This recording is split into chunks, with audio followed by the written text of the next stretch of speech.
So, these are the last 3 chapters of the book.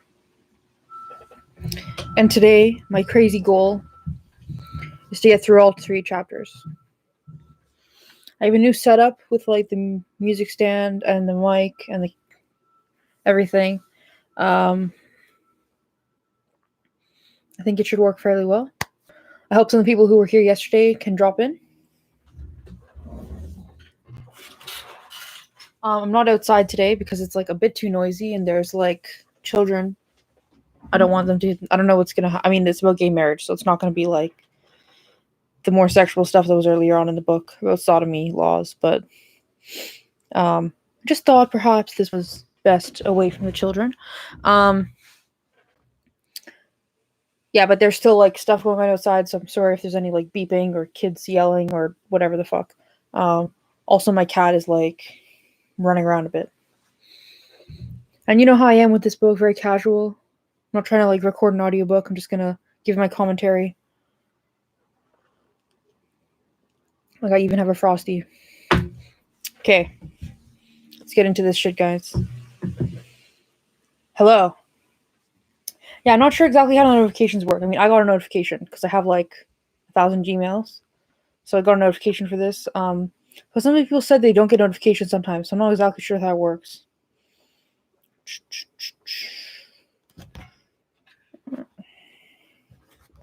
Okay. Is it 5? Like, it's 3:30 right now. If it takes me, I think we have 60 pages left. Approximately. 583. So I think I could be finished by like 7. Okay. Part 10. What justification could there possibly be for denying homosexuals the benefit of marriage? I'd just like to say I love the use of homosexuals. I mean, it's a quote from somebody, so it's not like the authors. I'm just saying I like it. Okay. Chapter 31. I'm already unliking situations that I'm in with this mic and the music stands. But I don't want to like... It's so... Like, I want to have the mic right in front of my face, but I don't want to be flipping the pages in the mic, so I'm not sure how to do that exactly. Whatever. Chapter 31. The status that everyone understands is the ultimate expression of love and commitment. A seismic win. Honolulu, winter 1989. The city's most energetic activist, Bill Woods, working the helpline at the Gay and Lesbian Community Center, which he'd co-founded, fielded a phone call from a 30-year-old lesbian, Ninia Baehr. She had a part-time job at the University of Hawaii's Women's Center and no health insurance, she said. She'd been sick with an ear infection and she wanted to know whether the health insurance of her partner, an engineer for Hawaii Public Television, could help pay her doctor's bills. Of course it wouldn't, Woods had to tell her, because she and Janora Dancel weren't married. The incident made him research what else the two women lost out on because they couldn't get married. Over 1,000 federal rights and responsibilities. Woods, a member of a committee that was planning the first Honolulu Gay Pride Parade and rally, brought a proposal to the next meeting. They'd find 30 same-sex couples who wanted to get married. They'd get one of the major rights organizations, maybe Lambda Legal or ACLU's Lesbian and Gay Rights Project or the National Gay and Lesbian Task Force, to fight to get marriage licenses for the couples. But with or without licenses, they'd hold a mass wedding at the Gay Pride rally. The planning committee thought it a fine idea. If nothing else, it would bring out the press and spread the word that Honolulu was finally having a gay pride parade. Woods found 30 couples easily. Then he contacted a dozen of the major gay and lesbian organizations to help them with step 2, suing for marriage licenses.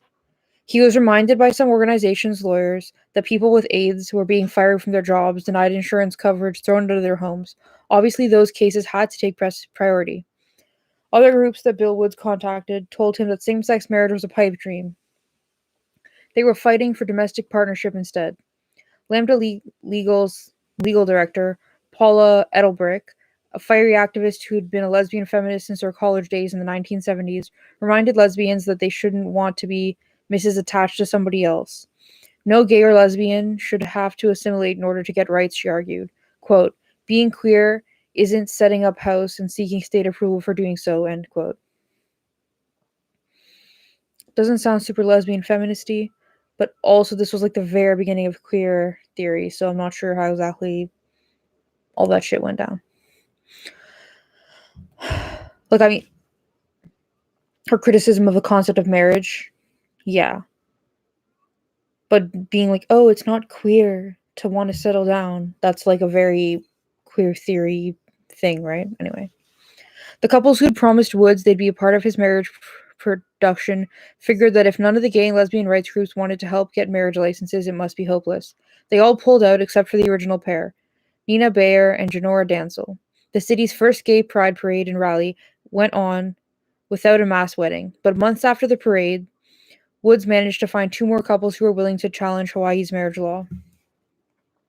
I think this whole chapter is going to be really lesbian focused, at least from what I know about getting gay marriage in the US.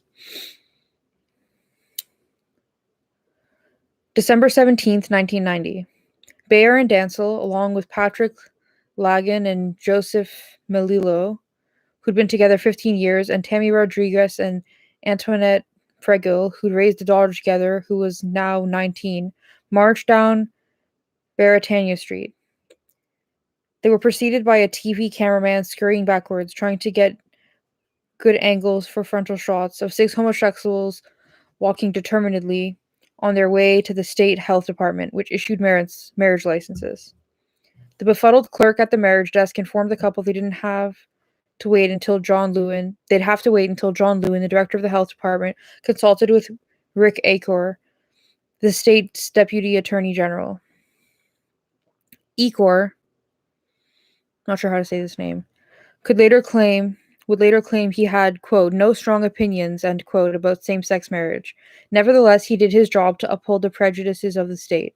The marriage law was intended to promote a good environment for children, who thrive best when reared by biological parents, he declared.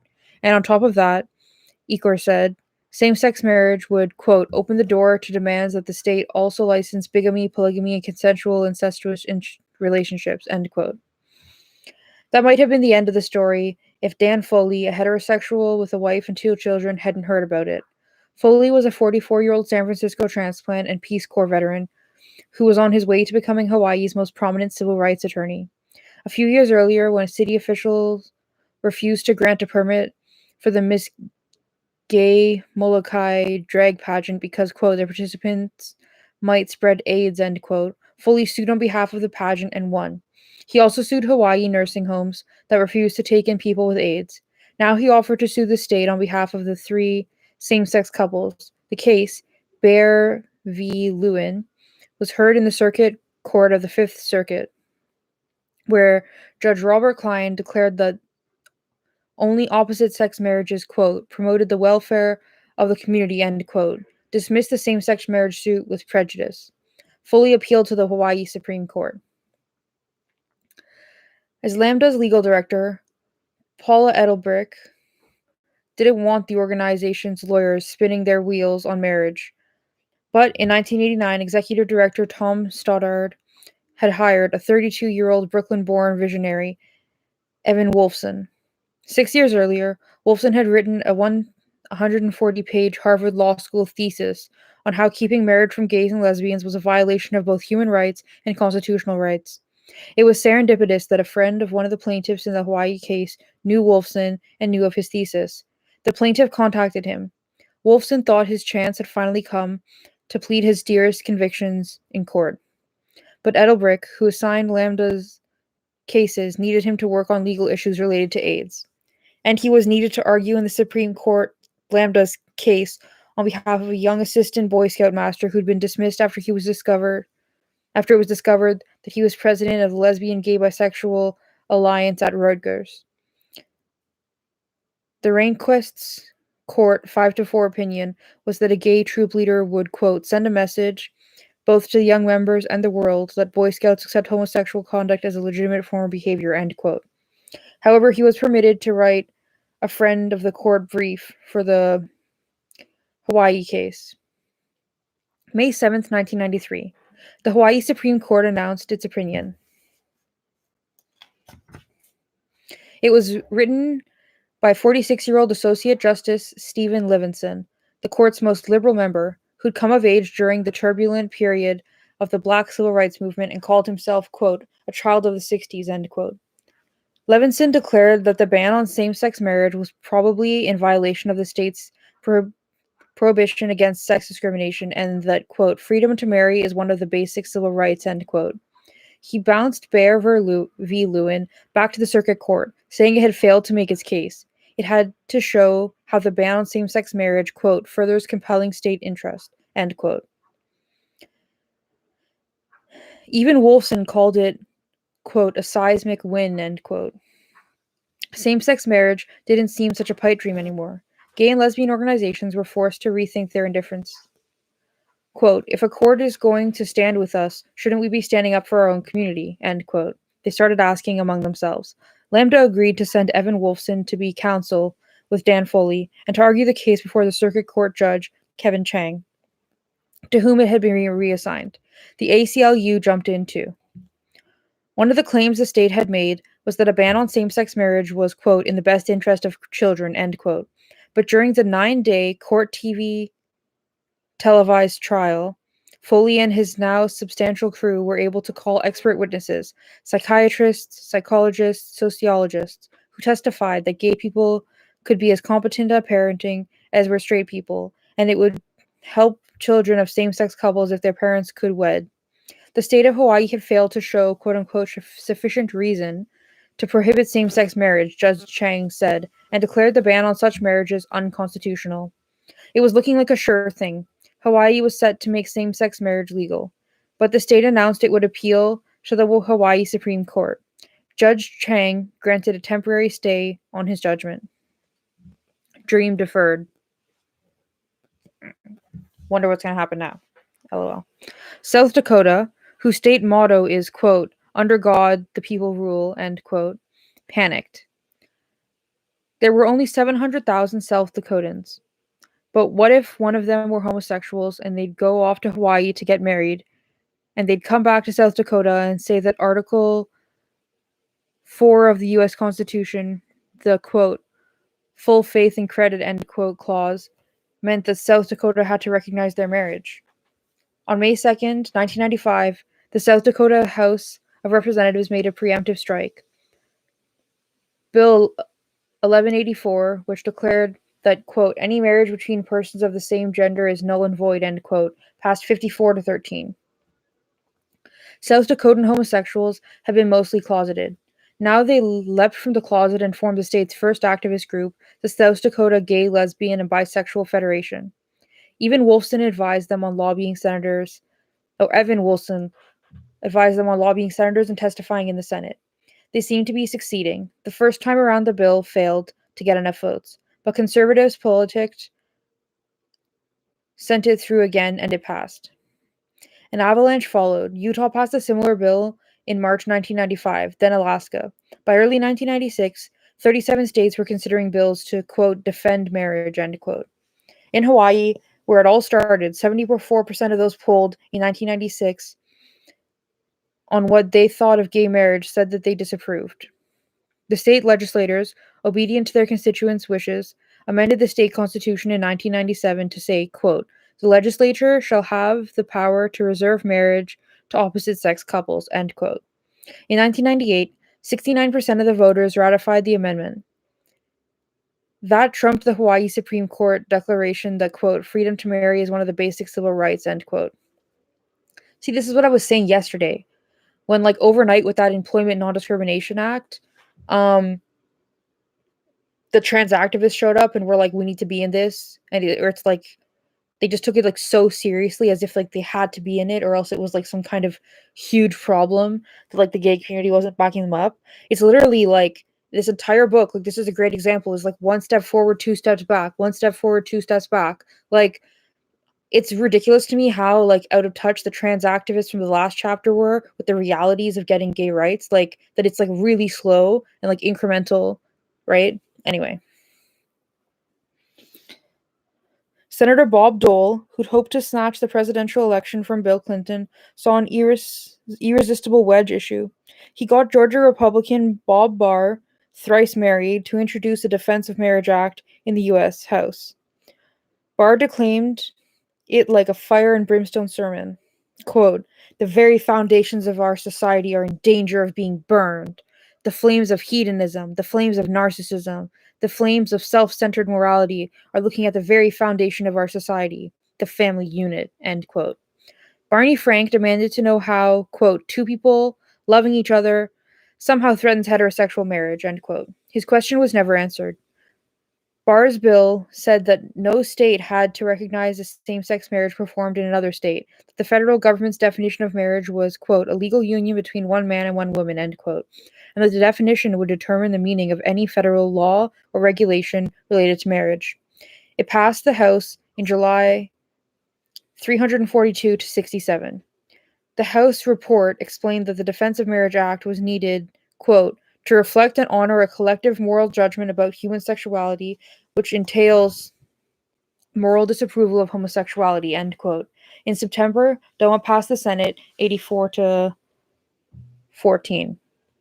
Yo, that's insane. Like, I knew what DOMA was, but that they literally say that to honor a collective moral judgment about human sexuality, which entails moral disapproval of homosexuality. Like, it's not even just saying we think the straights are better. It's like they're literally saying being gay is immoral, like in law. I don't know. It just seems like completely unnecessary if you're just making like a legal argument. Anyway, when Bill Clinton told his gay and lesbian supporters at the Hollywood Palace, quote, "I have a vision for the future and you are part of it," end quote, he was sincere, but he was naive about Washington's virulent homosexual hatred. Not only did he have the gays in the military debacle on his hands almost as soon as he took office, he also had a battle over his nomination for Assistant Secretary for Housing and Urban Development. His choice was a San Francisco supervisor who'd also been the co-founder of the National Center for Lesbian Rights. No out lesbian or gay man had ever held a high government position as second in command to a presidential cabinet member. Conservatives in the Senate were determined that none ever would. During the 2 days of Roberta Achtenberg's confirmation hearings, Senate conservatives waged character assassination, led by Senator Jesse Helms. The North Carolina senator distributed to the entire Senate a video of Achtenberg together with her partner, Judge Mary Morgan, and their 7-year-old son perched on a gay pride parade float, surrounded by bare-breasted lesbians, drag queens, and leathermen. Helms called her, quote, "a damn lesbian," end quote.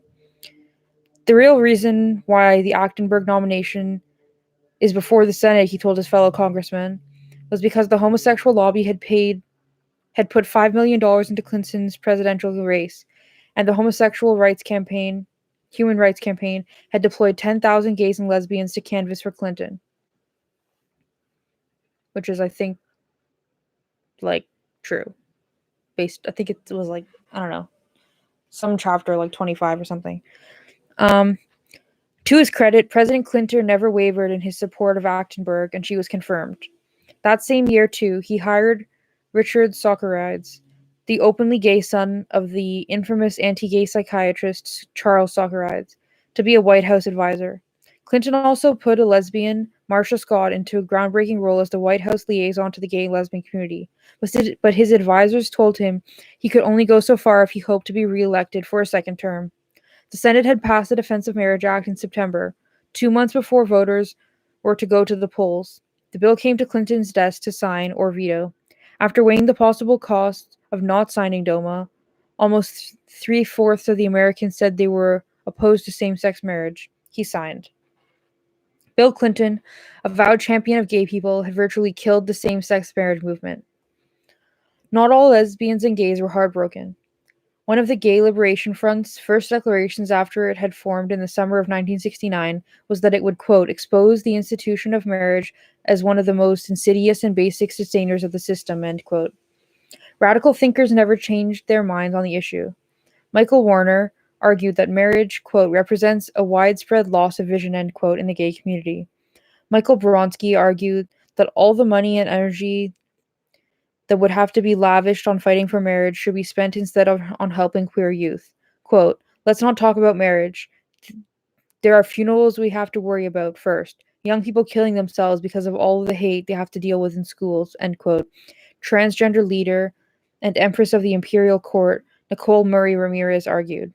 Rather than being a cheerleading squad for sameness and yearning for the undisturbed private life of marriage, gays and lesbians should be, quote, celebrating queer sexualities, end quote, and fighting for larger social issues. LGBT job security, for instance, or fixing racism and economic disparities.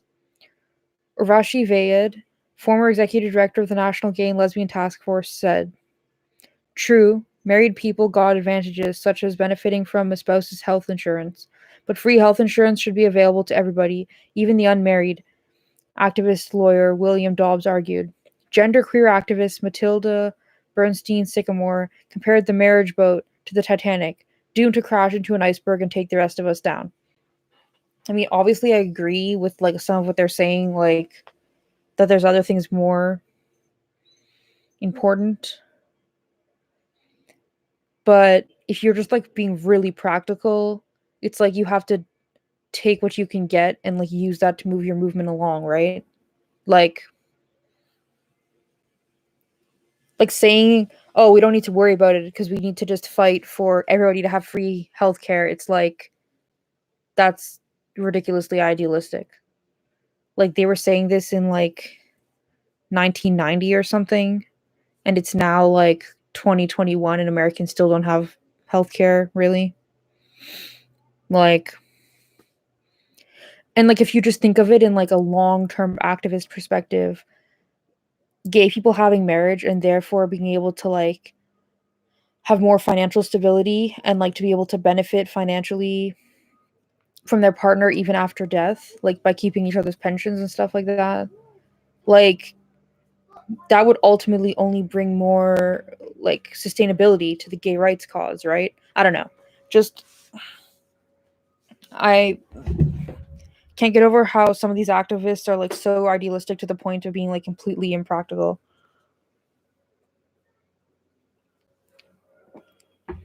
Okay. Scalia, the seer.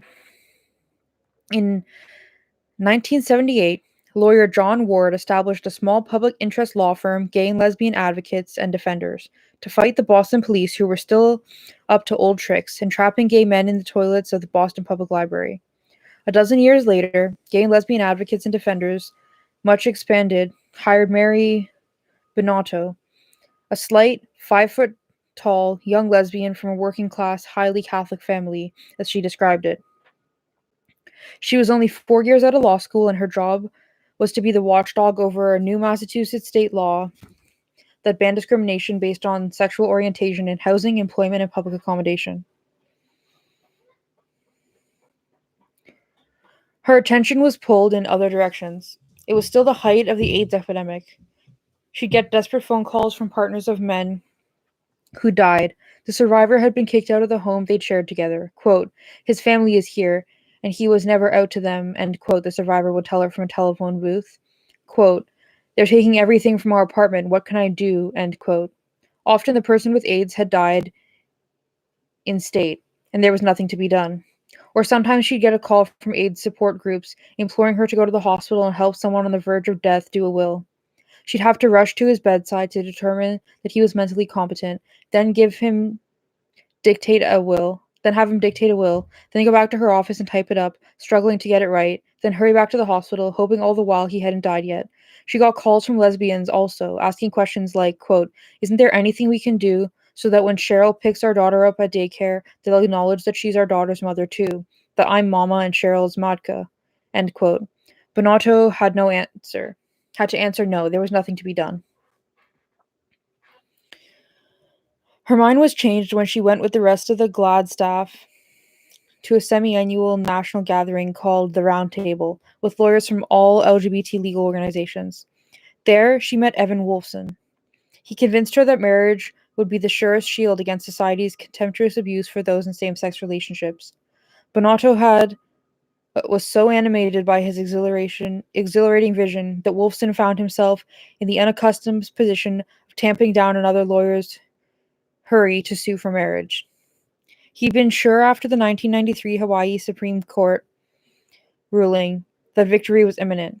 He told Bonato they mustn't muddy the legal waters, but it was 3 years before Judge Chang issued his decision, and then the judge agreed to stay a while to a stay while the state prepared its case for an appeal. And then President Clinton signed DOMA, and the state legislature were ganging up on gays. Something needed to be done to reverse the bad run, Mary Bonato thought. She reasoned from what the Hawaii Supreme Court had said about same-sex marriage that if there was a good suit with the right plaintiffs and a strong constitutional argument and a sympathetic high court, miracles could happen. She and Wolfson agreed it was time for a second front. GLAAD had grown to represent all 6 New England states. Bonato thought Vermont seemed a good choice for a marriage case because in 1994, Vermont Supreme Court had approved second-parent adoption for same-sex couples. In July 1997, she and Vermont lawyers Beth Robinson and Susan Murray sued on behalf of 2 lesbian couples and a gay male couple for the right to marry. In trial court, they lost for the usual reason. Marriage was for making babies and rearing them, the judge declared. That 2 of the couples were rearing children or that their families were suffering without the protections of marriage was irrelevant. As she'd hoped to do from the start, Bonato appealed to the Vermont Supreme Court, and as she predicted it would, the court, like Hawaii Supreme Court, found that the plaintiffs had been treated unfairly and the state owed them remedy. However, instead of declaring that now same-sex couples must be allowed to marry, the Vermont Supreme Court justices left it up to the General Assembly to figure out how to fix the wrong. Vermont state senators and representatives decided that the remedy was to allow gay and lesbian couples civil unions. The state would give them all the rights of gay marriage, except the name. It was a booby prize. Separate is not equal, Bonato insisted. Next time she vowed she'd forestall such a second-class remedy. Oh, hey, Anang, you showed up. I'm glad you got a notification.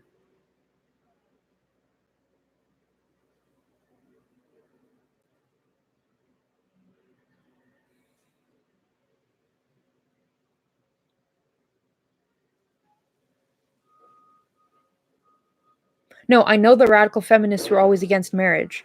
There was something else that she said.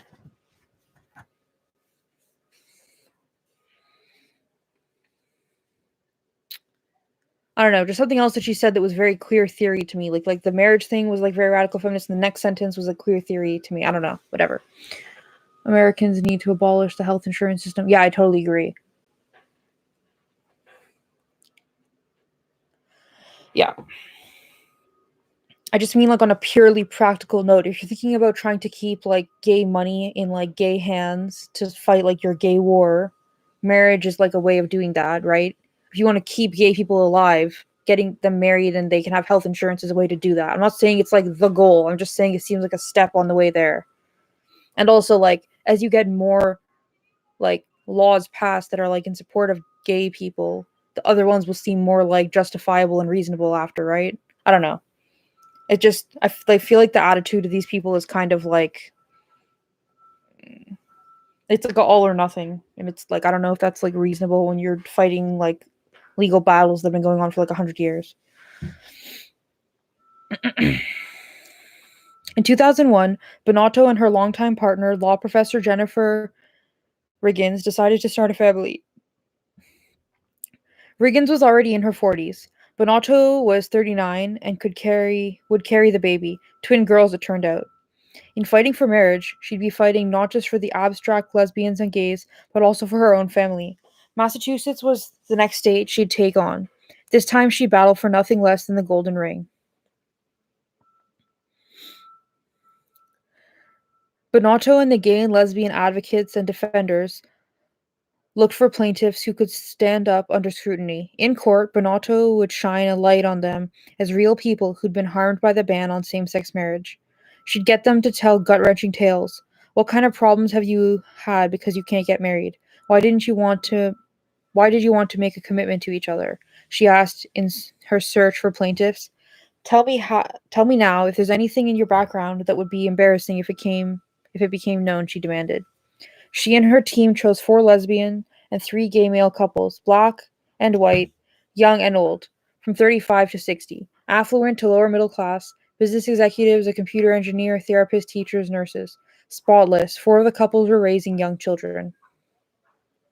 For the lead plaintiffs, she sought a couple who presented well, could speak to the media, had an especially compelling story.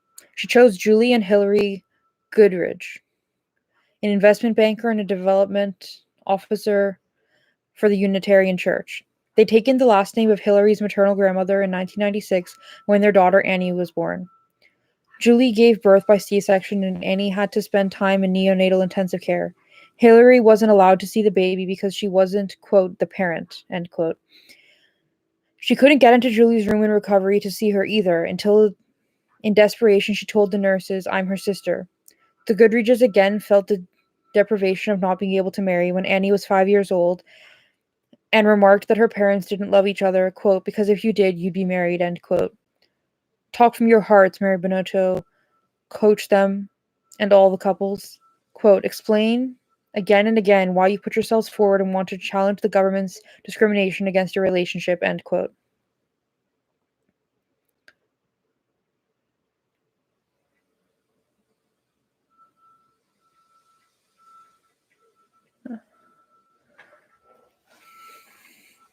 Escorted by Bonotto and the police for protection because the word had gotten out to the media, they applied for marriage licenses and were, of course, turned down.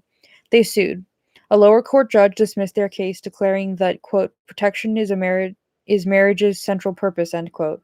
On March 4th, 2003, Bonotto appealed Goodridge et al. V. Department of Public Health to the highest court in the state of Massachusetts Supreme Judicial Court. At the John Adams Courthouse in Boston, where she pled the case, she made it clear to the judges that her clients were demanding marriage, not civil unions. Quote, "There really is no such thing as separating the word marriage from the protections it provides," end quote, she told the court. Quote, "The word is what conveys the status that everyone understands is the ultimate expression of love and commitment," end quote. To create a separate system, as in civil unions, quote, "merely perpetuates the stigma of exclusion," end quote, she argued. It says that gay people and their love relationships are unworthy of the civil institution of marriage. It was a lucky coincidence that in June, 3 months after the Supreme Judicial Court of Massachusetts listened to Bottano's pleading in the Goodridge case, the U.S. Supreme Court handed down its Lawrence v. Texas decision. There was no longer anything criminal about being gay. Lawrence had a profound effect on the Massachusetts Supreme Judicial Court decision in the Goodridge case, which was announced the following November.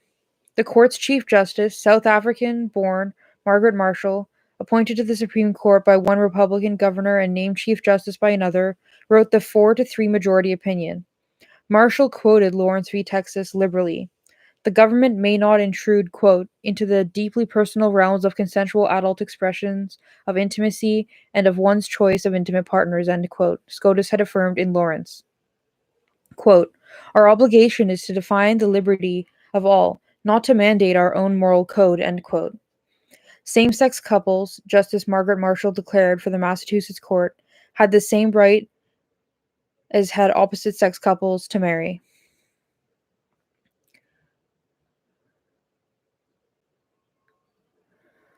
Antonin Scalia, the Supreme Court's arch anti-gay justice, had posed a sarcastic question in his dissenting opinion in Lawrence v. Texas. If sodomy laws are overturned, quote, "what justification could there possibly be for denying homosexuals the benefit of marriage," end quote. None was the implication. He'd been prescient. Yeah, I remember that quote was in the last chapter too. He was like, "but if we let them have sex without it being illegal, aren't they going to want to get married?"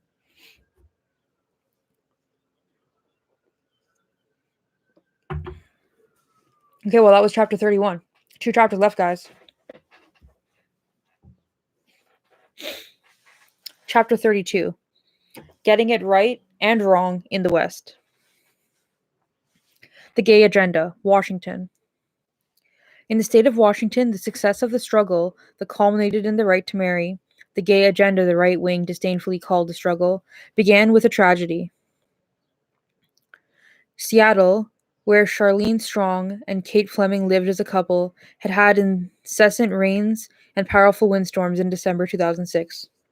On December 14th, As Strong was about to leave the downtown Seattle dentist office where she worked, she called Fleming to say that before coming home to dinner, she'd stop at the nearby apartment of her brother. Her mother, who just moved to Seattle from Louisiana, was staying there. 15 minutes later, Fleming called Strong back on her cell phone. There was a flash flood in their Madison Valley neighborhood. The rains had overwhelmed the area's storm water system. The rising waters had become a turbulent river that was running down the hill towards Fleming and Strong's small house. Water was coming through the back door, pouring into the basement, where Fleming, an award-winning actor and producer of audiobooks, had a studio. She kept her expensive recording equipment there. "Please don't go down there. I'll be right home," Strong yelled as the 12-foot supporting wall in their home began caving. Fleming ran down the basement stairs to retrieve her equipment. The basement door slammed shut behind her with the force of the rushing water. She couldn't open it. The water kept rising. With the cell phone she'd had in her pocket, she called Strong again. "Charlene, hurry," she was crying. "Be my hero, darling," she implored. Then she called 911. Her last words on the 911 tape were, "Tell my family I love them. Charlene, I love you." Charlene Strong, running through the streets in which water was rushing like rapids, arrived before the rescue crew. She struggled to take the pins off the basement door, but she couldn't. She had to swim as the water rose around her. Finally, the rescue workers arrived and cut a hole through the upstairs floor. One of the men jumped into the water and pulled Kate Fleming out. She was unconscious. They wouldn't let Strong ride with her partner in the ambulance. Quote, "We need room to work on her," end quote, they said.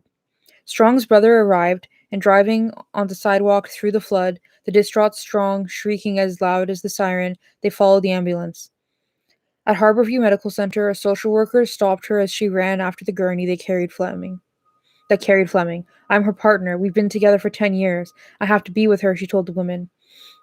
"Only family are allowed in. You need to find her next of kin," was the answer. Strong and Fleming had had a commitment ceremony, officiated by Fleming's progressive aunt, who'd been a nun for 16 years, but a commitment ceremony had no legal standing.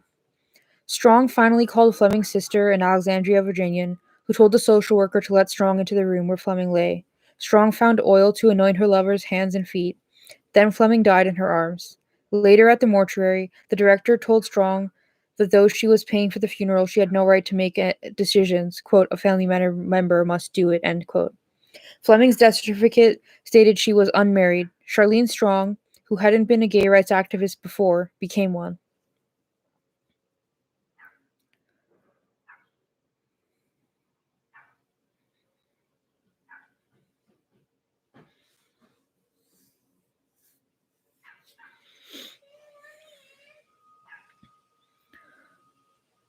Out Senator Ed Murray had been in the Washington State Legislature since 1995.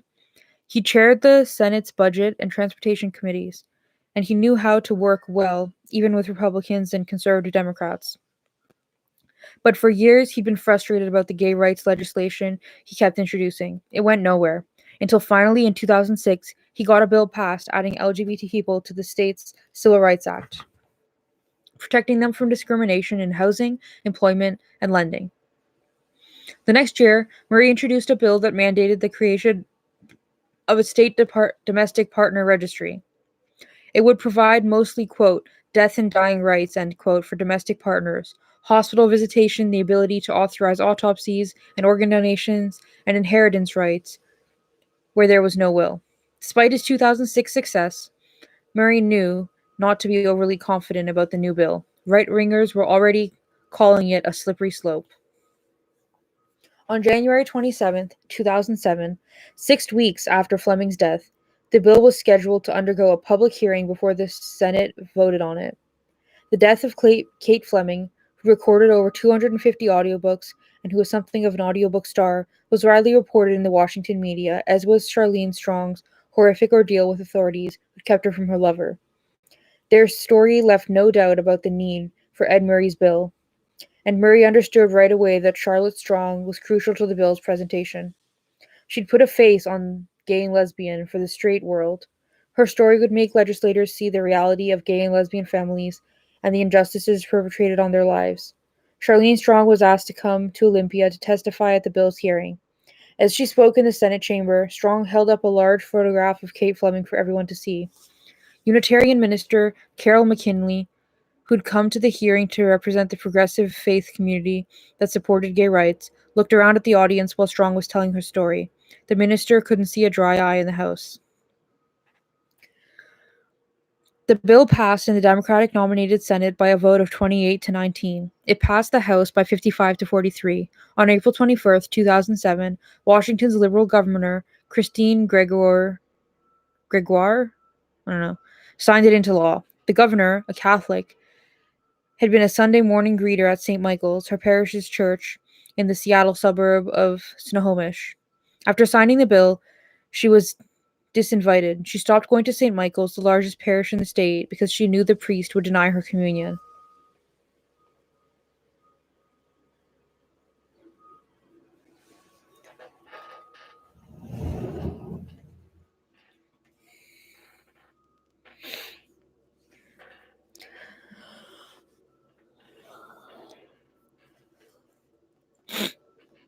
Senator Murray had known Jamie Pedersen since 1996, when they both joined the Washington Marriage Alliance to fight against DOMA. 11 years later, Pedersen was elected to the Washington State House of Representatives. He and Murray immediately began to plot a careful roadmap to the eventful passage of a same-sex marriage law.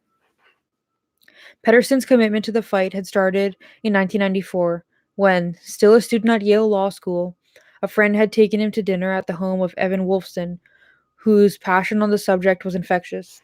In 2003, Wolfson founded Freedom to Marry, to promote the right of same-sex couples to marry by driving a national strategy, litigation, the ballot, direct action, legislation, fighting state by state, leading finally to SCOTUS after most Americans were living in a marriage state and saw, quote, the realities of families helped and no one hurt, end quote. But Washington was a referendum state. It meant that even if gay people won marriage in the legislature, they could lose it in the voting booths. Murray and Pedersen knew they had to start small, make incremental steps by their colleagues, and the voters used the idea that the gays and lesbians were citizens who deserved all the rights of citizenship. The fundamentalist preacher Kirkland, Washington's mega Antioch Bible Church, Ken Hutcherson, an ex-NFL football player and the most prominent African American on the Billy Graham Crusade team, understood Murray and Pedersen's gay political agenda, as he called it. Hutcherson and his followers showed up in Olympia to protest every gay rights bill, claiming each one brought the state a step closer to gay marriage. They were right.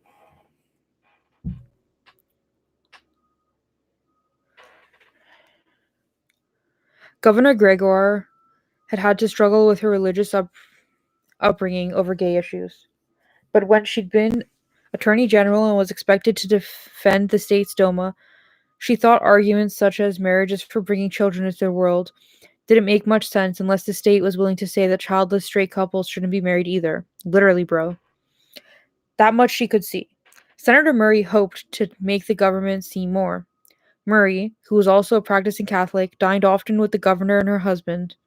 Murray's longtime partner, Michael Shiosaki, made their dinner a foursome. They talked a lot about their faith. They agreed that the church had no business being in the state's business, but the governor didn't want to make proclamations in favor of same-sex marriage yet. She was sure Washington wasn't ready. When Murray revealed his patient, years-long incremental strategy to her, she gave it her imprimatur. She and Washington needed time to evolve. After the passage of the 2007 Death and Dying Bill, Murray and Pedersen's next step was the 2008 bill that gave Washington's domestic partners 160 of the more than 400 rights and responsibilities enjoyed by the state's heterosexual married couples. Governor Gregoire signed into law on March 12, 2008. Senator Murray didn't disguise his agenda.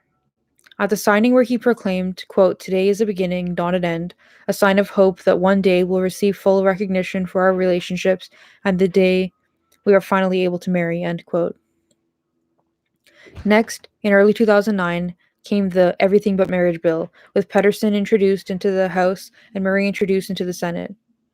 The 110-page bill gave domestic partners all of the rest of the 400 rights enjoyed by Washington's married heterosexual couples, including tax benefits and survivors' rights in pensions.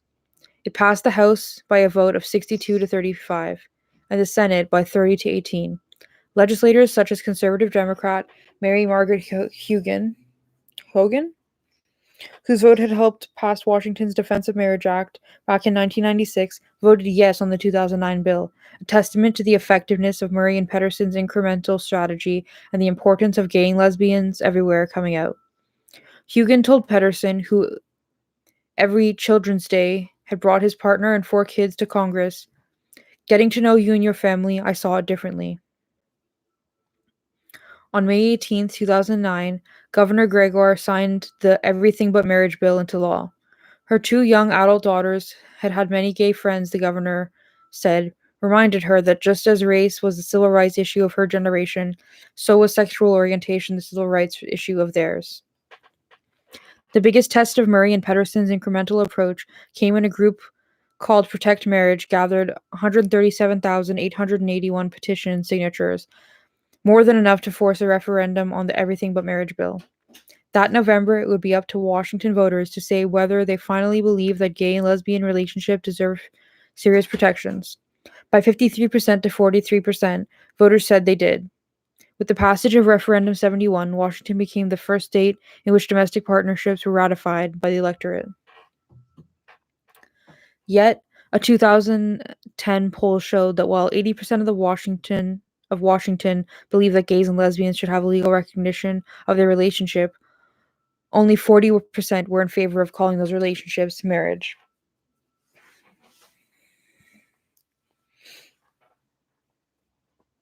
I mean, that's so dumb. Like, people some of the women in the live chat were talking about how it was like more practical. Women wanted civil partnerships or domestic partnerships. They didn't necessarily want marriage. And as I was saying before, like, this stuff is like baby steps, right? Which is what these people did with their incremental approach, was to just do like a few little things at a time until they basically had gay marriage, but without the name gay marriage. And they just needed to like fight to get the word marriage in there. I find it kind of dumb though. Like, if you've gotten to the point where you are giving people what is essentially gay marriage, but you just won't call it gay marriage, that's pretty dumb, isn't it?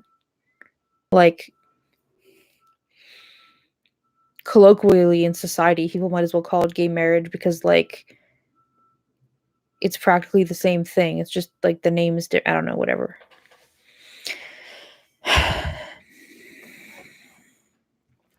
Two years later, January 23rd, 2012. Senator Craig Pridemore, chair of the Senate Government Operations Committee, led the hearing. The crowd, packed with Christian fundamentalists and gay activists, overflowed the small wood-paneled room. Tensions were palpable. Quote, "I won't tolerate any disruptions, neither applause nor jeering," end quote, Pridemore announced sternly on the outset.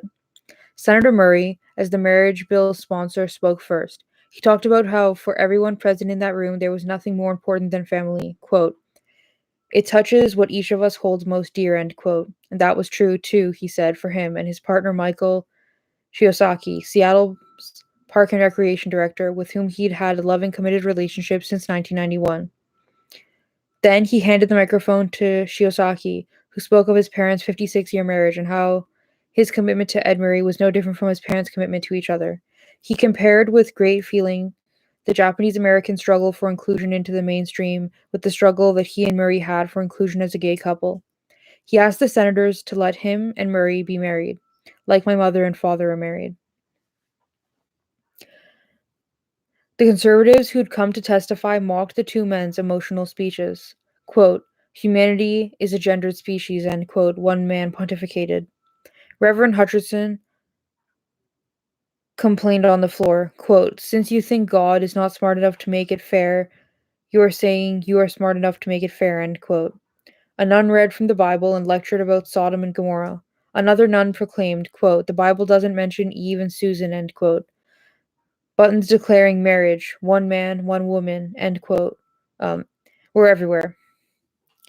February 1st, 2012, quote, "Regardless of how you vote on this bill, an An invitation will be in the mail, end quote, Senator Murray told his fellow senators jocularly, announcing that he and Shiosaki hoped to marry as soon as possible. A wedding at St. Mark's, atop Capitol Hill, an Episcopal church whose dean had already established that St. Mark's ministers would conduct the same-sex marriage ritual for same-sex couples they conducted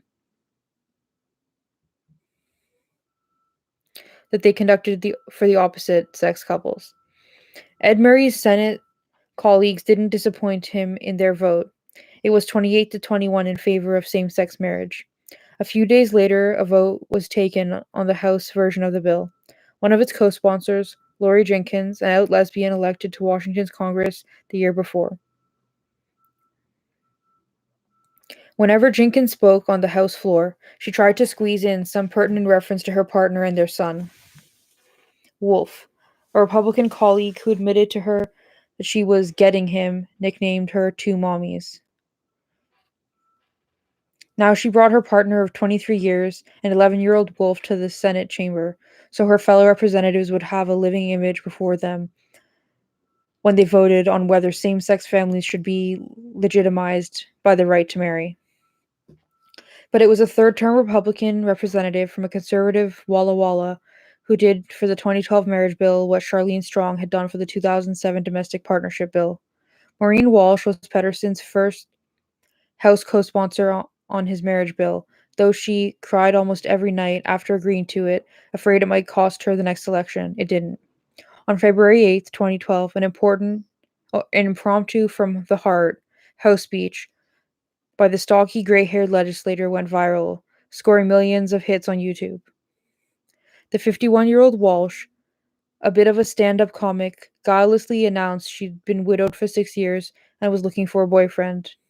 Not having much luck with that, she sighed and shrugged, and then launched into a story about how she and her husband had had 23 wonderful years together.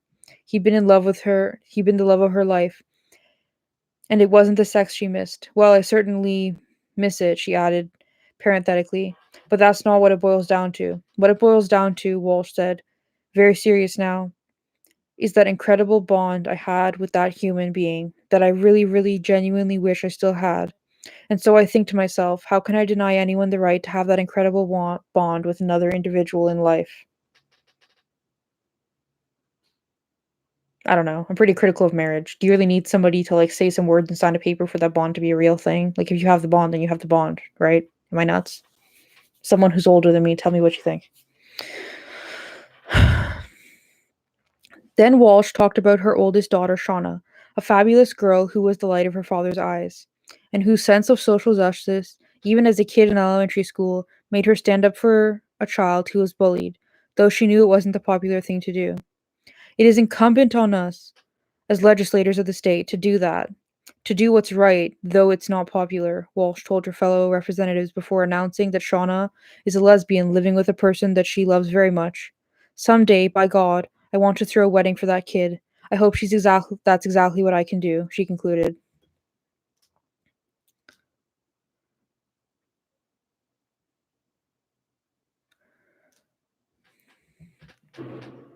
Governor Gregoire and Senator Murray stood together in the wings of the chamber watching the House vote. It was 55 to 43 in favor of same-sex marriage.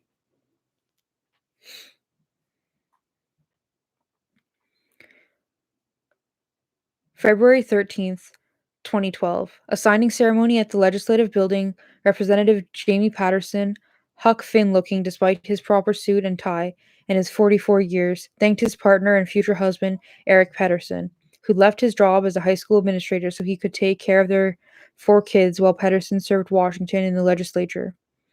Senator Ed Murray, who the following fall would be elected mayor of Seattle, introduced Governor Gregoire. She wore a red jacket in honor of Valentine's Eve and the occasion. Her brief speech was about family values, about, quote, children who will no longer have to wonder why their loving parents are considered different from other loving parents, end quote, and the 6-year-old boy who came to me with his 2 moms and gave me a handwritten note in block letters that says, please change the law so that we can wed. There'd probably be a referendum on the bill, the governor predicted, but Voters will say yes because a family is a family, and because it's time to stand up for our daughters, our brothers, our sisters. The right did bring a referendum to the ballot. On November 7th, 2012, a record turnout of 81% of eligible Washington voters showed up at polling places. By a vote of 54% to 46%, they agreed with the Governor Gregoire that a family is a family.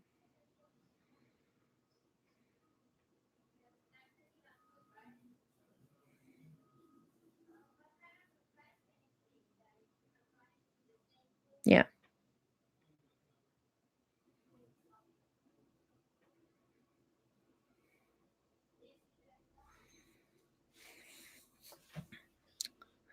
Protecting marriage in the Golden State.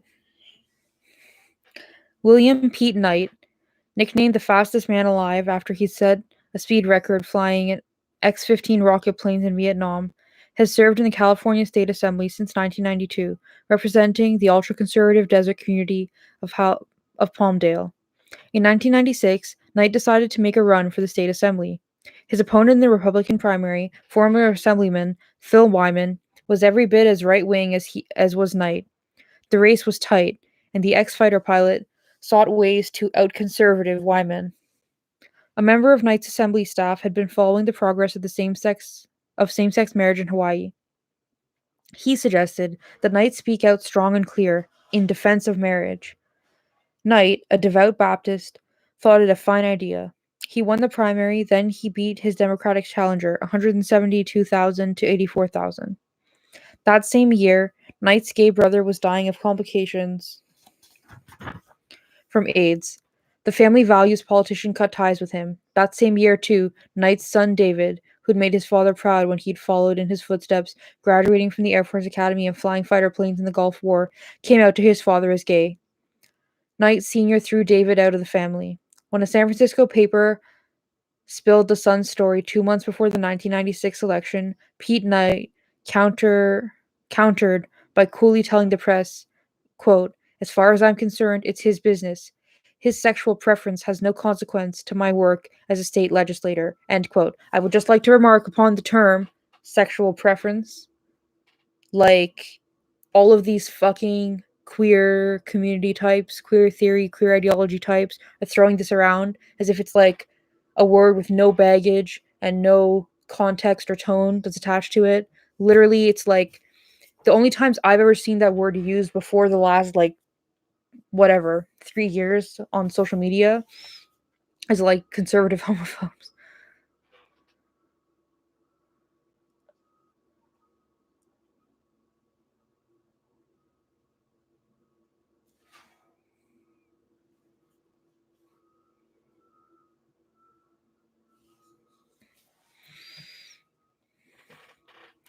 Knight kept his promise to his constituents by introducing a California Defense of Marriage Act into the legislature. Is that really necessary if you have a federal one? I don't know, you guys in the US do some pretty redundant shit, to be honest. But the same election that had brought him to the Senate also brought in a Democratic majority. The bill didn't have a chance there, nor could it win in the Assembly, whose popular speaker pro tem was an out lesbian, Sheila Cool. Once the boyish Zelda on The Many Loves of Dobby Gillis. In 2000, up for re-election, still not having succeeded in getting his bill passed in the legislature, Senator Knight took the issue directly to California voters as Proposition 22. Oh, okay, I know what this is. It said that, quote, "Only marriage between a man and a woman is valid or recognized in California," end quote. Not only could lesbian and gay couples not marry in California, the state would have recognized their marriage even if they tied the knot in Hawaii or anywhere else same-sex marriage might become legal. Knight would, quote, "stop marriage at the Golden Gate," end quote. From the distance of Washington, D.C., President Bush and Senator McCain endorsed the measure. Signs in neighborhoods all over California proclaimed "protect marriage" and "yes on Knight." His initiative passed overwhelmingly, 61% to 39%. To make sure California's liberal Democratic Governor Gray Davis didn't try to subvert the intent of Prop 22 by sneaking in civil unions or giving gay relationships some other advantage, Senator Knight established the Proposition 22 Legal Defense and Education Fund to be a watchdog. Oh my fucking god. That is, like, ridiculous. Think how much money was spent on that. What the fuck did it accomplish?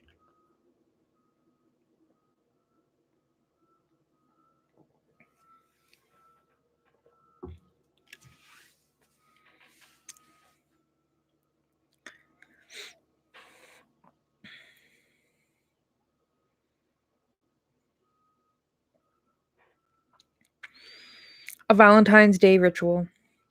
Beverly Hills, the courthouse.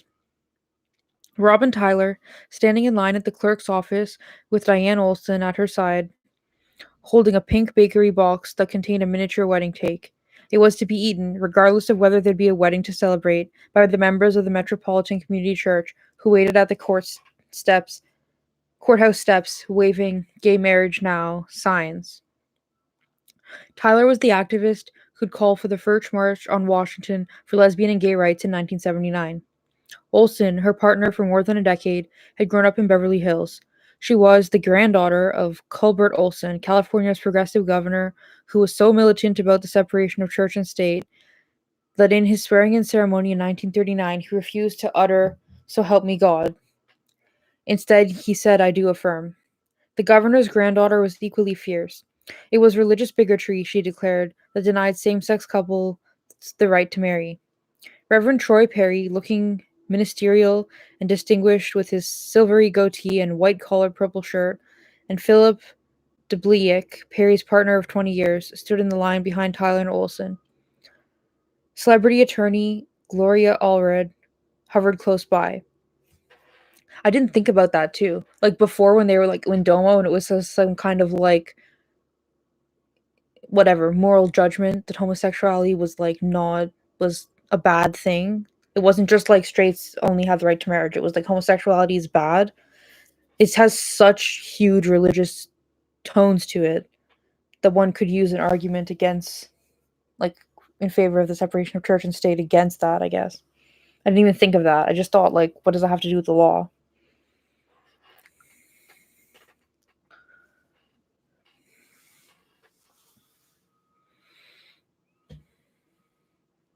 The routine in Beverly Hills had been the same every Valentine's Day since 2004, after same-sex couples had begun marrying in Massachusetts.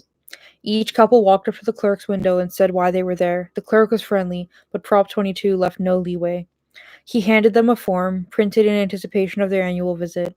It said, quote, "California state law permits the county clerk to issue a marriage license only to an unmarried male and an unmarried female. Changes to the law can only be approved by the state legislature and the governor," end quote.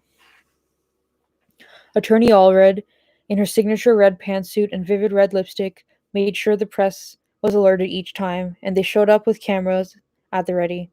In 2004, she announced from the steps of the Beverly Hills courthouse that she was preparing a lawsuit on behalf of the two couples. She argued that Proposition 22 violated the Constitution's Equal Protection Clause. Allred compared her clients to the interracial couple of the Perez v. Sharp case, who challenged and overthrown California's miscegenation law in 1948. Like the Perez couple, Allred said her gay and lesbian clients were asking for marriage licenses.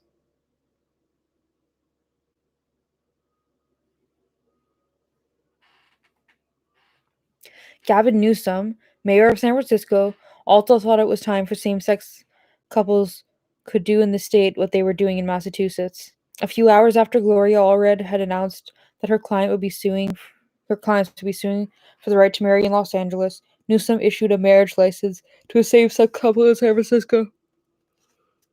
The California Constitution's Equal Protection Clause, he said, gave them the right to be married. Newsom, heterosexual, married, Irish Catholic, and a political centrist except when it came to social issues, had made the decision to act after having been in office only 12 days. He'd heard President George W. Bush say in his State of the Union address on January 20th that he wanted to amend the U.S. Constitution to, quote, protect marriage, end quote. The 37-year-old mayor was, quote, disgusted and outraged, end quote. He had his chief of staff, Steve Kawa, call Kate Kendall, executive director of the San Francisco-based National Center for Lesbian Rights. Tell me who should be the first same-sex couple to get a marriage license, Kawa asked. Del Martin and Phyllis Leon, of course, who started the Daughters of Bilitis back in like the 50s, if I'm remembering the book correctly. Maybe it was the 60s. Whatever. It was way back in the day.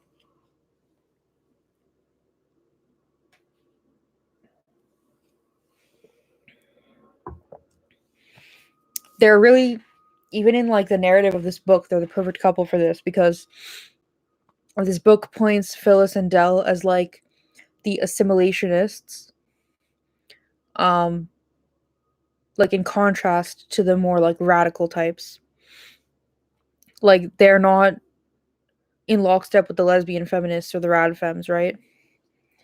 So this makes like a lot of sense, like even within the book itself, never mind like just who they were. Martin was 83, Leon was 79. That Valentine's Day, they'd be celebrating 51 years together. It was a fitting tribute to San Francisco's pioneering lesbian activist couple.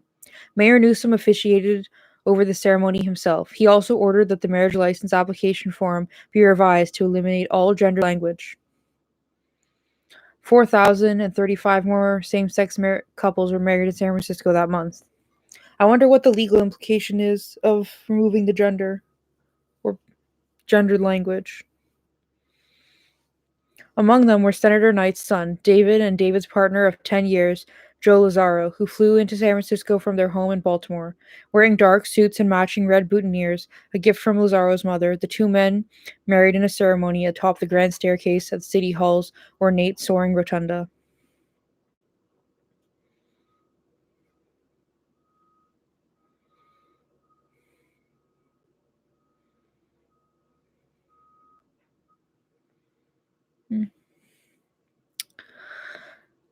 As soon as same-sex marriage started in San Francisco, the Proposition 22 Legal Defense Fund and Education Fund filed in Superior Court to halt them. Shocking.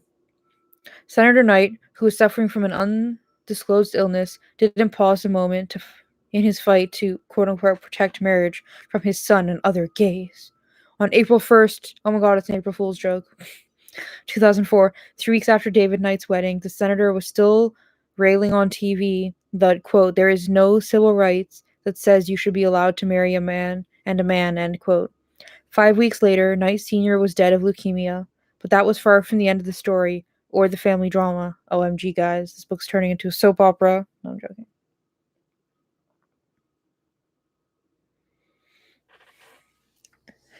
As soon as same-sex marriage started in San Francisco, the Proposition 22 Legal Defense... Oh, wait, we just read that.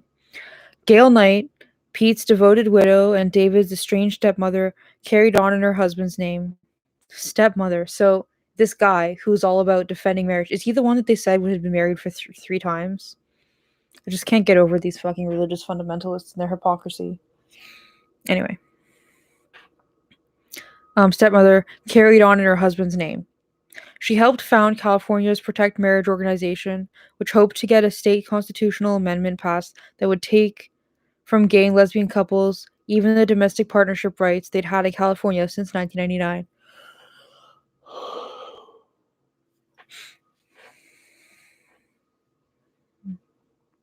Austrian-born Arnold Schwarzenegger, California's movie star governor, had already announced about same-sex marriage, quote, I don't care one way or the other, end quote. What an impassioned position to have. But he was inundated by letters and phone calls prompted by Knight's group. They reminded Schwarzenegger that he owed his election to a Republican constituency, and they were its loudest voice. Governor Schwarzenegger had been in office only a year. He had visions of a long political career, maybe even overturning the federal law that said only native-born American could be president.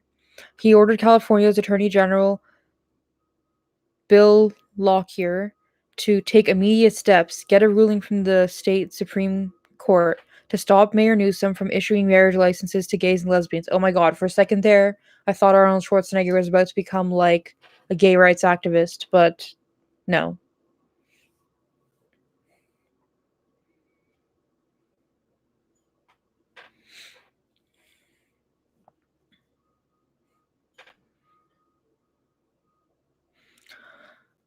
Lockyer. Okay, whatever. A liberal Democrat had already made his own public statement. He didn't support policies that gave lesser legal rights and responsibilities to committed same sex couples. But he did his job and filed a petition in the California Supreme Court to halt the marriages. On August 12, 2004, the state's justices officially put asunder all 8,072 whom Mayor Newsom had joined together. December 2004, the San Francisco-based National Center for Lesbian Rights spearheaded the coalition of 6 same-sex marriage cases from Southern and Northern California, and they sued. Their case was heard in the San Francisco Superior Court of Judge Richard Kramer. The judge, who was known to be on the conservative side, had been appointed to the Superior Court in 1996 by anti-gay Republican Governor Pete Wilson. Gail Knight and her group were confident Richard Kramer would protect marriage. But the judge declared in his March 2005 decision that Proposition 22 was unconstitutional. It violated the ban on sex discrimination by making gender a primary requisite for marriage. It also violated the state constitution's Equal Protection Clause.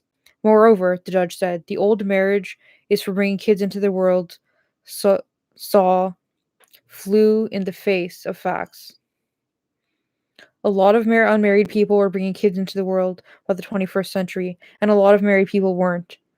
To the argument that lesbians and gays had domestic partnership rights in California that were equal to marriage, Kramer responded that marriage-like rights smacked of a concept that the courts had rejected in 1954, separate but equal. The state hadn't come up with any legitimate reason to deny same-sex couples the right to marry, Kramer said, so they must be permitted to do so.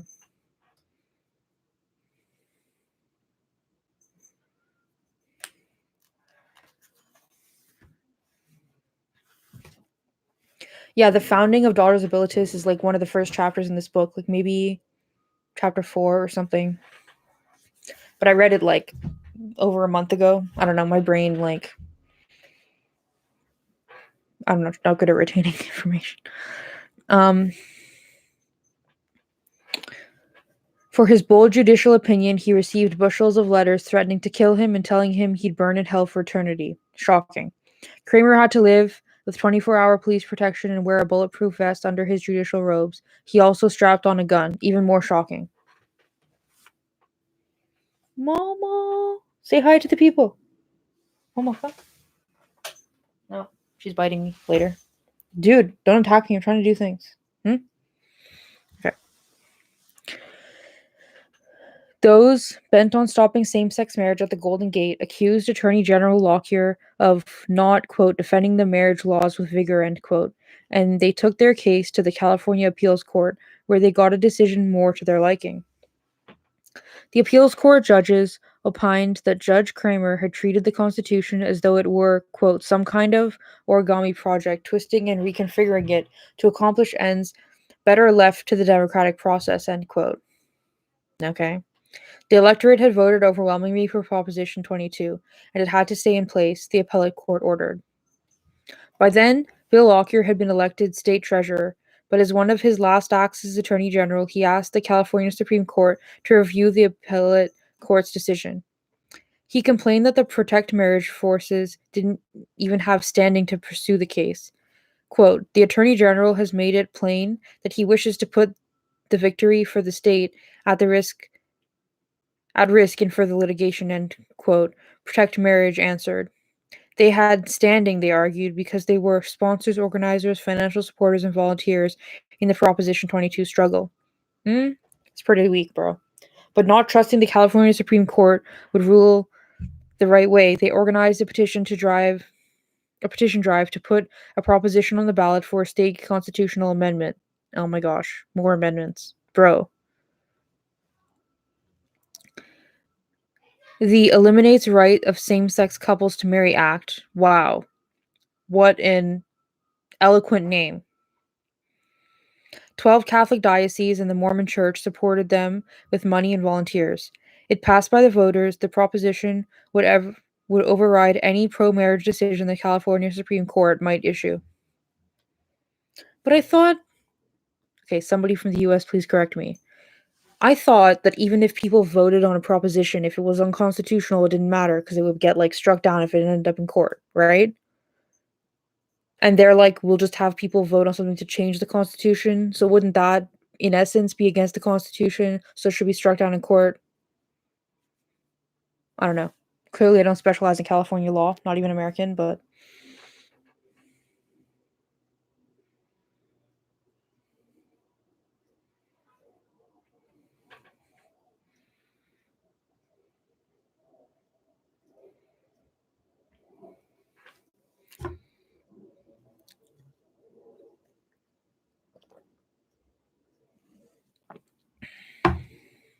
anyway.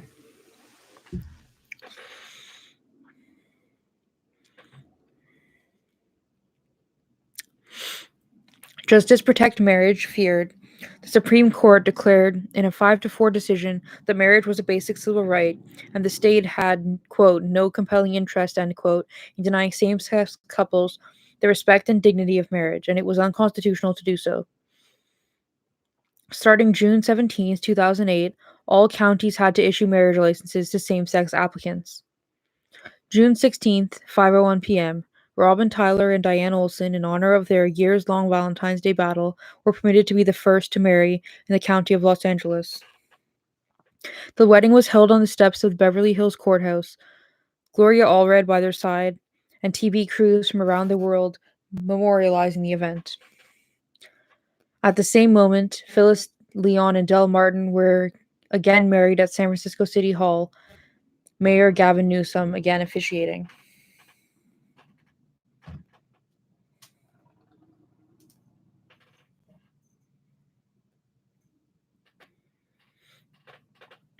The Protect Marriage Proposition 22 Legal Defense and Education Fund needed 694,354 petition signatures to qualify their anti-same-sex marriage initiative for the ballot.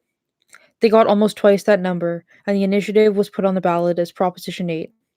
The overwhelming success of the petition drive should have been a wake-up call to California's gays and lesbians, as the Anita Bryant, John Briggs threat had been 30 years earlier. California gays and lesbians should have gotten together to organize a hard-hitting Suits and Streets campaign, which is like where the radicals and the assimilationists work together. That's her terminology for it. Tens of thousands of volunteers of all stripes, plus the most savvy professional campaigners, all working day and night, just as they'd done against Senator Briggs' Proposition 6. But their guard was down. They'd already had all those rights that Ed Murray and Jamie Patterson had labored for years to get in Washington state before asking for marriage. California lawmakers had led the country in passing pro-gay legislation, protections against employment discrimination, and hate crime laws. Laws permitting adoption by same-sex parents, domestic partnership laws that gave same-sex couples all the rights of married couples, and Public Policy Institute surveys and field polls from May 2008 all the way to the end of October seemed to say there was nothing to worry about. Proposition 8 was going to lose, but as soon as 7 or 8% of the vote, by as much as 7 or 8% of the vote. So instead of waging war against the Protect Marriage forces, most California gays and lesbians went to the movies or to the beach. Bad move, guys. I feel like that's kind of what's happened now, right? Like, at least in the main liberal mainstream and the LGBT, like, corporations mainstream, is they're like, well, we've got gay marriage. Nothing else to worry about.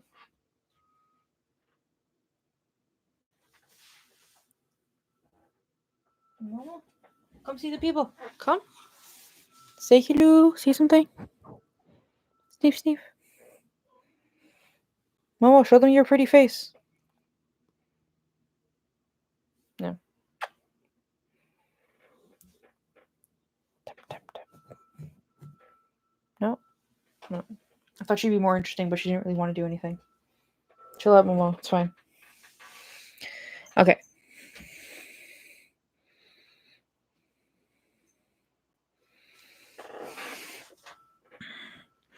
The feeble organized effort led by the Equality for All No on 8 was replete with bad choices. Again, nothing new to the gay liberation or whatever the fuck movement. They grappled for a while with whether to tell honest stories about gay and lesbian lives or to de-gay the campaign. The de-gaying side won. An effort to stop Prop 8 became a 1977 Dade County Coalition for Human Rights all over again.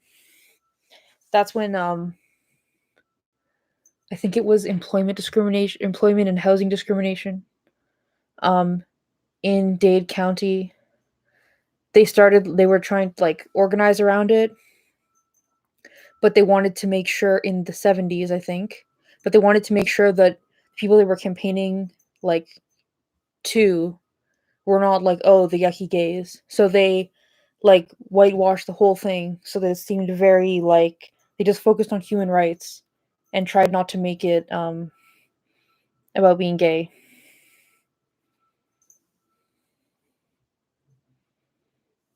Oh, an American answered me about my legal question before.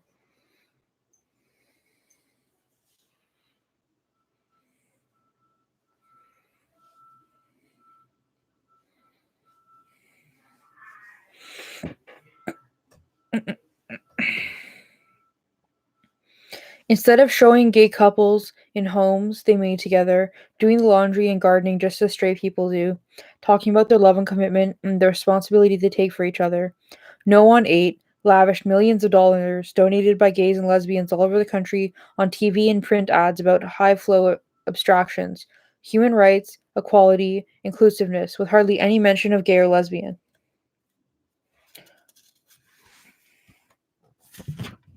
One of No on 8's worst decisions was to keep kids out of the campaign. No children of same sex couples talking about how their right to marry would help their families, not even a response to TV ads about how same sex marriage would harm children. Yes on 8, taking a page from Anita Bryant's Save Our Children campaign, had made that their favorite tactic. An ad in which the camera focuses on upset and baffled first graders who'd been taken to San Francisco City Hall where they were forced to watch their teacher's lesbian wedding. Another in which a little girl tells her distraught mother that at school that day she learned that a prince could marry a prince and I can marry a princess. An appeal to California's Latino community by using telenovela star Eduardo Verástegui to tell viewers to protect marriage and children by voting yes on 8. I will never get over how dramatic political ads are. Being forced to watch a marriage. Like you can't just like turn and look away.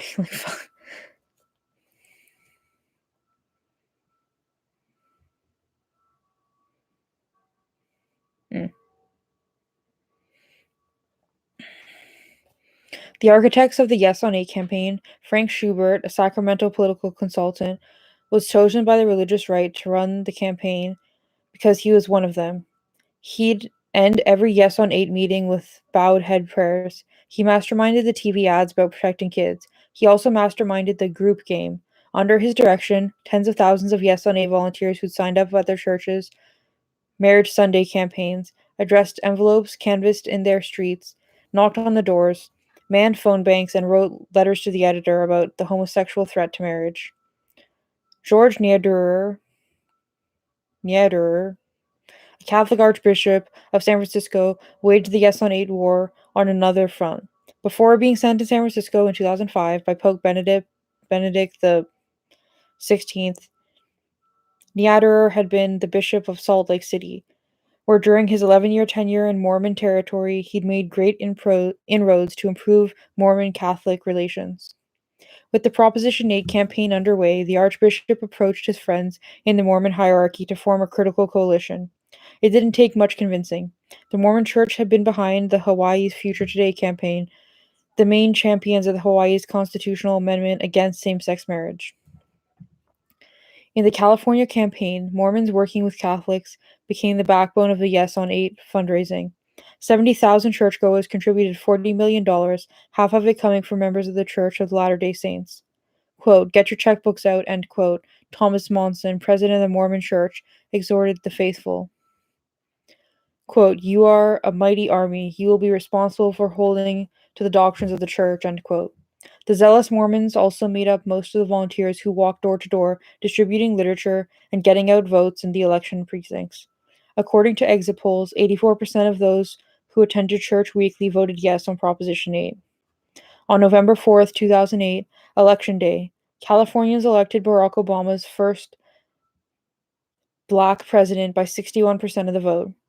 They approved Proposition 8 by 52%, a 700,000 vote margin.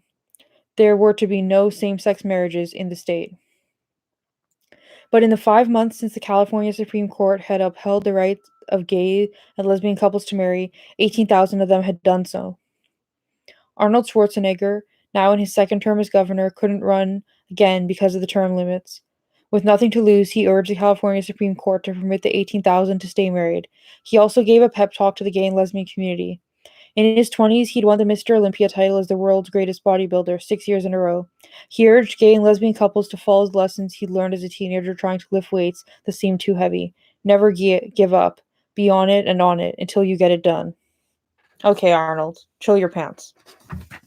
Chapter 33, The Evolution of a President and the Country. This is the last chapter. It looks like there's a lot of book, but like most of that's annotations. Like this is page 611, and I think it only goes to 628. Oh yeah, like 630. There's like 20 pages left. Momo, why couldn't you be more friendly to the people? She doesn't even care. She's like lying there. She's like, Mama.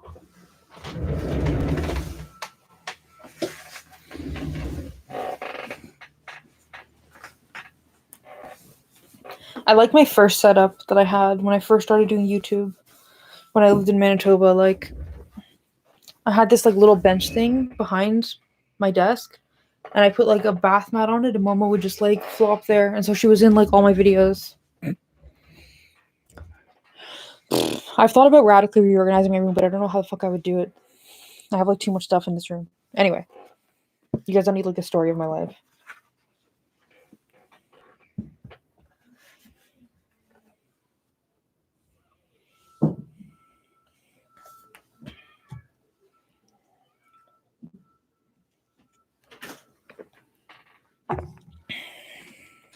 Chapter 33.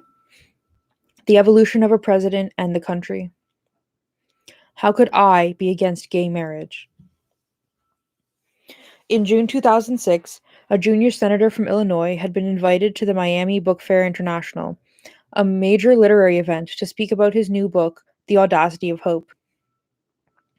The title was a phrase in an eloquent speech he'd given at the Democratic National Convention in July 2004, 4 months before he was elected to the U.S. Senate. The charisma and charm of the young African-American legislator were so overwhelming that during the Q&A for his book, somebody addressed him as Mr. President, and the audience of 2,000 people broke out into spontaneous, fervent applause. He had ready answers to difficult questions, too. Another audience member asked what he thought of gay marriage. Barack Obama responded that he was a strong believer that there has to be a strong sense of full citizenship enjoyed by all, and that when his African father and white mother married in 1961, there were 18 states where they could not have married because of miscegenation laws. I've literally never come across this word in my life. Miscegenation. Miscegenation laws? So how could I be against gay marriage, he asked, then added, though if I were running the movement, I wouldn't start with gay marriage. Yeah.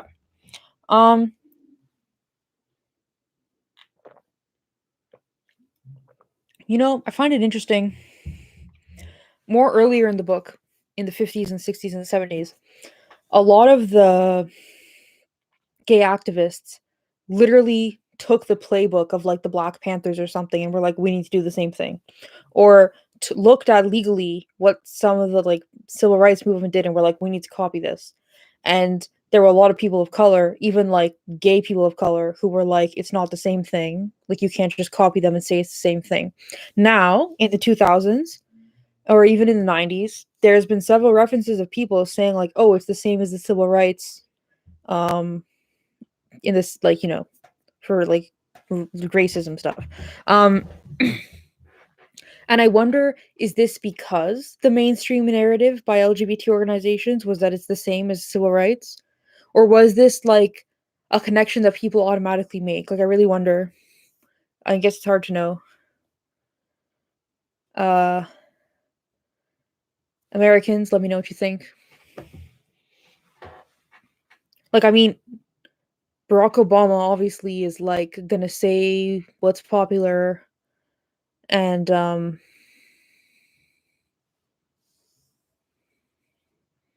he's gonna stay on the mainstream narrative as much as possible because he's trying to appeal to liberals, right?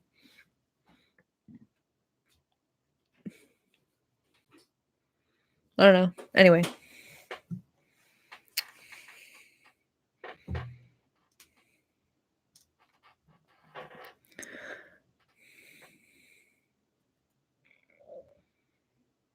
the movement had, of course, begun a decade before Barack Obama was born, and gay marriage had come to it quite late. But his answer to the question foretold how he'd respond to the issue when he did become Mr. President. His sympathies were with those who wanted same sex marriage because he had a gut level understanding of what it was to be an outsider and of how discrimination hurt. Yet politics was a game of prudence and expediency, and you wouldn't get anywhere if you didn't play the game. As a candidate for president, Obama made his genuine sympathy for the LGBT community known, on occasion and mostly to LGBT people. Early in his campaign, in February 2008, he wrote an open letter from Barack Obama to the LGBT community to be published on LGBT websites and in LGBT magazines, promising that when he became president, he'd use the bully pulpit for LGBT people and he'd support the complete repeal of the Defense of Marriage Act. Invited to the San Francisco Alice B. Tolkis Democratic Club's Pride Breakfast, he didn't come out, but he did send a one-page letter to be read aloud there, assuring the LGBT Democrats that he was opposed to the divisive and discriminatory efforts to amend California's constitution through Proposition 8. Some club members were put off by a candidate who wouldn't come to their Pride Breakfast, but they forgot about it by the end of the letter, where he congratulated, quote, all of you who have shown your love for each other by getting married these last few weeks, end quote.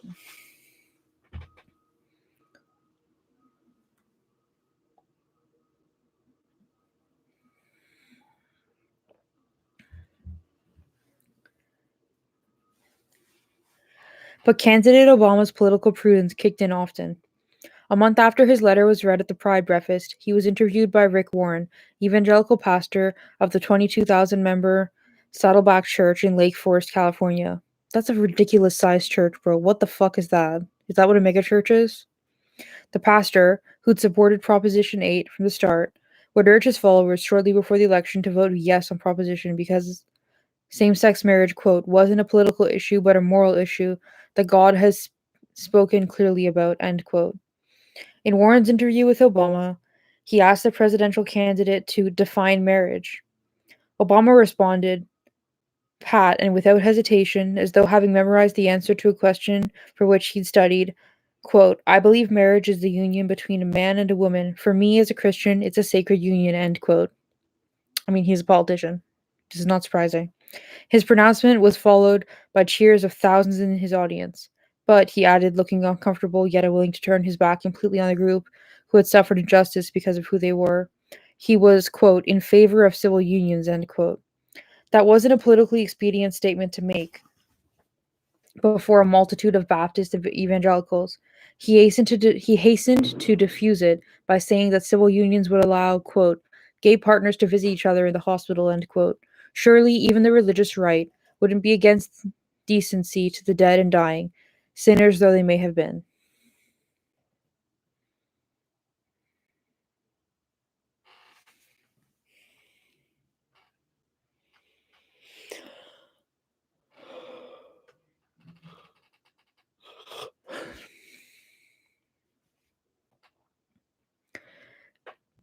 The innate sympathy Barack Obama had for the LGBT community was hugely returned.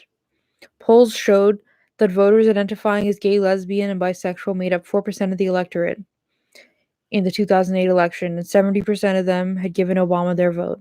You know, back in the day when they actually like polled this crap as separate than just queer people.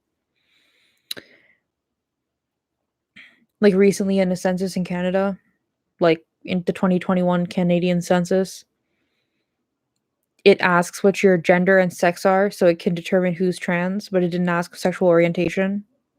Like, what the fuck is that? Like, suddenly our existence is irrelevant? I don't know, anyway.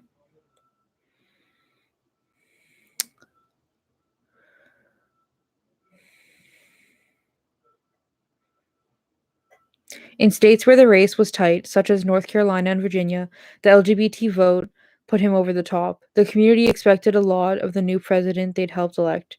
In the beginning, they didn't get much. When Obama invited Rick Warren to give the invocation to his inauguration, the LGBT people were outraged. Andrew Sullivan, the pioneering advocate for same-sex marriage, groused, quote, "If anyone is under the illusion that Obama is interested in advancing gay equality, they should probably sober up now," end quote. Another big disappointment came that spring.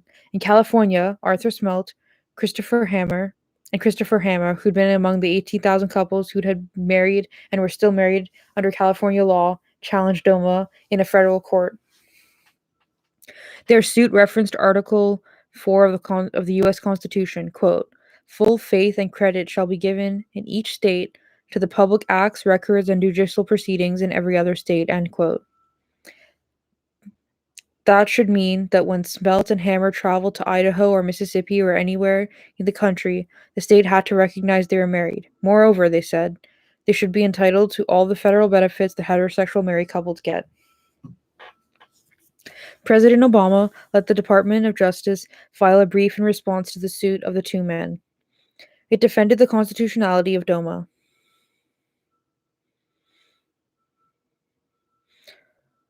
Argued that the federal government must not violate the rights of the states that had banned same-sex marriage, and moved that Smelt and Hammer's suit be dismissed with prejudice. This is the same thing that Clinton did.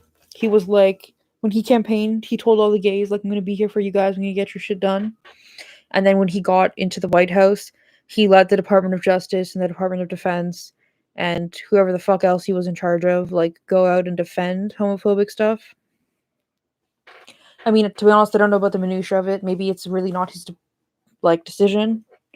Or maybe it's really not within his power to actually not do that, because then it would make it look like he doesn't, that he's like above the law just because he's president or something. However, I'm just saying this is the same shit that the book earlier criticized Clinton for doing.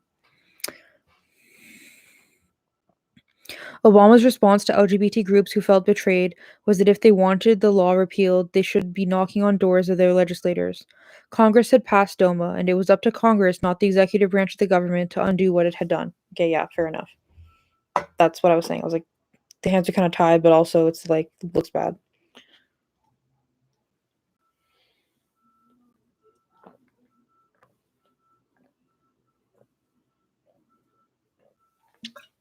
I am so tired. I'm like falling asleep. I just want to finish this chapter.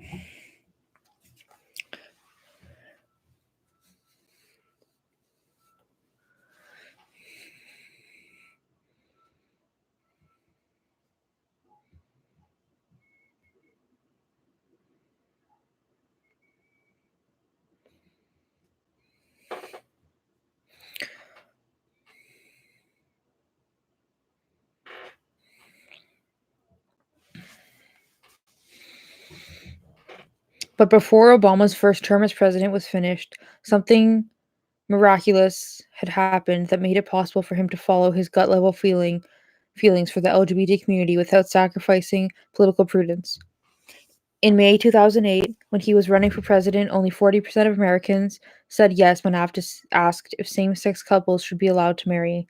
By May 2011, the change in public opinion was colossal. 53% of Americans said yes to the question, and a whopping 70% of the youngest demographic of voters said yes. Young voters had turned out in force in the 2008 presidential election, and 66% of them had voted for Obama. What's a young voter under 40? Look, I'm joking, but actually, I'm like actually wondering. Um. Anyway.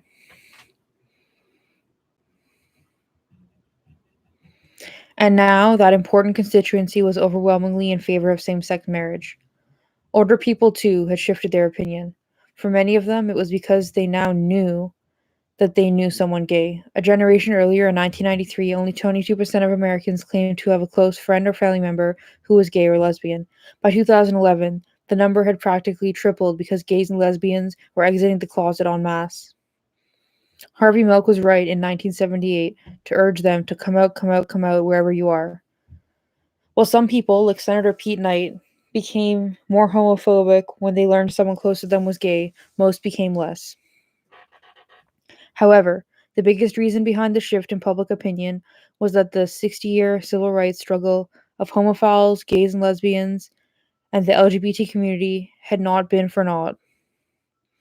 On May 6, 2012, Vice President Joe Biden, stumping for President Obama's re-election bid, appeared on NBC's Meet the Press. 16 years earlier, when Biden was a senator, he'd voted for DOMA.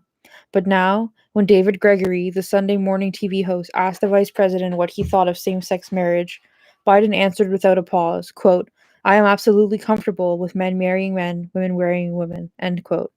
For him, he said, it comes down to who you love. His academic explanation for why he changed his mind in the last years was that, quote, "things begin to change when social culture changes," end quote. Will and Grace was his example. That sitcom Biden proclaimed, quote, "probably more to educate the American public about gay people than almost anything anybody's done so far," end quote.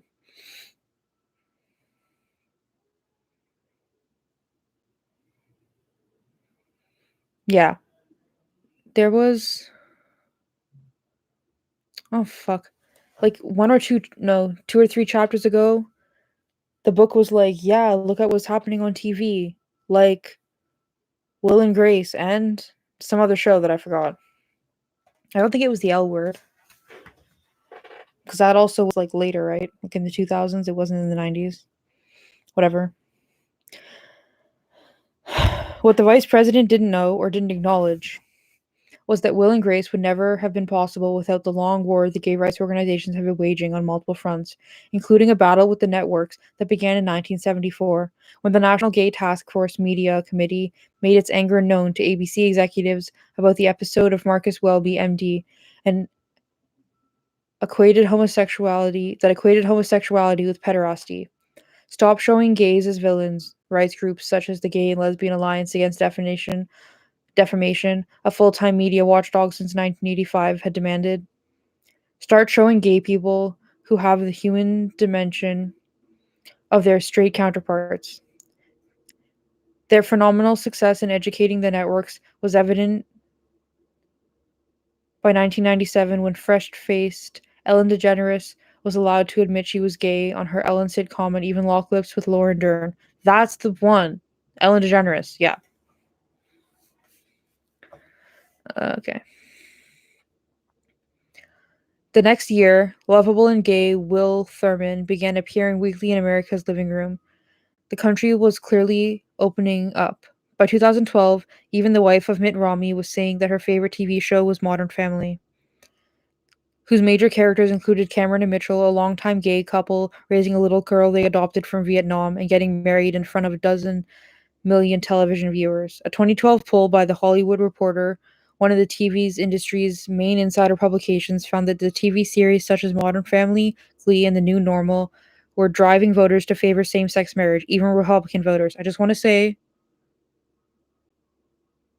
oh my god, isn't there surrogacy in that show though? I don't know. I just liked the comedy, like the humor angle of The New Normal. I actually found it fairly hard to find on the internet, but I mean, it's way better than Glee, and in some ways better than Modern Family. That's my 2 cents as somebody who watches a lot of TV.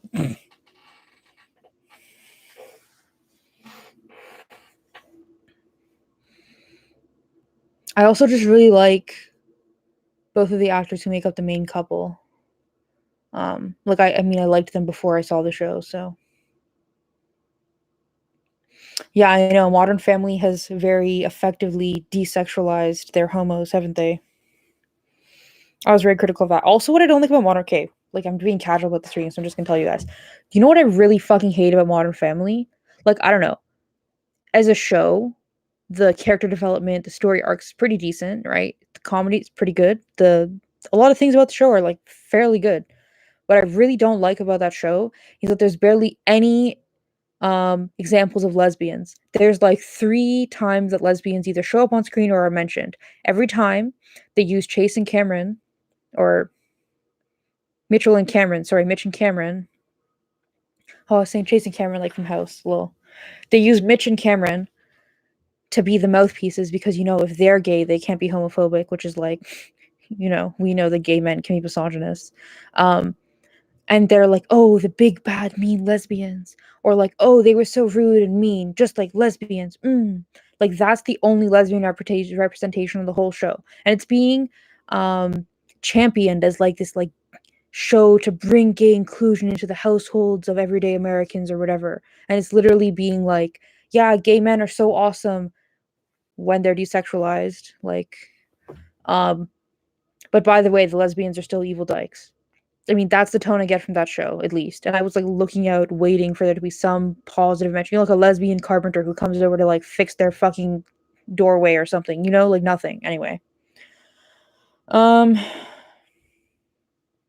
I also think it's worth mentioning that like Ellen came out and she knew that would be like the end of her show, and it was like the end of her show. I mean, then she got like the Ellen show, like, like the talk show, right?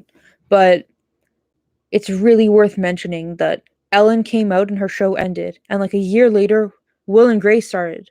Like, it's not a fucking coincidence that when a lesbian comes out, it's like the end of. I mean, at least for her, it was the end of her show, right? But like gay men, they're treated completely differently. I'm just saying, like, it's worth mentioning, it's worth noticing. What? Yeah, lesbians really have crappy representation on TV. Like, obviously, the L word is the thing you can point to the most. But it's like, honestly, I don't even know if I've watched it since I came out as a lesbian. I just feel like the whole thing is like geared towards women who think lesbians are like hot and cool, and like straight men who wants them to jerk off to, like literally. Um, Like, I think somebody would compare the L word to Queer as Folk, the American, not the UK. No offense, UK. Usually the UK version of stuff is better, not in this case, in my opinion at least. But it's not the same thing because women and men are not the same. So just because they're both basically softcore porn, it's like, who are they catering to? What is the demographic? Like, why is it softcore porn? I don't think just because Queer as Folk is softcore porn, that makes it okay for the L word to basically be softcore porn. I don't know, at least in my opinion.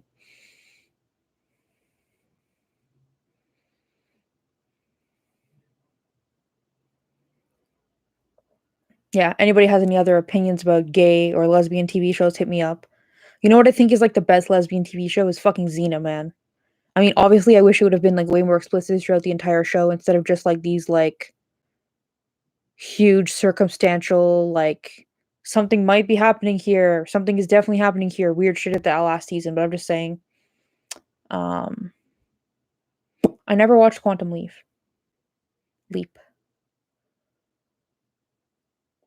Okay, how did you know Ellen was gay? You just looked at her and you were like, "That's a gay." Like how? I have really bad gaydar when it comes to women. It's like not fucking fair. Pretty fucking good gaydar when it comes to men. I don't know why.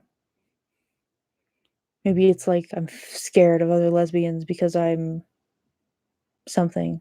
I'm not sure. Your cat's name was Xena? That's amazing. Um Also, I'm just gonna say, as somebody who is like a fan of 90s television and early 2000s television, even though I was like an infant, um, Buffy, man. Willow and Tara were like the lesbian power couple of my teenage years. Like, I didn't think I was a lesbian, but I was like, those are the fucking lesbians, man. You know what I mean? And then, of course, they killed one of them. And I cried and I stopped watching the show. And then, when like many years later, I finished watching the show.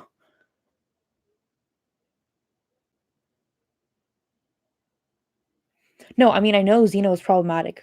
I'm not saying it was like the best show ever.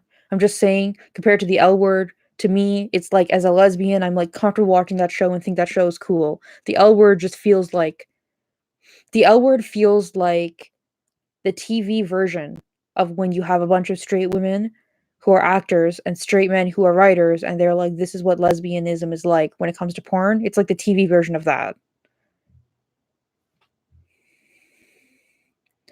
Um, yeah. Willow was like, definitely had a crush on Willow. She was like a red-headed fucking witch. How can you not have a crush on her? Um, yeah. Also, since people have mentioned some sci-fi stuff, Trans Gemini from Andromeda was my first ever, like, I came out as lesbian and then I watched that show and I was like, oh my god, I want to marry her. She was my first, like, confirmed lesbian crush. She's like purple skin and she's an alien.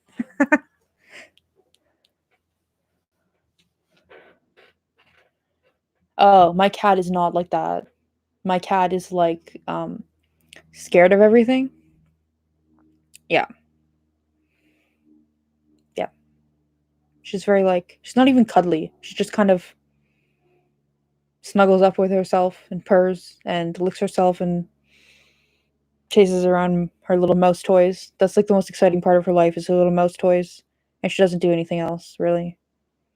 She also is not super into people. Like she likes to be around people, but she doesn't like to be touched by people. Like a lot, very much. Yeah. Except me. I mean, she doesn't like to be touched by me a lot either, but I mean I can touch her more than other people do.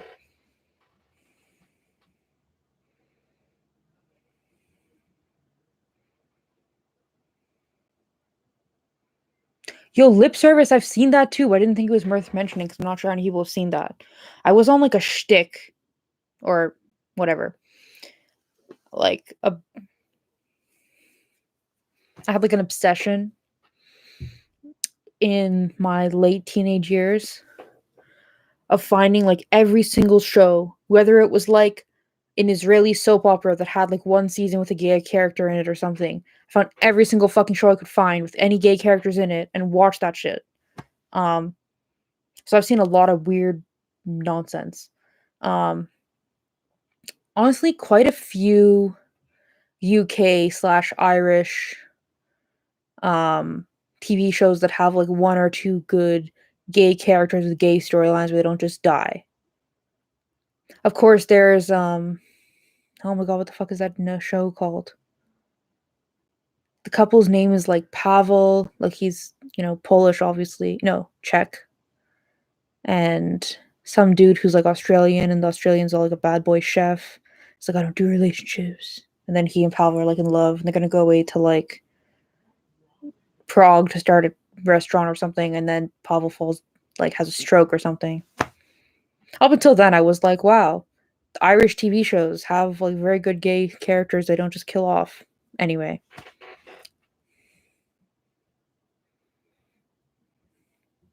yeah, I had trouble with the L word, man. I think I got to season 2.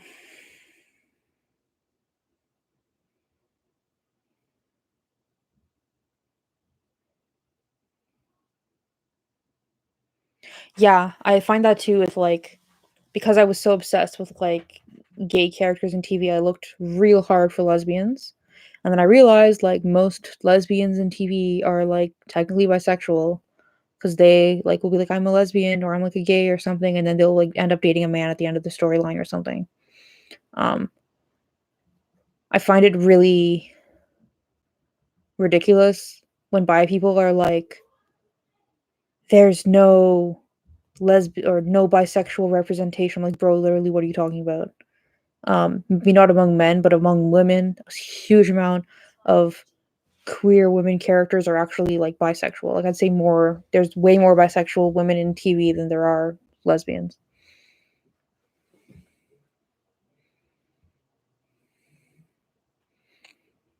Yeah, I haven't hung out with like a ton of lesbians. Like I try my best, but like I mean it's not like you can just go hang out with them super easily. I'm sorry if my roommates are loud. Mama. She's ignoring me, even though I'm scratching her. It's rude.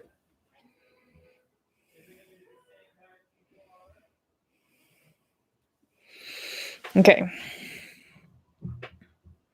But I think what you're talking about like developing gaydar, it's like if you hang out with the same like 6 lesbians for like a couple years, it's not really how you develop your gaydar. It's like you have to like be around groups of gay people constantly to judge like are these people gay or something, you know what I mean? It's like constant new exposure. It's not just and which I've never had before. When it comes to lesbians at least.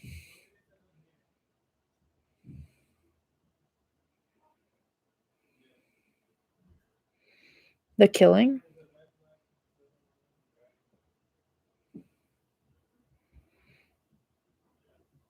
That's not Killing Eve, right? Is the Killing that show that's about like some serial killer who gets put into prison and like a cult of people like form around him and they like impede the investigation, eventually get him out of prison or something? Is that the Killing?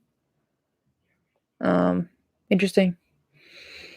People have recommended Killing Eve to me, but I think it's because of my youth of watching or of reading tons of gay romance novels. I cannot stand when like the entire gay romance storyline is just like teasing that there is some kind of gay flirtation without any like follow through. It's like really unsatisfying and like frustrating, frankly.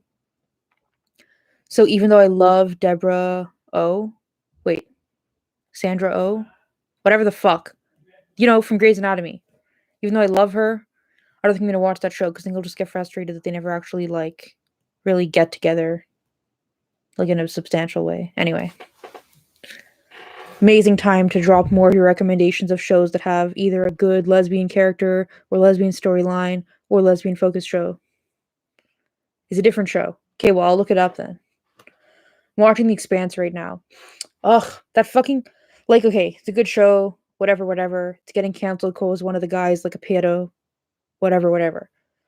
In the first season, they're tracking down this girl, Julie Wong or something. I don't remember the fuck her name is. Mao. Juliet Mao or something. And they're trying uh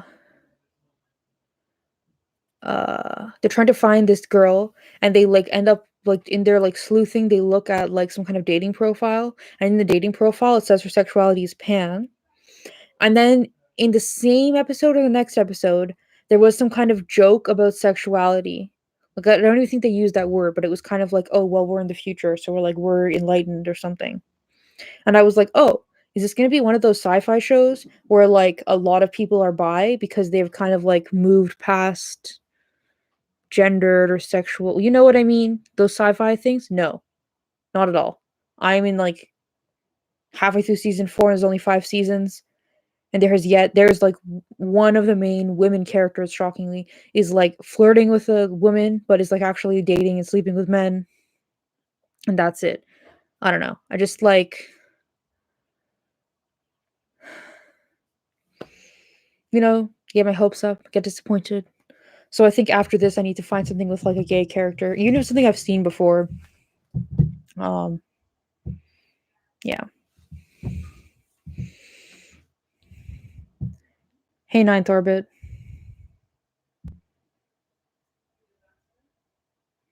Are you calling me essential? Like my YouTube channel is essential? Because I'm literally an essential worker. Like technically.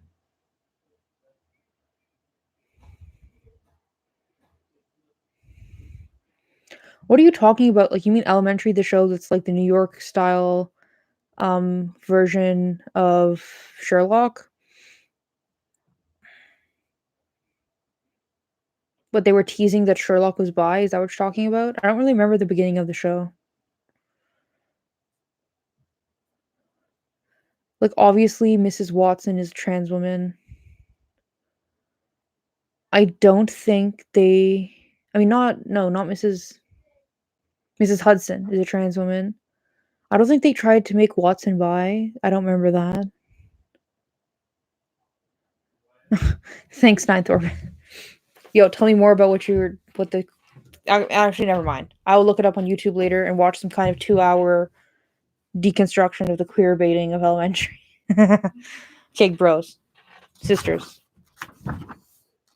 comrades of gayness.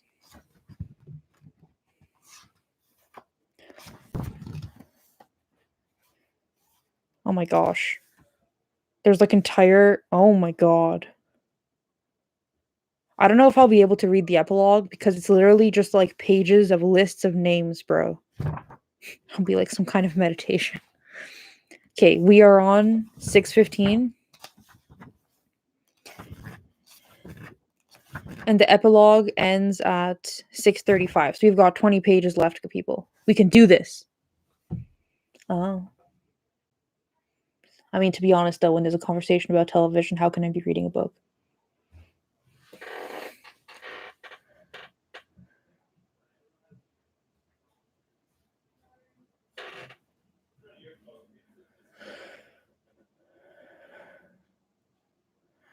Oh, yeah. I literally watched, like, some kind of 2-hour deconstruction of the queer baiting of Sherlock. And then after no, maybe that one was 1 hour. And then after that, I watched an even longer deconstruction of the queer baiting of Supernatural. I don't know. The concept of queer baiting and stuff, like, very identity politics-y. But on a very visceral level, it's like I wanna see people like me in TV, and I never fucking see that. Not that gay men are exactly like me, but you know what I mean. Um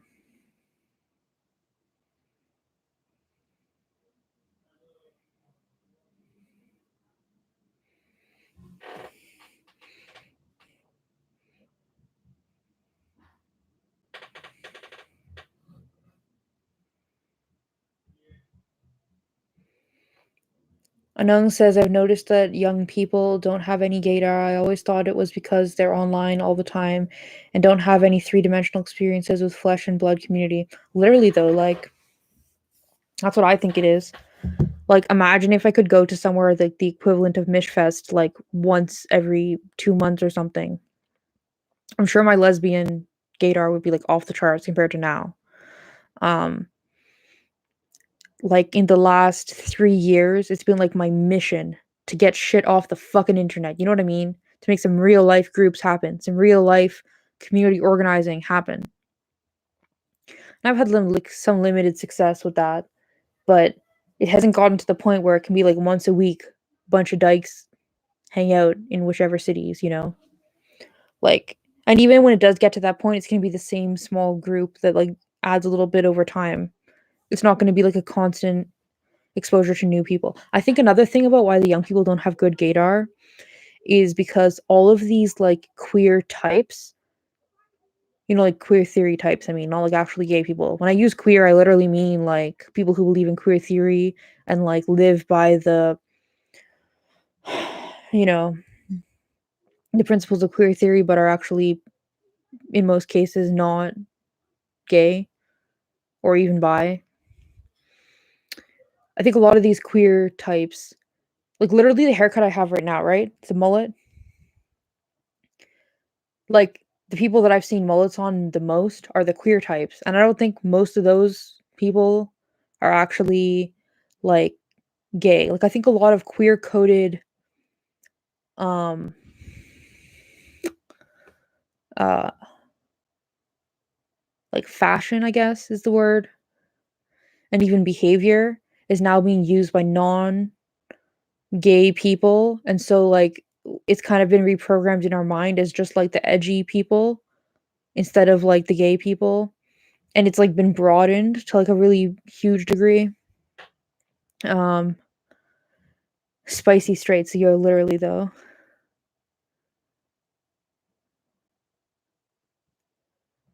Okay, I tried to watch Master of None, and I, like, couldn't get into it because Aziz's character was so annoying.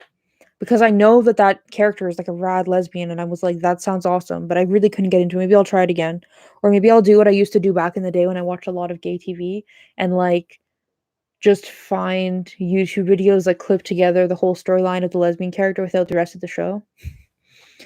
Um Oh, you know it's a really good lesbian show? One Mississippi. I mean, I cried like a fuck ton. It was very emotional, but, you know, she's like a fucking butch. Um, and it's, like, about her being a lesbian and about her wife coming to terms with the fact that she's, like, attracted to women and, like, is into Tig and stuff. Also, like, I know they separated, and now one of them or both of them is like a trans, and they brought into queer theory and all that stuff. But what was that? Leah Butcher and Rhea something. They're like a couple who are both like one of them is kind of butch and one of them is just kind of like chapsticky, and they're both like lesbian stand-ups. Their show, I don't even remember what it's called, but I watched it when it first came out and I was very into it. I thought it was really funny. Um, there are like a handful of lesbian stuff on TV now. Um, and Tig Notaro has been in like a couple of things. Um, oh, Hannah Gadsby is in Please Like Me. It's like this Australian show about this boy who comes out as a gay, and then Hannah's there and she's a cool lesbian and he's like an interesting gay character. Um,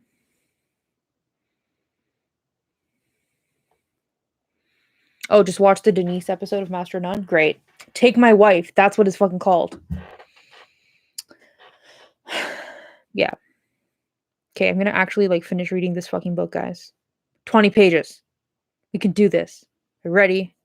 Then we can talk about gay TV or TV generally as much as we want. Okay. Okay, wait, no. I can't start reading. I have to address this comment.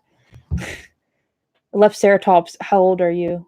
Are you from the generation of people who are in the supernatural fandom? Because I am. She says, a lot of fans of Supernatural shipped the True Brothers. Creepy as hell. Do you know why they shipped the True Brothers?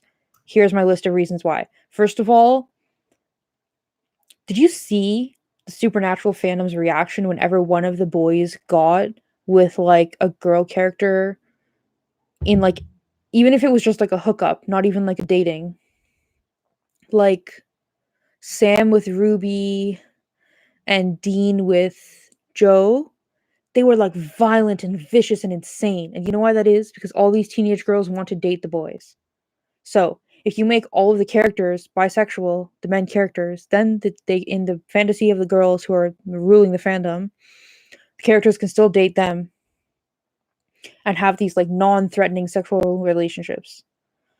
And the reason that the brothers always ended up together was because for like 4 or 5 seasons, they were like the only fucking stable characters that were not like a father figure. Which, I mean, when you're shipping incest, is that really where you need to draw the line? But apparently it is. Like, apparently it was to the Tumblr fandom. I was always really grossed out by it. But now that I'm older and I look back, I kind of see, I'm not defending it, saying I kind of understand parts of the reasons that fed into that. Like, who else were they going to ship them with? Can you think of another character? Oh, Dean and his Impala. That would have been a great ship. I'm sure that was a ship. I'm sure there's all kinds of erotic fan fiction about it. And that's why as soon as Cass was on stage, immediately Cass, which is like became one of like the main 3 characters when he joined after like a season of being like a backup character type, supporting character. As soon as Cass joined the show, he was immediately being shipped with one of the main characters. Because I don't think the fans really wanted to ship the 2 brothers. They just had nobody to ship them with. Like if you look at the Onceler fandom, which is like, I think from Horton Hears a Who, no, not Horton Hears a Who, the Lorax. It's like that Dr. Seuss book about like killing the trees for capitalism or whatever. Like a fandom developed around the Onceler on Tumblr. And there was no one to ship the Onceler with based off of like the new spin-off miniature movie that they made about him. So they ended up shipping the Onceler with himself because there was literally nobody else to ship him with. Like, I think a lot of the times it's like you have all of these creative teenage girls who have like all of these like stories they want to tell and all these romantic fantasies they want to put on the page, and they're just looking for like characters to do that with. And like when there's a scarcity of characters, they'll just like force it even if it makes no sense. For example, like the greedy Onceler dating because there's like a different point in the story. He goes from being like greedy to being like compassionate or something. So they'll have like the greedy Onceler dating like the compassionate Onceler and all this crap because they're just like a scarcity of characters. And it's like, bro, just pick a different fucking fandom where there's enough characters that you don't have to ship incest. You know what I'm saying? Anyway. Like, I'm not excusing it. I'm just saying I kind of understand it. So then when Cass came along and everybody was shipping Dean and Cass, I was like, yo, this is good. Then, of course, yeah,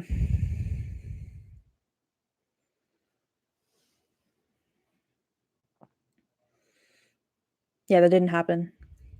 Apparently, according to some people, it's because there was like conservative straight dudes who watch that show because it's all about like guns and glory and whatever. And I'm like, dude, how?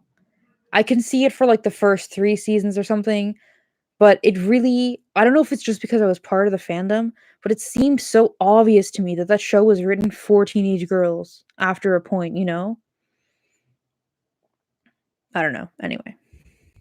Oh, you know whatever other show? Which is basically the female version of Supernatural in some way, in tone and attitude maybe, is Winona Earp, which is filmed in Alberta. It's like a female cowboy type thing.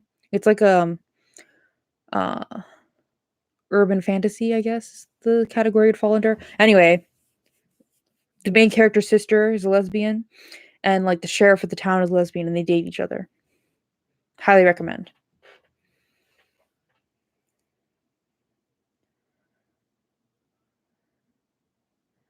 Yeah, the show definitely had like an entirely female fan base. I mean, who the fuck was buying all of the T-shirts and stuff, and like going like just look at the filming of the conventions.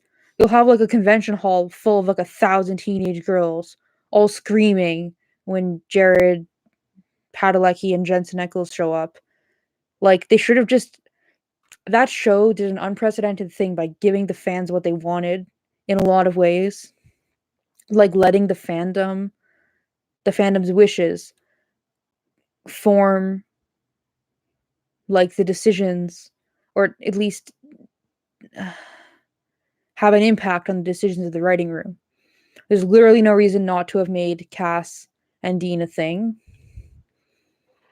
Um, even like they even kind of did it, but they like crapped out and didn't really do it.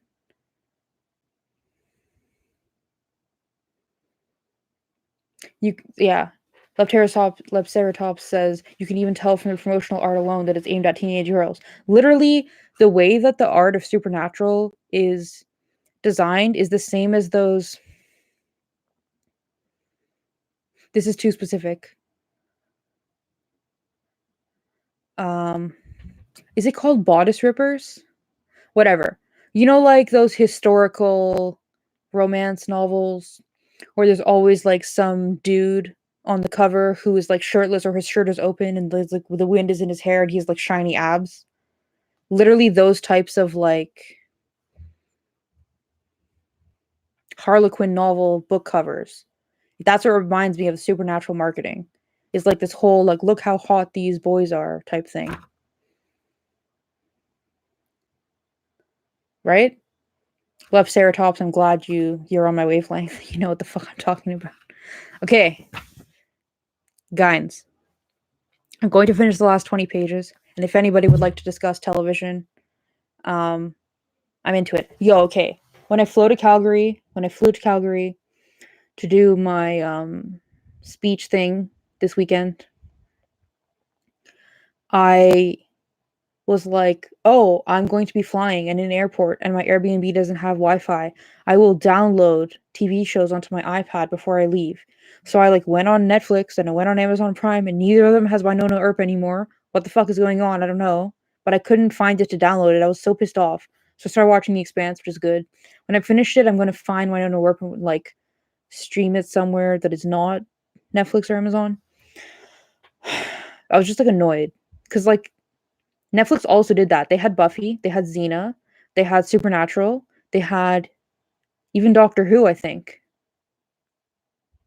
They had a lot of shows that they don't have anymore. And it's like, what the fuck is the point of Netflix when it doesn't have like these mainstreams or these staple shows? At least for me. I haven't watched any Winona Earp reaction videos because I've only watched like the first 2 seasons of it. And I think there's 5 seasons now. So I don't want any spoilers, basically. Okay, I need to stop discussing random shit and read this fucking book. Okay. Are you ready? Momo's ready. She's asleep.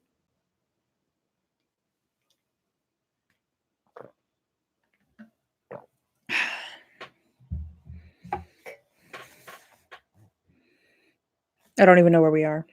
Oh, Ellen, the new normal. Yes, that's where we are. Like, the new normal has surrogacy in it, so that's not great. But the character writing of the two main characters is amazing, and I love it. One of them, it's like very, very like sitcom-y, like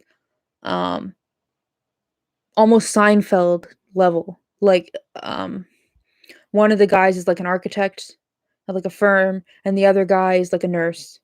And it's Brandon Routh, and I love Brandon Routh. And the other guy is some other dude that I also like, but not as much as Brandon Routh. I don't know. Anyway, is Brandon actually a gay? No, I think he's straight. It's the other actor who's actually gay. I love how that always happens with like gay couples in movies and television, where like one of them will actually be a gay actor, but with lesbians, we'd be fucking lucky if one of the lesbians in a lesbian love story, if one of the actresses who played them was actually a lesbian.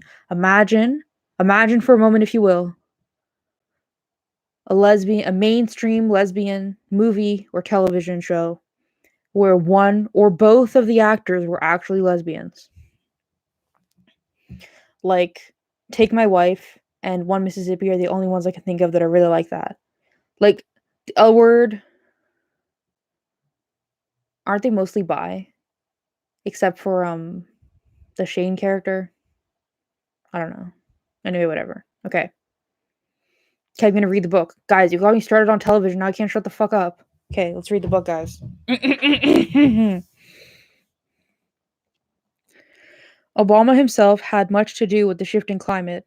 As the polls inched upwards to indicate that more people supported same sex marriage, he felt free to say he was evolving on the issue. But the polls had been inching upward in part because of the sympathy he'd already shown for LGBT people. Signing the hate crime bill in 2009, announcing in his State of the Union address in 2010 that Don't Ask, Don't Tell must be repealed, finally letting it be known in 2011 that the Justice Department would no longer defend DOMA. So it is within his power. He's just being a fucking politician as usual. The president's sympathy made the country more sympathetic. April 2011, DC's St. Regis Hotel. At a classy LGBT fundraising dinner for Barack Obama's re-election bid, he is asked by a tuxedoed Chad Griffin, the 37-year-old head of the Human Rights Campaign, "Mr. President, how can we help you evolve more quickly?" Obama's answer, "I think you can tell from what I've done so far the direction that I'm headed in." May 9th, 2012. So, like, a year after that quote, almost. Obama had fully evolved. His gut-level sympathies for the LGBT community had ceased to be in a tough tug-of-war with his political prudence. On the issue of marriage equality, he could safely distinguish himself from his opponent Mitt Romney, who'd announced that as president, he'd pass a federal constitutional amendment banning homosexual marriage. Romney seemed oblivious to Gallup, CNN, and Washington Post polls that all showed that the majority of Americans now supported same-sex marriage. Same-sex marriage had been a wedge issue since 2004, bringing voters who disapproved of it to the ballot box to vote Republican. It could be a wedge issue in the 2012 election too, Obama strategists advised. It could bring more young people and women to the ballot box to vote Democratic. Obama could be out of the closet as who he'd been all along, a same-sex marriage supporter. Safe as his coming out was, presidential advisors orchestrated meticulously, even to the coffee cups sitting on the two little side tables of the president and the TV interviewer, to suggest they were having a cozy chat and not that Obama was making a dramatic proclamation. The interviewer, Robin Roberts, handsome, tailored African-American, a conqueror at ABC's Good Morning America, was chosen with careful consideration to reaching a recalcitrant demographic. A Pew Research Center poll in 2011 said that only 36% of blacks approved of same-sex marriage. The ploy, two smart, good-looking, young black people rationally discussing same-sex marriage as just and fair, worked. After the May 9 interview, a Pew Research poll found that 51% of African Americans favored same-sex marriage. Mr. President, are you still opposed to same-sex marriage? Was the scripted question Robin Roberts asked at the start. The talking points, family, patriotism, American decency, and fairness, were scripted too. Quote, I've been going through an evolution on this issue, end quote, Obama began. He reminded America that he'd always been in favor of civil unions because it would give same-sex couples the rights others take for granted. Hospital visitations was again his cautious tale. But at the dinner table, he said his daughters, Sasha and Malia, would sometimes talk about their friends who had same-sex parents. His daughters couldn't understand why the friends' parents were discriminated against. Quote, that's the kind of thing that prompts a change of perspective, not wanting to explain to your child why somebody should be treated differently when it comes to the eyes of the law.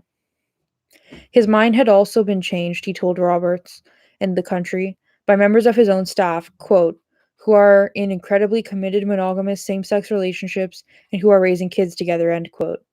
He'd been troubled, too, that they were, quote, soldiers, Marines, tailors out there who are fighting on my behalf, end quote, and that despite their sacrifice, if they're gay, they aren't permitted to marry the one they love. But he concluded, quote, I think the whole country is evolving and changing, end quote, because, quote, America is about fairness and treating everybody as equal, end quote. Behind the carefully scripted words, however, was the man who declared himself years before to be a strong believer that full citizenship should be enjoyed by all. Earlier that day, as he was leaving the presidential suite to go to the White House cabinet room where the interview should be held, Michelle Obama, who knew how her husband had struggled between his deep convictions and what had long seemed politically sensible, called to him, Enjoy your day, you are free.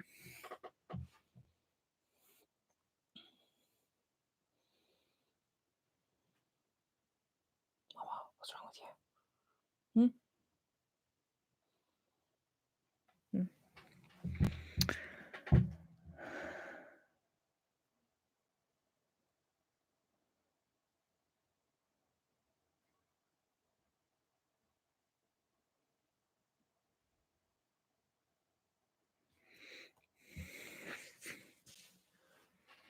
Marriage equality. Hollywood and the U.S. Supreme Court. A semi-happy ending. Same-sex marriage stopped in California the day after Proposition 8 was passed, and the real fight began. Gloria Allred joined the Tyler case to Northern California's same-sex marriage cases, and with the National Center for Lesbian Rights and a dozen other rights groups, tried to figure out what their next move should be. The lawyers all cautiously agreed they shouldn't attempt a federal suit.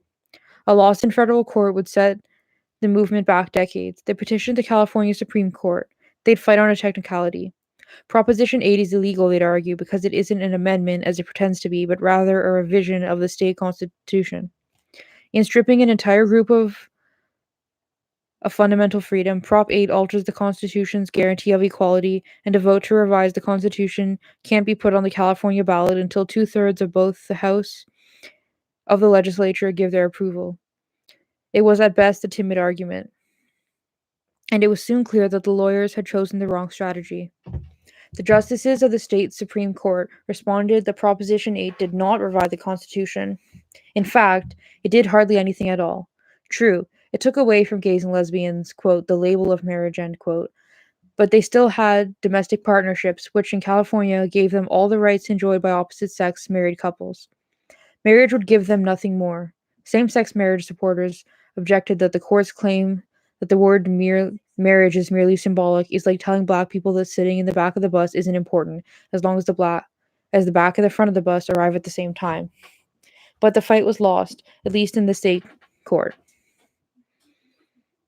Marriage equality was the term civil rights professionals came to prefer to make the point that marriage between two men and two women should be equal to a marriage between opposite-sex couples.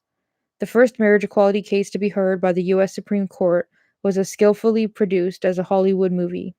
Its director actually was a movie director, Rob Reiner, best known for the classic When Harry Met Sally. The producer was Rayner's friend, Chad Griffin, a PR expert.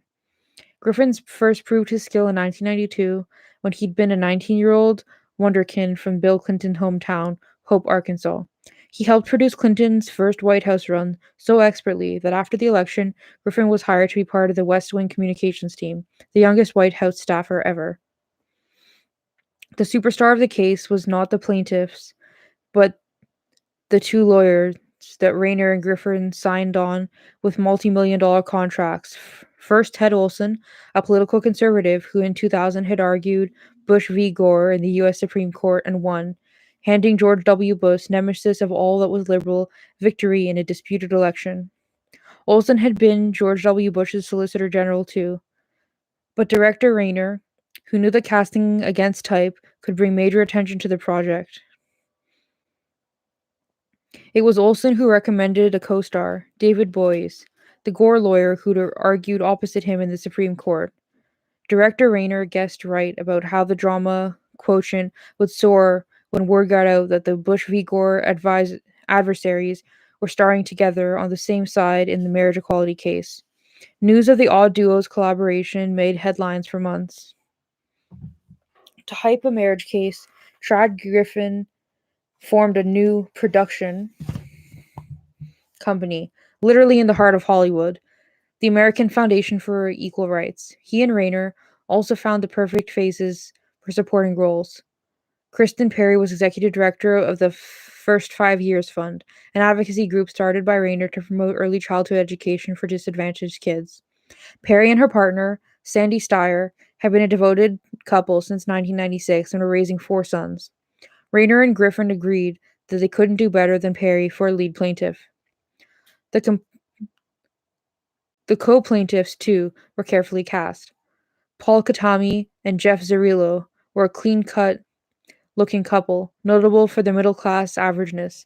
Together since 1998, living in a quiet Burbank neighborhood, hoping to marry and raise a family together.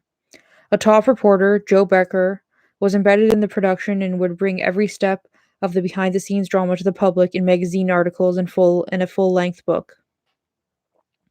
Olson and Boies first took the Perry v. Schwarzenegger case to the federal district court, where it was heard by Chief Justice Vaughn Walker, a George H.W. Bush nominee.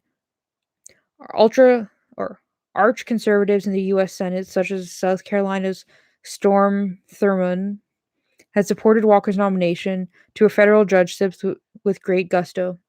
When Walker was a lawyer, he'd represented the U.S. Olympic Committee in a suit to force a San Francisco-based group that wanted to call their National Athletic Commission Gay Olympics to delete the word Olympics. But this apparent villain turned out to be the real hero in the California marriage saga. That's interesting.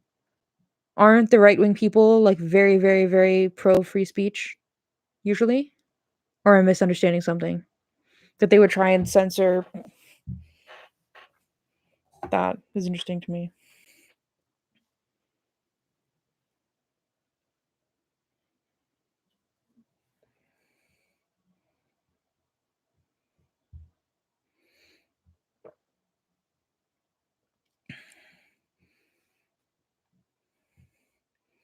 I don't think it said cis sex.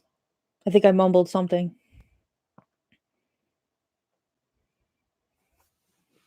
Yeah. I haven't seen her use the word cis anywhere. She might have used the term cisgender once. Or maybe that was in the other book I'm reading. I don't think she's used the term cis at all in this book. All right. In the 2.5-week courtroom drama, ProtectMarriage.com, Pete Knight's widow Gail still served as a figurehead, reiterated that amending the Constitution to forbid same-sex marriage protected families and children. They called as their main witness David Blankenhorn, president of the Institute for American Values, who argued that children suffer if they're not raised by two opposite-sex parents. Lawyers Olson and Boies showed he didn't know what he was talking about. Blankenhorn's qualifications were a master's degree from Warwick University in England, where he'd written a thesis on two 19th century cabinet makers union. None of his published work had been subject to peer review by experts, and his opinion came secondhand from right-wing authors who he quoted with blind credulity. The witnesses, Olson and Boys called psychologists, sociologists, anthropologists, had pertinent academic credentials. They testified emphatically that children in same-sex families were as well adjusted and happy as those in opposite sex families, and that illegalized same-sex marriage would be great for them. The document came on August 4th, 2010, when Judge Walker rendered his verdict. Dismissing Blankenhorn's testimony as inadmissible opinion, he declared that a private moral view concerning homosexuals is not a proper basis for legislation, and that Proposition 8 had done, quote, nothing more than enshrine in the California Constitution the notion that opposite-sex couples are superior to same-sex couples, end quote. Judge Walker ruled that Proposition 8 violated same-sex couples' due process and equal protection rights and was unconstitutional. Arnold Schwarzenegger was serving his last year as governor and had long since given up all pretense of wanting to protect marriage. When he got word of Judge Walker's ruling, Schwarzenegger tweeted his followers, "This decision affirms the full legal protection and safeguards I believe everyone deserves."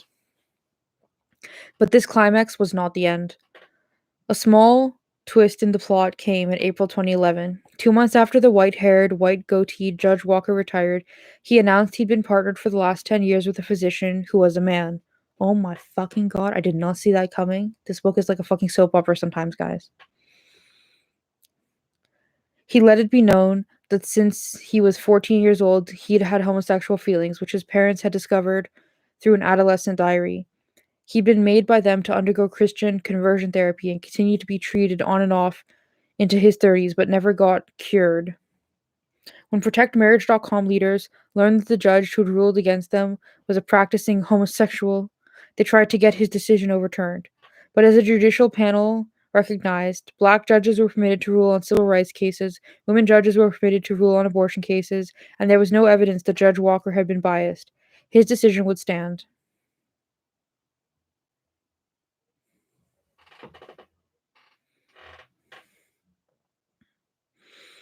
ProtectMarriage.com urged the state to appeal the case. Jerry Brown, a progressive who'd succeeded Schwarzenegger as governor, refused. Gail Knight and others went back to the ProtectMarriage.com donor base for more money. They'd carry on by themselves. The first sequel, played out in the Ninth Circuit Court of Appeals, was called Perry v. Brown, though Brown, of course, was on the side of Perry. The appellate judges, citing the U.S. Supreme Court's 1996 decision in Romer v. Evans, ruled that voters can't decide to single out a disfavored group for unequal treatment. Proposition 8 served no purpose other than to, quote, lessen the status and human dignity of gays and lesbians, end quote. In a 2-1 decision, they upheld Walker's finding that Prop 8's amendments to ban same-sex marriage was unconstitutional. The final sequel, called Hollingworth v. Perry, was set in the U.S. Supreme Court. On March 26, 2013, a cold and cloudy day in D.C., lawyer Charles Cooper, a 61-year-old Alabama native with a genteel Southern drawl, argued in front of the SCOTUS for the ProtectMarriage.com side. Cooper had important roles regarding gay issues. In 1986, he'd written the policy memo for the Reagan administration, which declared that the law protecting handicapped people from being fired for their jobs didn't apply to those with AIDS. In the 90s, he'd argued against same-sex marriage in the Hawaii State Supreme Court. In Hollingsworth v. Perry, he didn't put homosexuals or same-sex marriage on trial. He merely argued that citizens had the right to decide at the ballot box what they wanted their state's laws to be.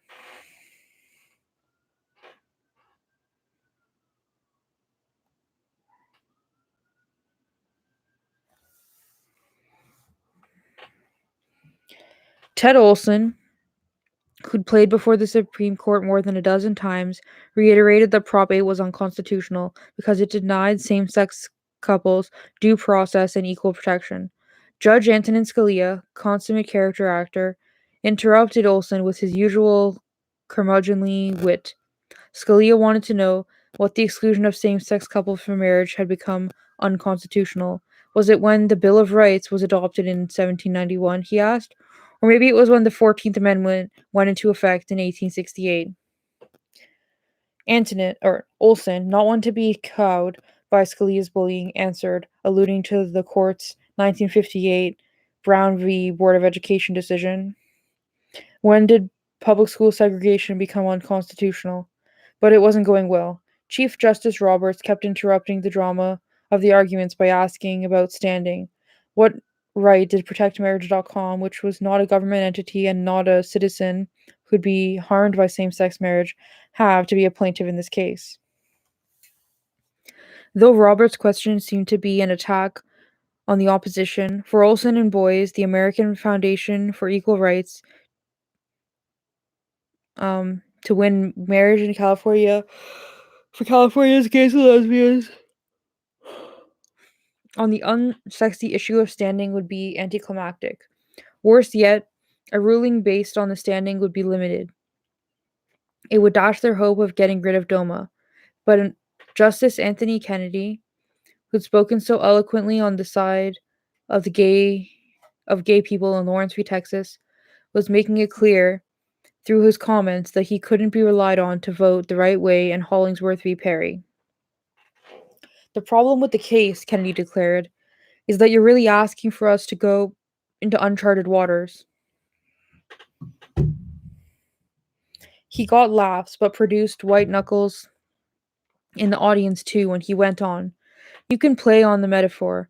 There's a wonderful destination. It's the cliffs. Ted Olson also feared that Justice Ginsburg, who should have been a reliable vote for same-sex marriage, wasn't.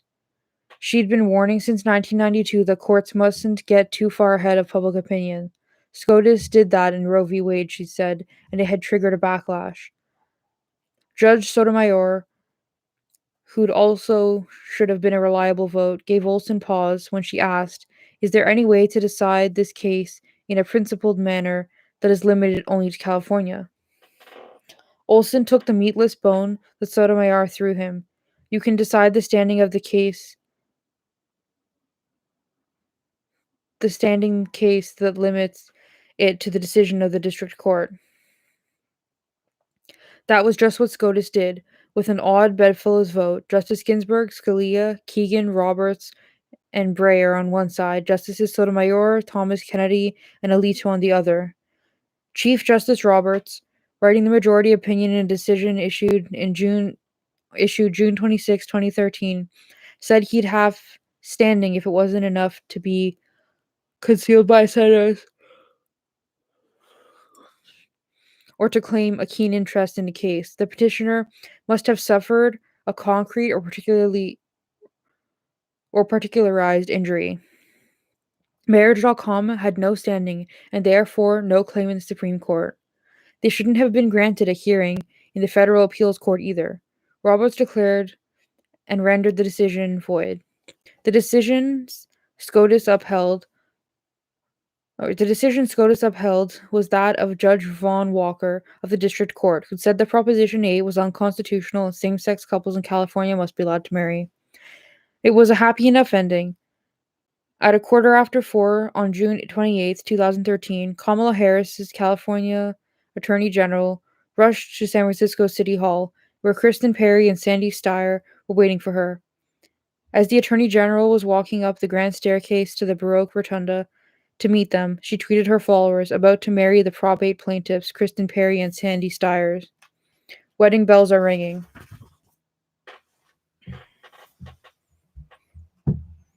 But the Federal Defense of Marriage Act still said that lesbian and gay couples, even if married in their state, were single as far as the U.S. government was concerned.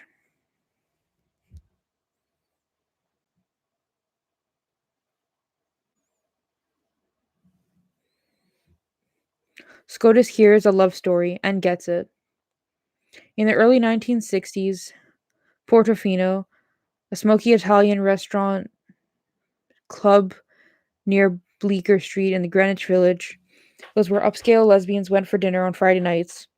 When Thea Spire came over to say hello to a friend at the table where Eddie Schlane Windsor sat, they were introduced. They had a lot in common. Both smart dressers, silver screen glamorous, Spire like the butchy Garbo and Queen Christina, Windsor, a Liz Scott, platinum blonde, high-breasted, fuchsia polished nails. Both were also Jewish, quick-witted, ambitious. Windsor had been married to a man for less than a year before she realized she preferred women and parted with her husband on friendly terms. In 1955, she went back to school at NYU, where she got a master's in applied mathematics. She became a pioneer in the new computer industry, working for IBM as one of its rare women program developers. Thea Speyer, who'd escaped from Amsterdam with her affluent family when Hitler's invasion of the Netherlands was imminent, had been kicked out of Sarah Lawrence as an undergrad, caught kissing a woman, but now she was getting a PhD in philosophy from Adelphi University. I think that this person, no, it's just the same story. Kicked out of Sarah Lawrence is different, never mind. Because in like one of the early chapters, there was like women who got kicked out of Smith College for like, being lesers. Spire and Windsor also had in common that they loved to dance. We immediately just fit. Our bodies fit, Spire liked to say when she remembered their first meeting and how they danced so long and hard the first night that Windsor wore a hole in her stockings. They were each involved with someone else at the time, so after that meeting at Portofino, for a couple of years they saw each other only at occasional parties. Their partners would be buttoning coats, ready to go home, but Spire and Windsor would seek each other out for one last irresistible dance together. In 1965, both happened to be single again. When Windsor heard that Spire, who never quite left Windsor's mind, would be spending the weekend at the Hamptons, she got herself invited to the home of friends whom she knew Spire would visit. Spire came by when the friends were out. Is your dance card full? Windsor quipped. It is now, Spire answered. And all afternoon they made love. 2 years later, Spire, always a romantic, got down on her knees and proposed to Windsor. Windsor said yes before Spire could finish the poetic speech she'd composed. Same-sex couples, 1965, so this is 1967. Okay. Same-sex couples couldn't get married anywhere in 1967, but Spire wanted to buy Windsor a diamond engagement ring. How can I wear it at IBM? Windsor asked. She got along fine with her coworkers, but always turned down their invitations, such as going to weekend wine tastings, because she didn't dare bring Spire. An engagement ring would have prompted questions she knew she couldn't answer, honestly, in an era where people lost their jobs if they were found out to be gay or lesbian. So instead of a ring, Spire gave her a diamond brooch, which Windsor wore on her lapel, even 40 years later when her picture was appearing in newspapers and magazines all over the globe. Thea Spire was diagnosed with multiple sclerosis in 1977. She was 45 years old. The disease was progressive. First, she needed a cane to walk, then 2 canes, then she was confined to a wheelchair. Finally, she became quadriplegic. Through it all, she continued to work as a psychotherapist, seeing clients in the eighth floor apartment on Lower Fifth Avenue where she and Windsor lived. In the last years of her life, Spire required oxygen to breathe and Hoyer lifts and slings to get in and out of bed. Though she and Windsor couldn't make the in sickness and in health vow legally, they made it anyway to each other. When it became mostly in sickness, Windsor took early retirement at IBM to be able to minister full time to her lover. But even in sickness, they didn't stop dancing. Windsor on Spire's lap, the two women twirling in the motorized wheelchair. Windsor liked to remember that they were never on the dance floor together when they didn't scream out to each other above the music, I love you. Spire's multiple sclerosis became complicated by heart disease. In 2007, she was told by doctors she probably had less than a year to live. She was 75 years old, but what she'd wanted in 1967, she still wanted. When the doctors left the examination room after breaking the news, Spire turned to Windsor and asked, "Do you still want to get married?" Windsor did, very much. She'd attended a meeting of the Human Rights Campaign at New York's LGBT Center, and during the Q&A, she'd asked what the organization would seriously start pushing for marriage.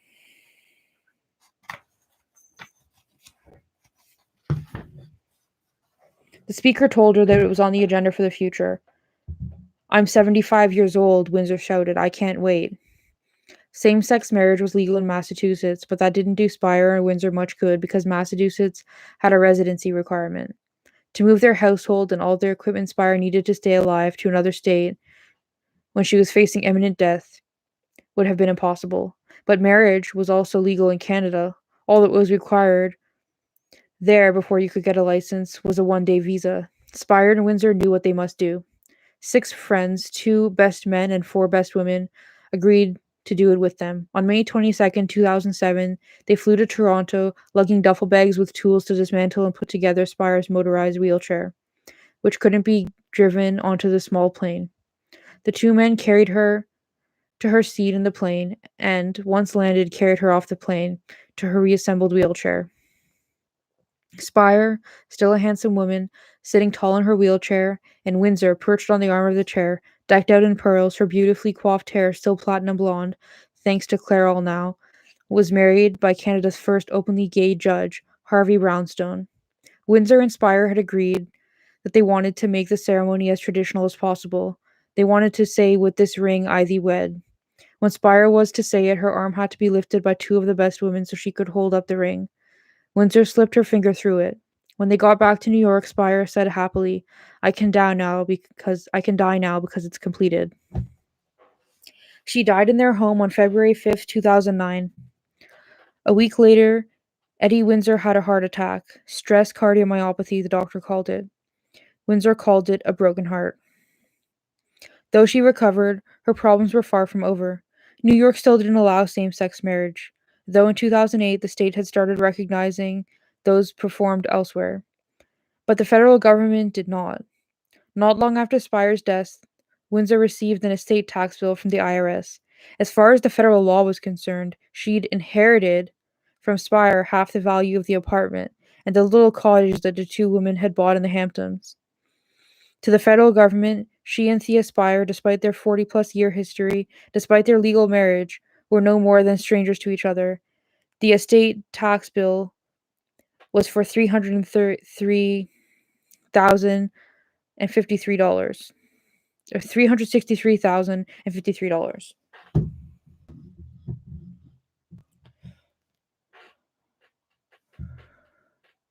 Windsor had no choice but to pay it. To do that, she had to sell investment bonds that she'd counted on to see her through the rest of her life. After paying, she'd figured she had enough left to live on for no more than 4 years. If she'd been married to a Theo instead of a Thea, she knew she'd have to pay no estate taxes whatsoever, not even if she'd met and married Theo the month before he died. Windsor called Lambda legal. "Sorry, it's the wrong time in the movement to bring up a case like this," the Lambda lawyer told her. None of the rights groups were interested in her case.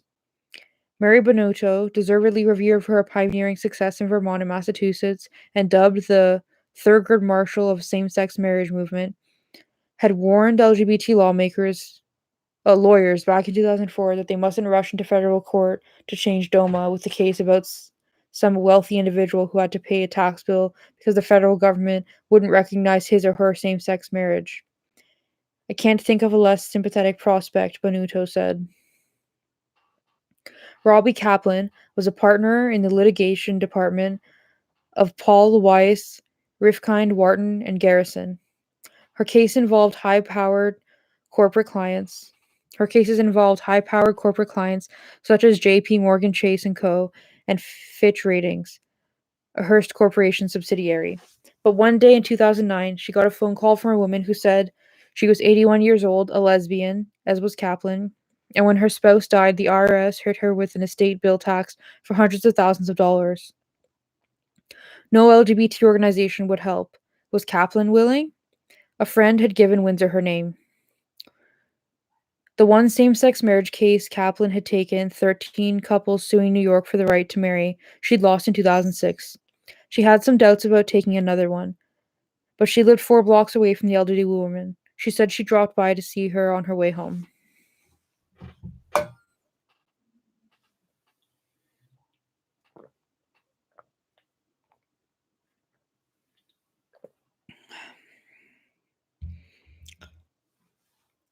When Robbie Kaplan learned to whom Eddie Windsor had been married, she recognized the name at once because she later recalled, if you were a New York lesbian and you were looking for a psychologist, everyone said, go to Dr. Thea Spire.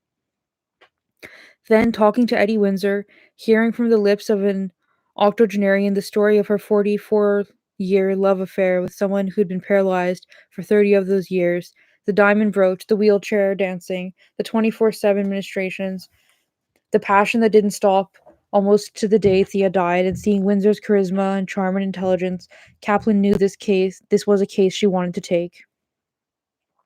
She'd take it pro bono.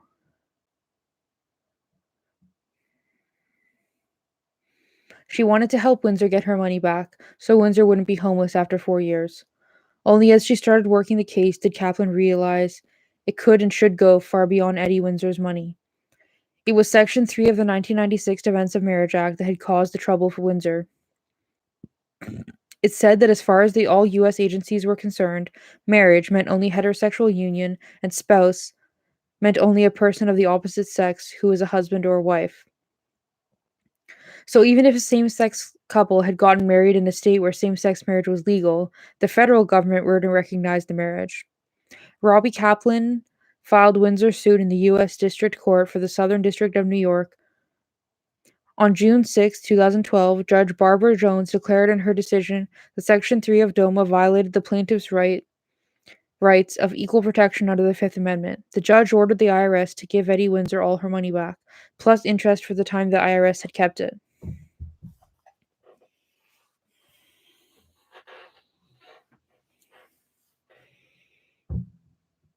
It's interesting. In general, throughout this book, I think it's safe to say that whenever gay men ended up in court, it was under two circumstances. The first circumstance is they were either entrapped by the police or were just caught having sex and they were persecuted for sodomy. And then they were like, gay community, help me because I'm fucked. Or the gay community was like looking for somebody in the military or a government contractor or whatever, specifically to bring to court to make it so that like the government couldn't fire government employees on the basis of their sexual orientation. Like there'd be like a gay group trying to get something done and they would like look for the perfect candidate and it'd be a gay man and they dragged him to court. Generally in this book, when lesbians have been in court trying to get shit done, they were like, no, I want to go to court because I fucking deserve this and I want this to happen. They were like, let's get this shit done. And they like tried to actually do something. That's just my like opinion. I mean, read the book yourself if you want, because I only have like the last 10 chapters on here, but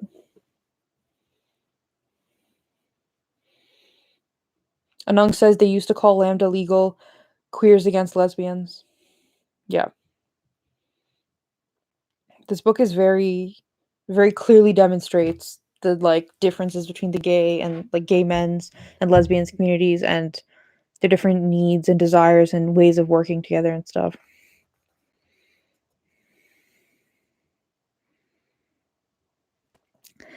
"16 months earlier, in February 2011, President Obama had announced that he and the Justice Department had determined that DOMA violated the Constitution. His administration would no longer be defending it. The president's declaration was a red flag to the Republicans in Congress, who'd be constantly seeing red since Barack Obama settled into the White House. Urged by Republican majority into the House, Speaker John Boehner convened a standing body of the House of Representatives, a bipartisan legal advisory group. If the Justice Department wouldn't defend a federal act, he said Blagg must. To head the defense, Blagg hired Paul Clement, an appeals lawyer who'd clerked for Justice Scalia, had followed Ted Olson as George W. Bush's Solicitor General, and had fought dozens of cases in the U.S. Supreme Court. In July 2012, Clement asked the Second Circuit Court of Appeals to reverse the lower court's decision on the Windsor case. Judge Dennis Jacobs, writing the majority opinion for the three-judge Court of Appeal panel, declared that it's true that same-sex marriage is unknown to history and tradition if one is looking at holy matrimony. But the state's business wasn't to concern itself with holy matrimony, but rather with civil law. And under civil law, Windsor and Spire had been married. The appeals court upheld the lower court's decision. Paul Clement, on behalf of the bipartisan legal advocacy group, then brought United States versus Edith Schlein Windsor to SCOTUS, pulling Robbie Kaplan and Edie Windsor there with him. In some LGBT rights suits, that had big implications for the community if the plaintiffs weren't near Paragon's lawyers kept them muzzled in the background, as they did in Lawrence v. Texas. I think the Lawrence in Lawrence v. Texas had been arrested for drunk driving a couple times and convicted of assault or something. He was not a good person to have on the stand in court, basically. Robbie Kaplan knew Edie Windsor belonged in the foreground. There couldn't be a better plaintiff to challenge DOMA. Not only did she have a deeply compelling story of love and incredible commitment, and she looked good and talked well, but also she was a female, postmenopausal in her 80s, and her partner was dead. Judges, who might have a hard time if forced to contemplate homosexual sex acts, didn't have to in her case. Kaplan told Windsor, "Just one thing. Until we've won, you have to stop talking about you and Tia as passionate butch femme lovers." Scalia wouldn't like it. Kaplan also guessed that Maria Bonotto missed the mark in 2004 when she said it would be a mistake to fight DOMA with a case about some wealthy individual who had to pay a tax bill because the federal government wouldn't recognize her same-sex marriage. Nobody liked taxes, Kaplan knew, and judges were wealthy individuals to identify with Windsor's plight. As soon as SCOTUS agreed to hear U.S. v. Windsor, there was pressure on Robbie Kaplan from the LGBT rights groups to let a professional who'd argued in the Supreme Court before, who could match Paul Clement in experience, take the case. She thought about it for a while. She'd written herself a post-it note that she looked at whenever she felt she was getting too ego involved or scared, and it said, "It's all about Edith, stupid." The case meant too much for her to step back. Kaplan's argument in front of the justices were clear and cogent. The Defense of Marriage Act, she emphasized, had been passed by Congress in 1996 because the legislators, looking at what the Supreme Court had said in Bowers v. Hardwick, thought it permissible to express moral disapproval of homosexuals. But the Supreme Court had since apologized for Bowers. It had said in 2003 in the Lawrence decision that it understood it had been wrong in thinking that same-sex marriage or same-sex relationships were fundamentally different from heterosexual relationships. DOMA was inconsistent with Supreme Court's present understanding, and just as the Supreme Court had changed its views about same-sex relationships, so had much of America. Paul Clement was often less than logical in his arguments. It's fair for the federal government to say, "We want to treat same-sex couples in New York, where the same-sex marriage is illegal, the same way as committed same-sex couples in Oklahoma, where it's not," Clement argued. But that's begging the question because you're treating married couples differently, Justice Sotomayor jumped in. Same-sex couples may be married under the state law, Clement argued at another point, but under federal law, it's a different matter. So there are two kinds of marriages, the full marriages and this sort of skim milk marriage, Justice Ginsburg said. But it was the remarks of the swing voter Anthony Kennedy that held the clue to who would win. Justice Kennedy kept going back to the point that deciding who is married is up to the state. If same-sex marriage is legal in a particular state, an agency of the federal government, like the IRS, has no right to say it doesn't recognize the marriage. He'd all but announced how he would vote. Quote, "Justices cast doubt on benefits ban in U.S. marriage law," end quote, the New York Times announced the next day. On June 26, 2013, Justice Kennedy delivered the majority opinion. DOMA writes inequality into the U.S. Code, he declared. It singles out a subset of people and makes them unequal. It disparages and injures those whom the state, by its marriage laws, sought to protect in personhood and dignity. It humiliates tens of thousands of children now being raised by same-sex couples. What the decision meant was that only Not only would married same-sex couples be treated by the IRS as their heterosexual counterparts were treated, but also that they could get Social Security and veteran survivor benefit, and they would hold onto their homes when widowed. They could get green cards for an alien spouse, and they were eligible for over 1,000 other benefits that only straight couples had enjoyed before. Robbie Kaplan had known the decision would be announced sometime in June. On the days that the court was in session, she asked Edie Windsor to come to her apartment and sit and wait, because that might be the day. On June 26th, 10 years to the day when the Supreme Court handed down its decision on Lawrence v. Texas, Windsor was sitting and waiting in Kaplan's apartment. Minutes after the news of the decision came, the phone rang. Kaplan answered it and handed it to Windsor. "Hello? Who am I talking to?" Windsor asked. "Oh, Barack Obama?" He was calling from Air Force One on his way to Senegal. He said he wanted to congratulate her on the victory of her historic case and to thank her for her fight to make America better. Edie Windsor answered, "I want to thank you. I think you coming out for us made such a difference throughout the country." She was right. Epilogue. Y'all, we finished the fucking book. Okay. Epilogue. Yo, I'm so tired. I'm like falling asleep here. This has sugar in it. I need more coffee. It's only like 6:30 p.m. Although to be fair, I've been awake since like 4, so 4:30. Mama. Mama.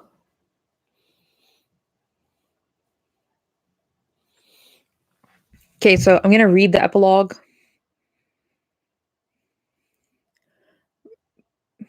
Baehr. Karina, thank you. Do you know how many fucking people in this book that I'm sure all of the fucking Americans who are listening know how to pronounce this, and I'm just like butchering it. Anyway. Jim Kepner, the homophile journalist who drove cabs and worked in a milk carton factory in the 1950s so he could give quality brain time to the embryonic movement, died in the fall of 1997.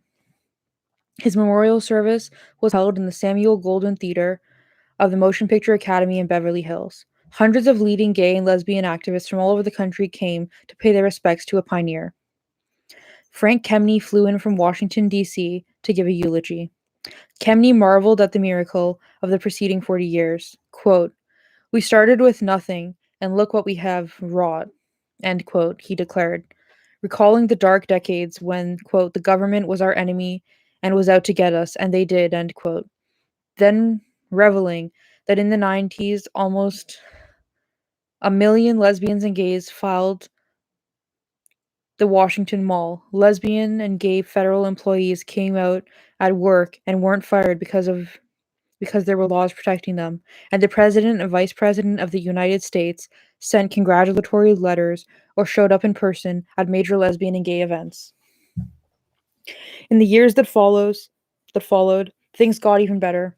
Kemney lived to see the Supreme Court strike down all sodomy laws and same-sex marriage legalized in 7 states. In 2009, after Barack Obama took office, Kemney was practically a regular at the White House, invited on June 17th to see the president sign an executive order that would give benefits to partners of federal employees. Invited again on June 29th, a guest of the president and first lady to an East Room celebration for the 40th anniversary of the Stonewall riots. At the event, the head of the office of the personnel manager, successor to the Civil Rights Commission, which had kicked Kemney out of his job in 1957, presented him with the Theodore Roosevelt Award for defending our nation's merit principles. He was invited again to the White House that October to witness the signing of the hate crimes bill. Before he died, he even saw the demise of all regulations that interfered with gays and lesbians serving openly in the military. His November 16, 2011 memorial service was held on Capitol Hill in the Cannon House of Representatives office building. In the Cannon Caucus Room, where communists and homosexuals had been targeted 50 years earlier by the House Un-American Activities Committee. 3 members of Congress spoke at the memorial service. Each in turn proclaimed Kemney a great American who made the country a better place. A street in DuPont Circle was named after him, too. Frank Kemney, most fevered eerily dream had already come true. Okay, I'm going to reread that phrase because I butchered it. Frank Kemney's most fevered early dreams had actually come true. Yet, he missed some even more remarkable advances than even he, visionary that he was, couldn't have imagined. Kemney would have loved it that in the summer of 2014, a federal appeals court judge, nominated by President Reagan, overturned Wisconsin and Indiana's bans on same-sex marriage, declaring on behalf of his three-judge panel, imagine if in the 1960s the states had forbade interracial marriage, had said to interracial couples, you can have domestic partnership that creates the identical rights and obligations of marriage, but you can call them only civil unions or domestic partnerships. The term marriage is reserved for same-race unions. Kemney would have been deeply moved, too, to open the New York Times that summer in 2014 and see an announcement of the marriage of two women, one who served as legal counsel to the Senate Select Committee on Intelligence, and another, and an attorney general for the National Security Council. Oh, an attorney for the National Security Council. To be sure, in the years after Frank Kemney's death, the advance in rights hadn't been without a setback and confrontation. For instance, the continued failure of Congress to pass a No Exemption Employment Non-Discrimination Act wreaked mischief. As in the case of the much-loved 57-year-old physical education teacher at a Catholic school in the suburb of Columbus, Ohio. Carla Hale had taught at Bishop Watterson High School for 19 years. It was widely understood among the students that she was gay, but she never brought up her private life to school. In February 2013, Hale's mother, Joanne Rowe, died. The local paper, the Columbus Dispatch, ran an obituary mentioning those in the family who preceded Mrs. Rowe's death, including her toy poodle, Molly, and those who survived her, including her son. His wife was named in parentheses, and her daughter, Carla Hale, Julie. Julie was Hale's partner of 10 years, who'd been loved and taken up as one of the family by Hale's mother. It would have been odd to leave her name out of the obituary, Carla Hale thought. On learning of the death of her favorite teacher's mother, one of Hale's young students asked her mother to pray for Mrs. Rowe's soul. The woman looked in the local newspaper for the obituary. What she found made her rush to write a letter, signed only a concerned parent. Complaining to Bishop Frederick Campbell, diocese head, quote, I was shocked by what I saw. The obituary had my daughter's teacher's name and that of her spouse listed. It was two females, end quote. The parent didn't want a lesbian to be teaching Catholic children, neither did the diocese. As someone who went to Catholic school, I had at least 4 gay teachers. Did I ever actually take a class with Mrs. Blay? I think so. I think I did like 1 semester of physics with her. She was too smart for me. I didn't really take her classes. But I think it's funny anyway. And it's around the same years too, because it's 2013. I graduated high school in 2014. I'm such a baby. Reading these books make me feel so young. In the state of Ohio has no law protecting workers in the private sector from discrimination on the basis of sexual orientation, but the city of Columbus does. Students also rallied on Carla Hale's behalf, marching with posters that declared, God doesn't discriminate, and that quoted Galatians 3:26, we are all God's children. Her supporters circulated a petition asking that she be reinstated. It got 8,000 signatures. When they put the petition on the net, it got 130,000 signatures. A petition in support of the diocese firing of Hale got 700 signatures. Nevertheless, the diocese remained firm. It gave Hale a cash settlement, but refused to reinstate her because she'd violated the church's moral teaching by having a quasi-spousal relationship with a woman. The diocese was also determined to guard against further homosexual infiltration. What a wonderful phrase. In 2011, the Supreme Court ruled that churches must be free to choose and dismiss ministers without government interference. A ministerial exemption, the justices said, was grounded in the religion clauses of the First Amendment. The diocese lawyers advised Bishop Campbell to update teacher contracts by classifying all teachers, even those who taught physical education, algebra, drama, home economics, as ministers. The maneuver would let the diocese refuse employee to any homosexual applicant and fire those teachers who might already have sneaked in. Nor was the news of the marriage front invariably good. Even after the Supreme Court's Windsor decision, even after voters in Maine, Maryland, Minnesota, and Washington went to the ballot box to show their overwhelming support for same-sex marriage, even after numerous consecutive rulings in federal court that said that bans against same-sex marriage were unconstitutional, pockets of powerful and passionate resistance continued. Jonathan Robinshaw and Derek Penton Robinshaw, two Louisiana natives, had married in Iowa in 2012. As they testified 2 years later when they were trying to get their home state to recognize their marriage, they'd been in a committed relationship since 2005, raising a child together, commingling funds, and holding themselves out as monogamous partners that are living together as one union. But that same summer in which the wedding of the two high security clearance holders was announced in the pages of the New York Times, a U.S. District Court judge in Louisiana, Martin Feldman, another Reagan nominee who'd made the old slippery slope argument against marriage equality, if same-sex marriage were allowed, must the state permit it or recognize a marriage between an aunt and a niece, an aunt and a nephew, brother and brother, father and child? In a decision that bucked the trend of wins, Judge Feldman ruled that Louisiana didn't have to recognize the Robichauds as being anything other than legal strangers to one another. That doesn't even make any sense. As if the only thing stopping incest marriages from happening was the fact that you couldn't get same-sex married. Are you telling me that never before in the history of the United States has a man married his stepdaughter or something? Like, are you like clearly like I just again with this whole fucking book, every time there's like some conservative opinion, I'm just like it doesn't even make any sense to me.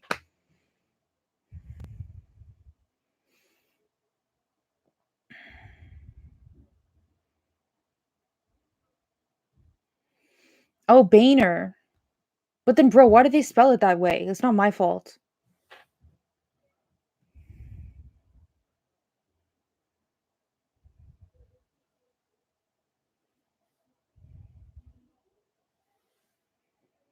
Yeah, I know.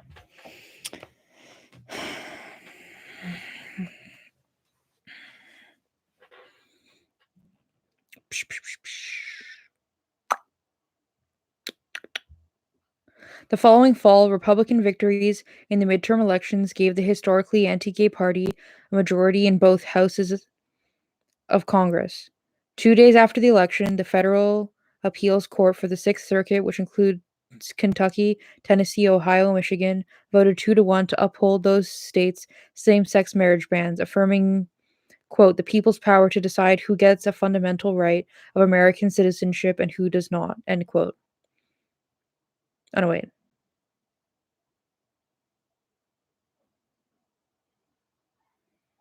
I don't know where the quote ends. Whatever. It was a startling setback after a long succession of same-sex marriage triumphs in federal court. However, it pushed the U.S. Supreme Court to announce that it would hear the Sixth Circuit case and finally consider two questions: whether the Constitution should be interpreted as mandating all states to issue the same-sex marriage license, and whether what remains of DOMA, Section 2, which says no state is obliged to recognize a same-sex marriage performed in another state, should be done away with. By the time the Supreme Court agreed to hear those Sixth Circuit cases, 70% of Americans were living in states in which same-sex marriage was lawful. But in 14 states, gay and lesbian couples were still legal strangers to one another. In 11 states, they could marry on Saturday afternoon and be legally fired because of their sexual orientation on Monday morning. And the right was becoming more and more creative in devising tricky tactics. But in early spring of 2015, something astonishing happened. On March 25th, Indiana legislators passed a Religious Freedom Restoration Act, RFRA. Such an act was suddenly necessary, the Republican dominated Indiana legislature decided, because the US Court of Appeals from the 7th Circuit for the 7th Circuit had recently made same-sex marriage legal in the Hoosier state.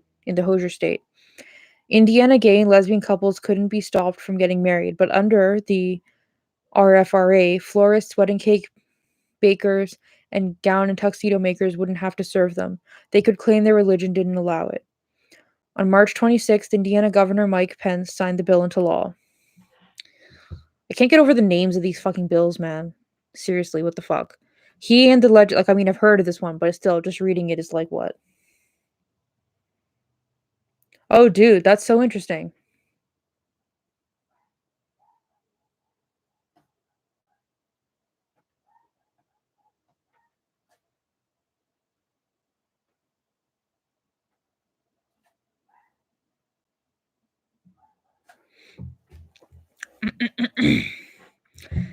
He and the legislature were caught off guard by the immediate firestorms of the protests.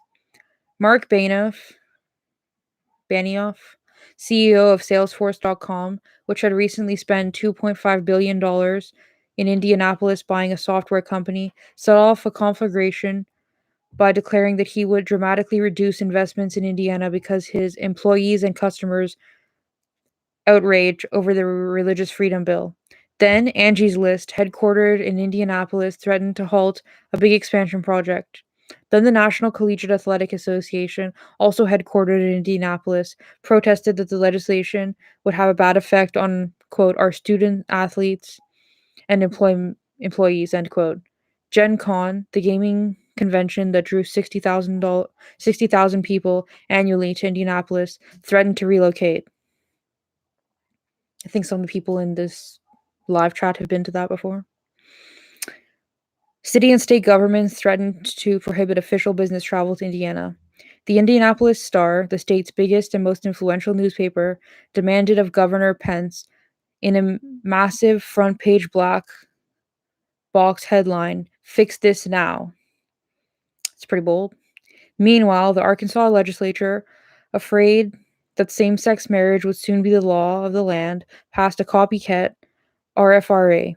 Governor Asa Hutchinson, who'd announced his certain intention to sign the bill into law, was as surprised as his Indiana counterpart had been by the thunderous uproar of protests.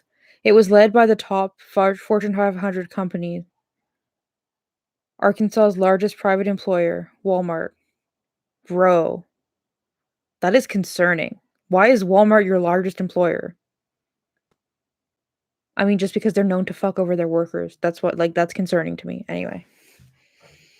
Big business, reliably Republican, had spoken. On April 2nd, 2015, both governors fixed their religious freedom bills by removing the possibility of discrimination, the sole raison d'etre for the bills. Fortune 500 companies were, in fact, following the lead of most Americans, who by now were firmly opposed to discrimination against LGBT people. Polls taken in April 2015 showed that 61% of Americans approved of same-sex marriage.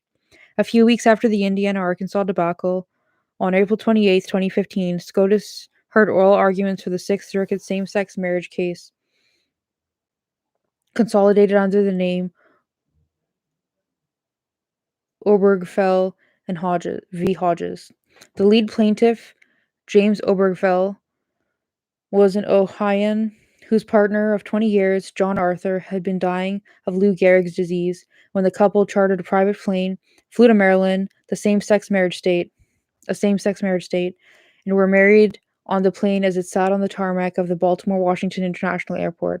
But despite the couple's dramatic effort, after John Arthur died, the Sixth Circuit Court of Appeal upheld Ohio's right to refuse to list him as married on his death certificate. June 26, 2015. The 12th anniversary to the day of the Lawrence v. Texas decision, for those of you who weren't here, Lawrence v. Texas was about the anti-sodomy laws.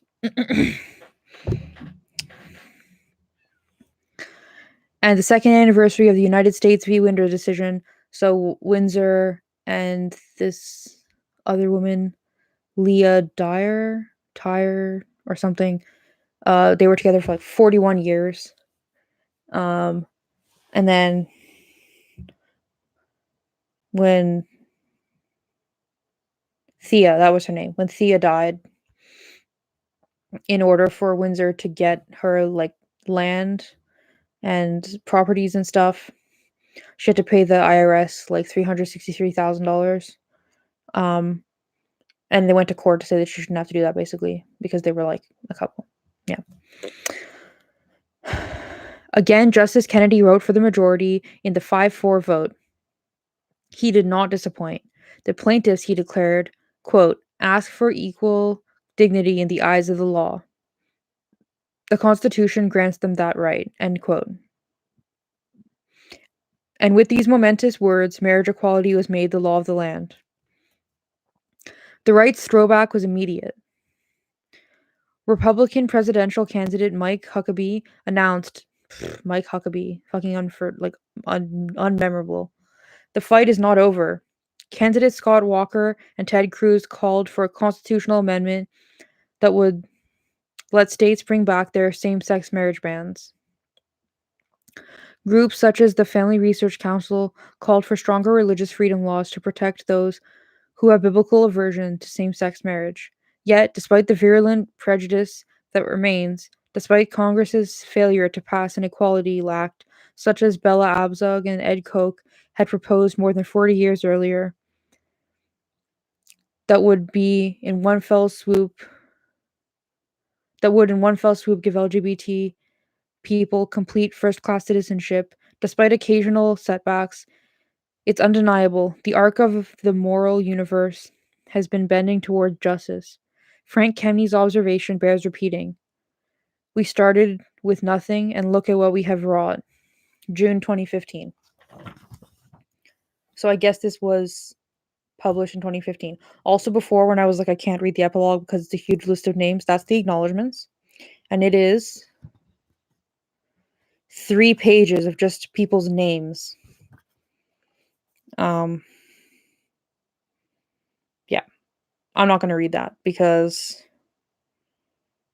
sure, they're all very nice, important people, but I'm like falling asleep and there's no way I'm going to be able to pronounce half that shit. Okay. So who wants to discuss gay television? I don't know who's left from before. Like 20 pages ago, there was like a mention of Will and Grace, Glee, and The New Normal, and Ellen. And I got into a whole thing about gay television shows.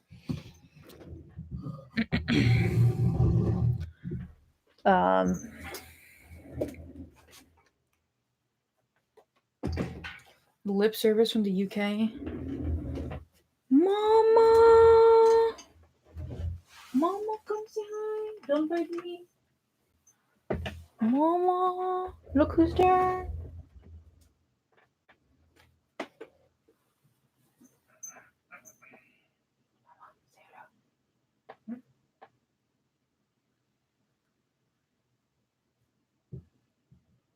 She's like half asleep. She's like, what do you want from me? Gentleman Jack, bro, that is the shit. Like, when I first watched it, I streamed it somewhere illegal. And then I was like,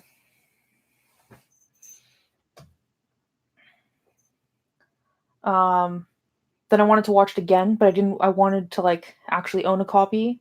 So then I bought it on a YouTube account. Which fucking YouTube account did I buy it on? And then I watched it, like, 3 more times. And then I invited all the lesbians I knew to, like, watch it, like, at my house, like, over a period of weeks. I really like Gentleman Jack.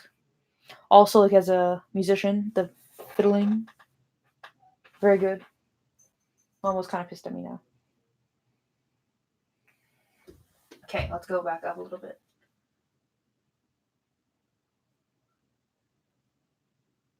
Karina, link me to your article about the RFRA. I'm so interested.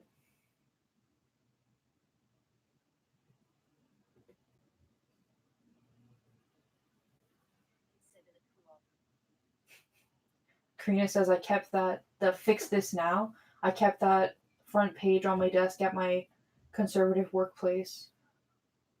Oh, Walmart headquarters is in Arkansas. That's interesting. So it's not like Walmart worker like customer service. Then it's like admin stuff mostly. Then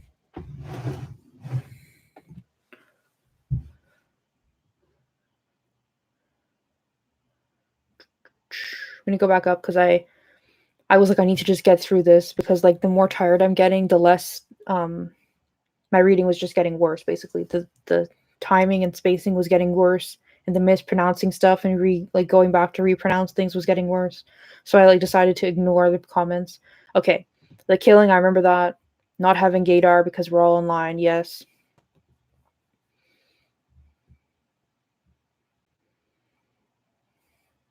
Denise from Masters of None.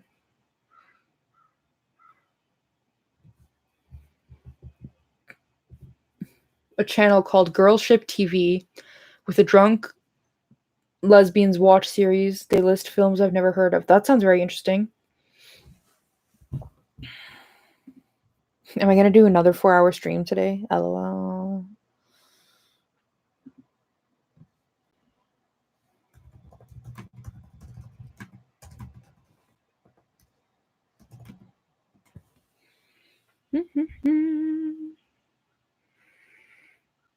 Oh, I know this channel. I know this channel. I just haven't watched it in years. Okay.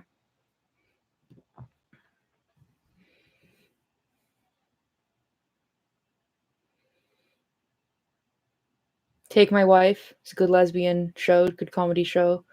Please Like Me is very cute. Yes, I agree. It's very cute.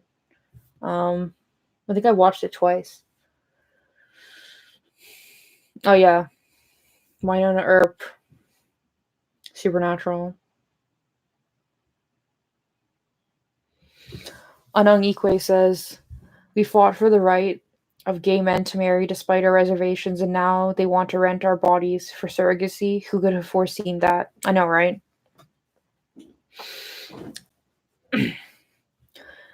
Pale Blue Dot says, lesbians have always done most of the footwork in social movements and very rarely receive the full benefits or credit. Fucking A. It's weird having seen the gay issues play out. The community that I was around always had a very strong division between gay men and lesbians. This is what I've heard talking to like much older people. Not to say that you're old, but I'm just saying. But the space was mingled due to need, but it was always tense, and the funds for the community was always controlled by men who would spend lavishly on drag queens and male-centered wants. Yeah. I mean, I was talking to somebody a couple weeks ago, and they said that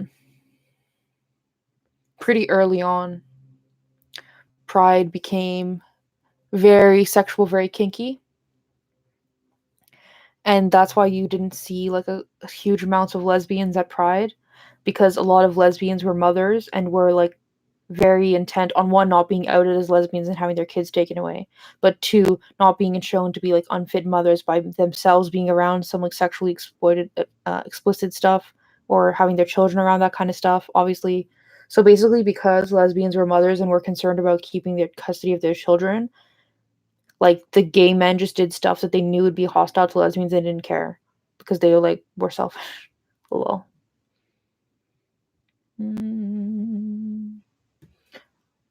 Lipsteratops says, and to be honest, most straight people are more supportive of marriage equality than gay marriage. Yeah, I know what you mean. It's like virtue signaling, right?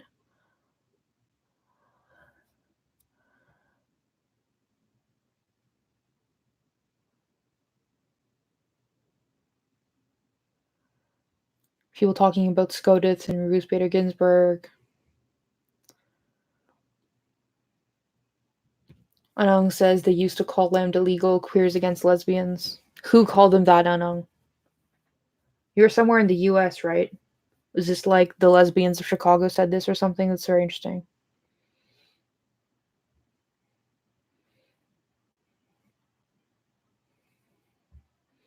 People saying nice things to me, thank you. Like, I'm tired, but like, what else am I gonna do? Like, watch YouTube videos or something? Might as well finish reading this book. And I've wanted to, like, I started reading it like almost 2 months ago, and I thought I would have it done in like 2 or 3 weeks, So I'm just kind of like, get this shit done.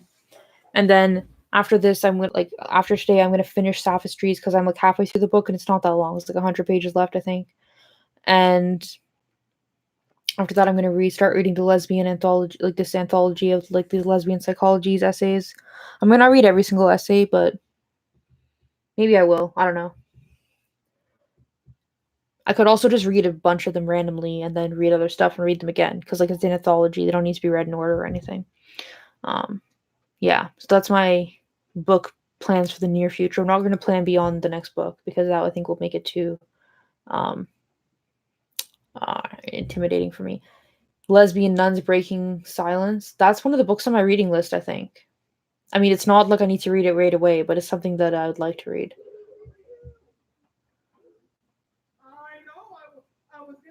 Someone has made a call out or whatever, has name dropped Kate Clinton. She's apparently a Canadian. I don't know who the fuck that is. I'm sorry.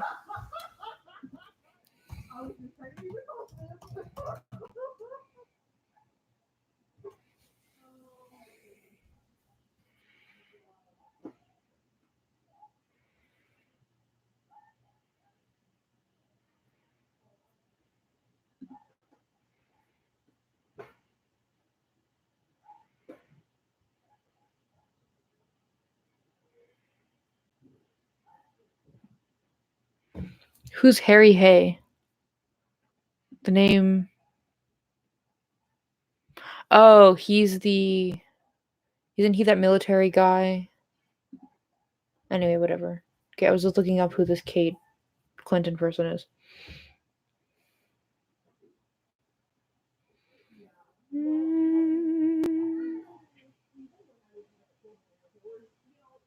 Is Noah's Ark that like all gay cast TV show?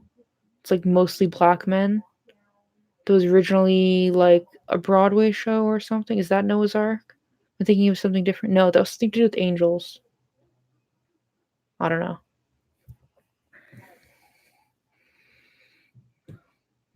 Oh no, what do you mean when you say you're old as dirt? Like your 60s? 70s? What does old as dirt mean to you?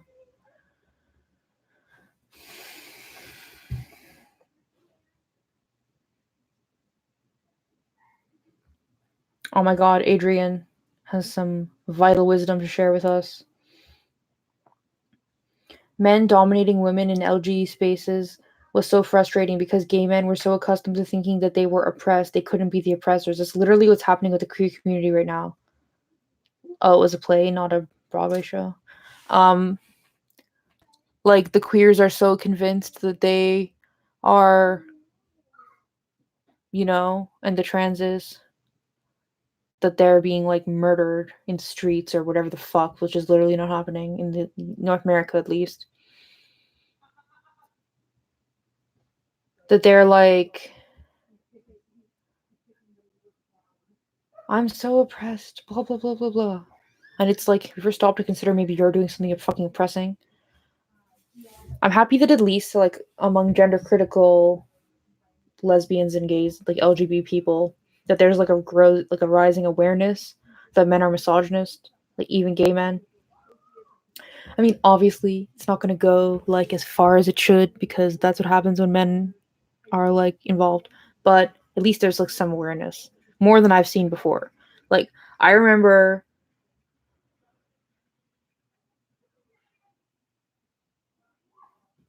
I don't even remember what exactly. Somewhere on Tumblr, there was a time when I was a radical feminist. This might not have been on like a radical feminist or gender critical part of Tumblr, but I remember making some kind of statement that like gay men can be very misogynist, and people lost their crap and they were like, "You're so like homophobic and blah blah blah." And I'm like, it's literally a different thing though. Just how somebody can be like a gay and also be a racist, right? Like that, they're two different things. Just because you're oppressed on one axis of oppression doesn't mean you're like incapable of being, fucked up to other minorities.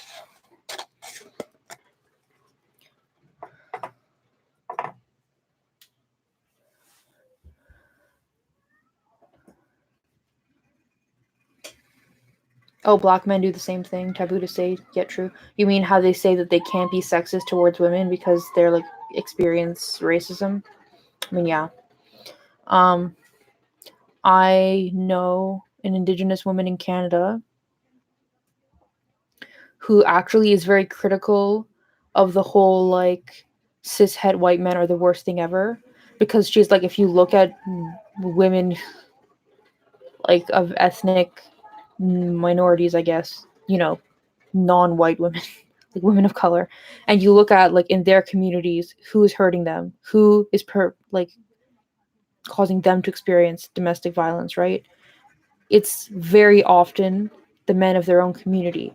So she finds it problematic in like the literal sense of the word, not the ridiculous sense of the word, that in current like liberal feminism, which as we all know is like anti-feminism, you're supposed to like look outside your community and point at the bad guy over there and say like that's the bad guy, when she's like often it's like the men in our own community that are the fucking problem, and that like women across the world have the same problem of like it's men in our own communities that are the problem, and we need to like learn how to like look into our communities and like confront that problem instead of trying to like look out of the community, kind of, I don't know, whatever.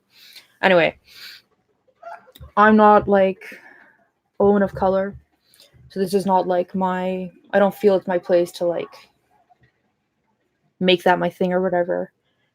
But I was only introduced to this perspective maybe 2 months ago. It's very interesting to me. And it really seems very like class-based analysis to me. Like, I don't know. I'm into it. I think it's an interesting like way of looking at things.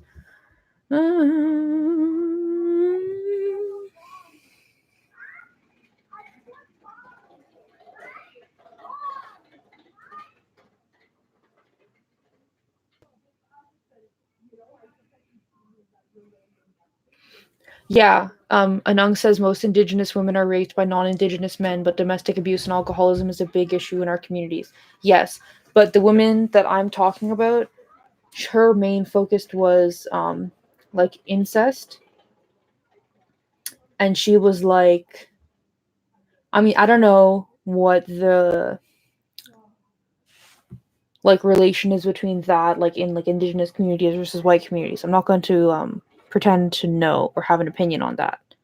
What I will say is that I think incest, as in like, fathers, uncles, grandfathers, brothers, whatever, sexually abusing the younger women in their family, has been a thing like forever, everywhere, and it's just a matter of how taboo it is and how risky it is to talk about it. Anyway, so her point was that like a lot of these women in Indigenous communities, oh,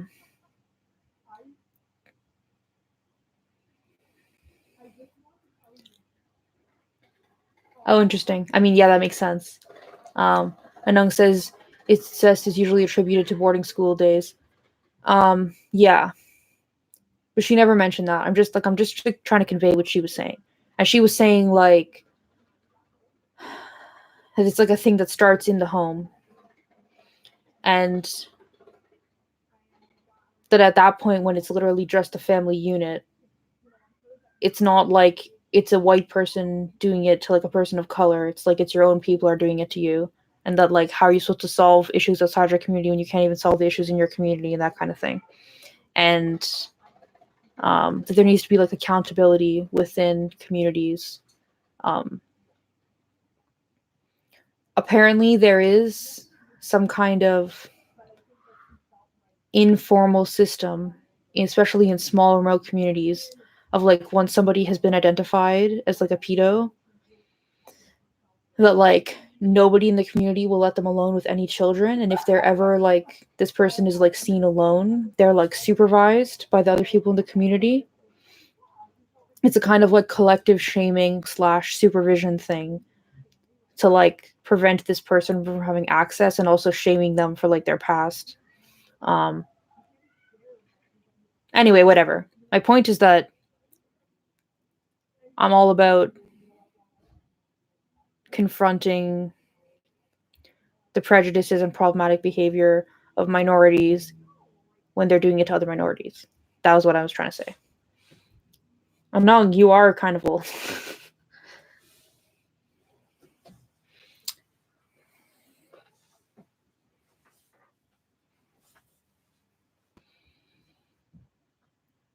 You're American, right?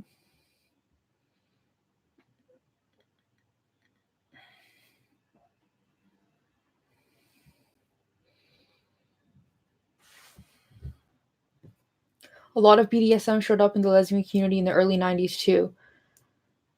They were influenced by gay male sexuality that caused a huge rift between off our backs and on our backs crowd.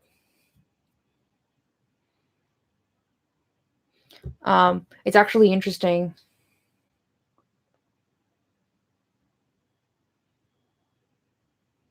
Uh,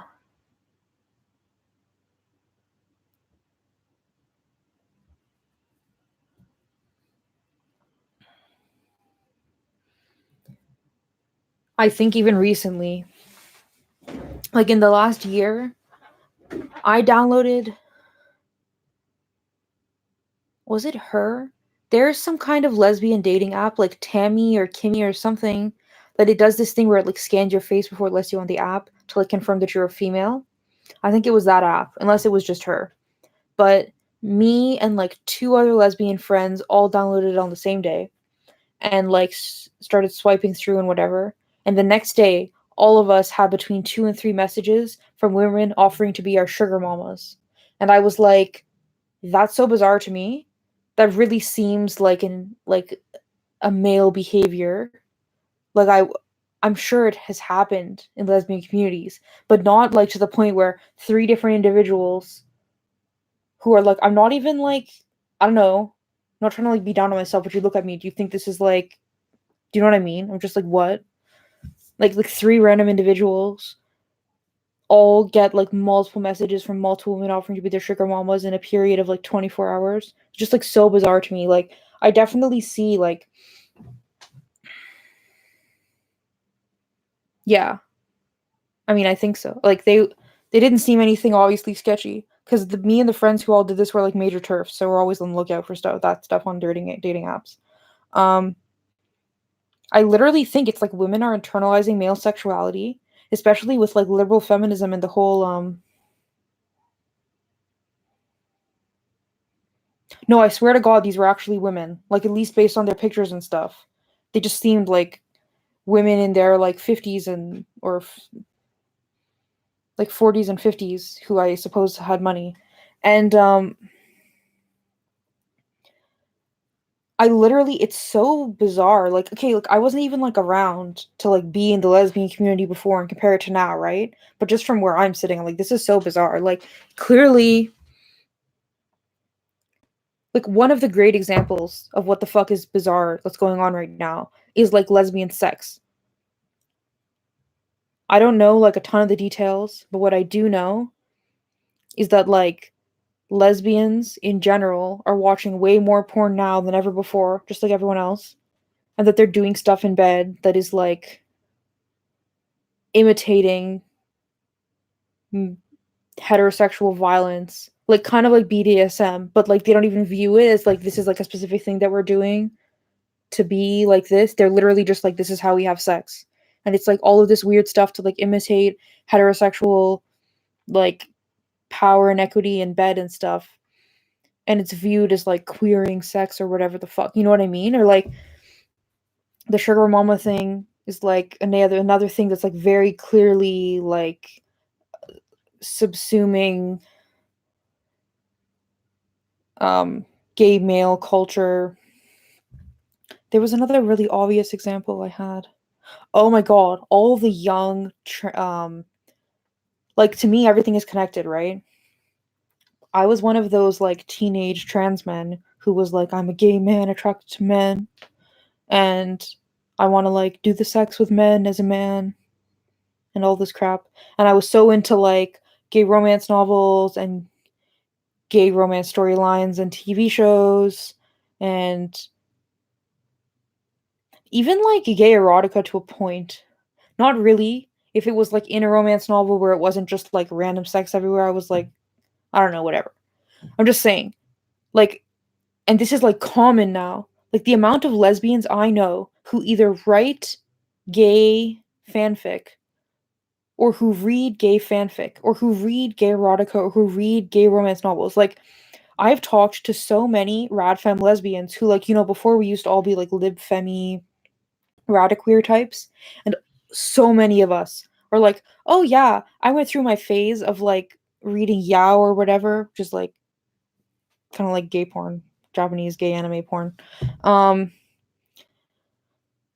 and it's just like there's like a vacuum. There's like no lesbian culture. There's no like lesbian, like if you're like a young gender nonconforming woman who is uncomfortable with her female body or female sexuality, and you feel that you want something romantic in your life, or you have like romantic fantasies that you want to like read about, or you want to superimpose yourself onto a character and have a happy ending, like what are you going to do? Are you going to find a lesbian romance community?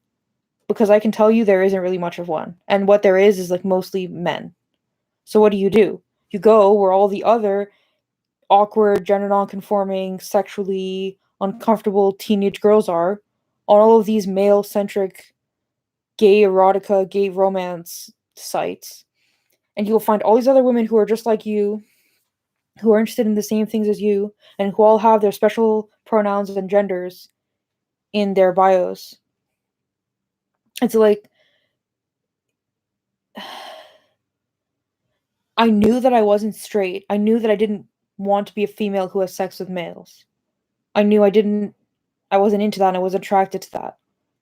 But the idea that I could be a lesbian was like beyond my capacity for imagining or accepting at that point. And what I could accept and imagine was that I could be a man, because it's like 1 degree of separation. Like it's farther separated from me than being a lesbian actually was, right? Like I could still be like in a huge amount of denial while doing that. And I just think there's so many lesbians who are like so disconnected from their body, so uncomfortable with the concept of like female homosexuality. I mean, just look at the way that the LGBT treats lesbians, right? And so they end up like going towards this like gay men centric stuff because it's not vilified, it's accessible, it's praised, it's like popular, there's like a community around it. If you were trying to do the same thing around like teenage lesbians, like the literally that doesn't exist on the other side at all. Like like I'm 25 and I found this shit online when I was like 13, 14.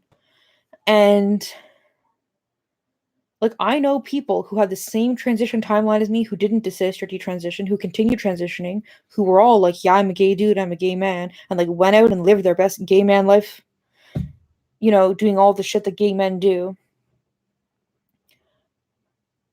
I don't know. I just see a lot of like lesbians who have like so much internalized homophobia that they kind of like are doing heterosexuality, being a female with a male, but they have like packed so many layers of like queer gay man culture, and not even culture, I don't know how to describe it. Gay men's attitudes maybe on to their psyche to like cope or to enable their denial so they can do this gay men stuff. Like it's not even like lesbians are acting like gay men. It's like literally lesbians are becoming gay men because that seems more accessible and comfortable to them than being fucking lesbians. People are gonna think that I'm like a conspiracy theorist, but I'm literally telling you this is what I have fucking seen. I have talked to so many detrans women, like so many, like more than 10, okay, who are like, yeah, I'm a lesbian, but for X amount of years I thought I must be a gay man because the idea of having sex with another woman was so disgusting and deplorable to me that I couldn't imagine it. So I thought I must be a man who wants to have sex with men because my female body was so disgusting to me. Like, so many lesbians are telling me this. And it's like, you know how all this queer shit is? It's getting worse now, right? I don't know, bro. We're gonna have like a whole generation of lesbians who are coping with,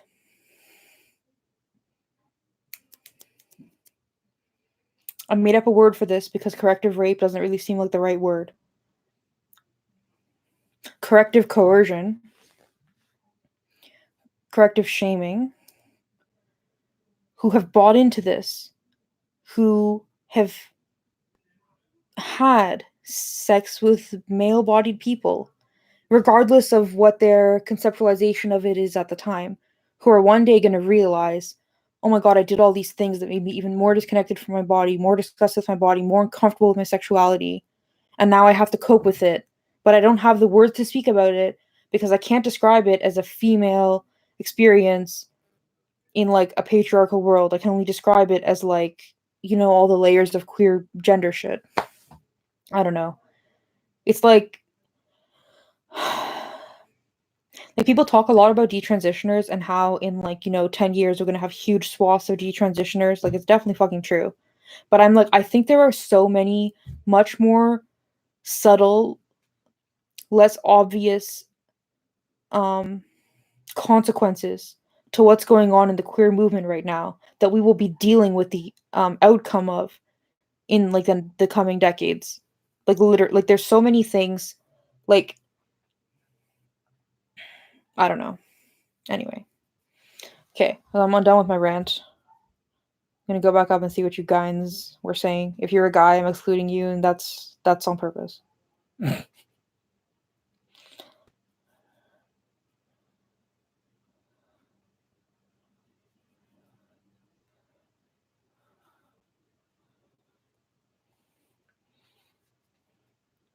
Okay, I literally never even read Supernatural fanfic Yao. Because all of the Supernatural fanfic, when I first started getting into fanfic, which was a very short period, because the quality of the writing is so low and I'm a snob, was like Sam and Dean, and that's incest, and I was like, I'm not interested in that. So I very quickly, very, very quickly, I don't think it was like a week that I was into like Supernatural fanfic that I was like, nope. I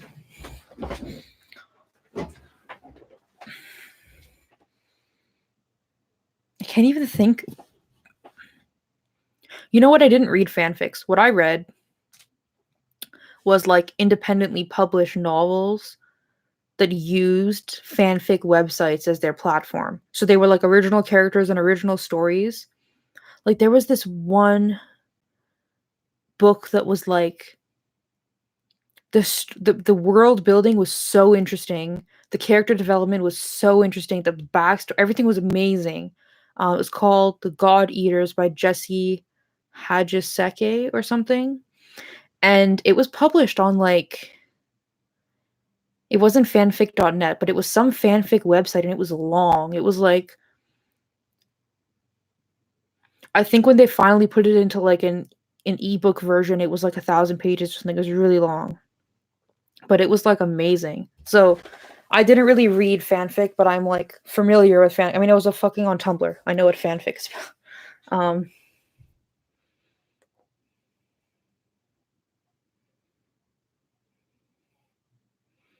Anung says, that's so sad. I always thought the lesbians would get more and more sexually liberated. I never would have thought we would be seeing this sexual oppression going on in the 21st century.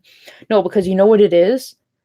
They think that they're being sexually liberated, but because they're like, I mean, it's like all of this like sex positive stuff. At the end of the day, what all the sex positive stuff is like anti-consent stuff, is like pro-coercion. That's what it is, like on a communal level. Like, if the community is coercing you, you can't point at one person and say this person's doing a bad thing to me, right?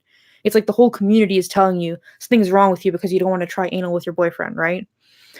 And so you have lesbians who are consuming this narrative of being sexually explorative and sexually liberated in this context is about doing the things your partner wants to do, even if you don't want to do them, or doing things even if they're uncomfortable because it's worth doing it because it's edgy, or whatever the fuck whatever message they're getting. And when you combine that with like a very, very phallocentric, obviously heterosexual community and obviously queer community, like, if we were seeing the same coercive communal grooming of young queer people, but the porn that it was based on was not phallocentric, I really wonder, like, I'm not advocating for, I wonder how things would look, because they would look radically different than they do right now. Like,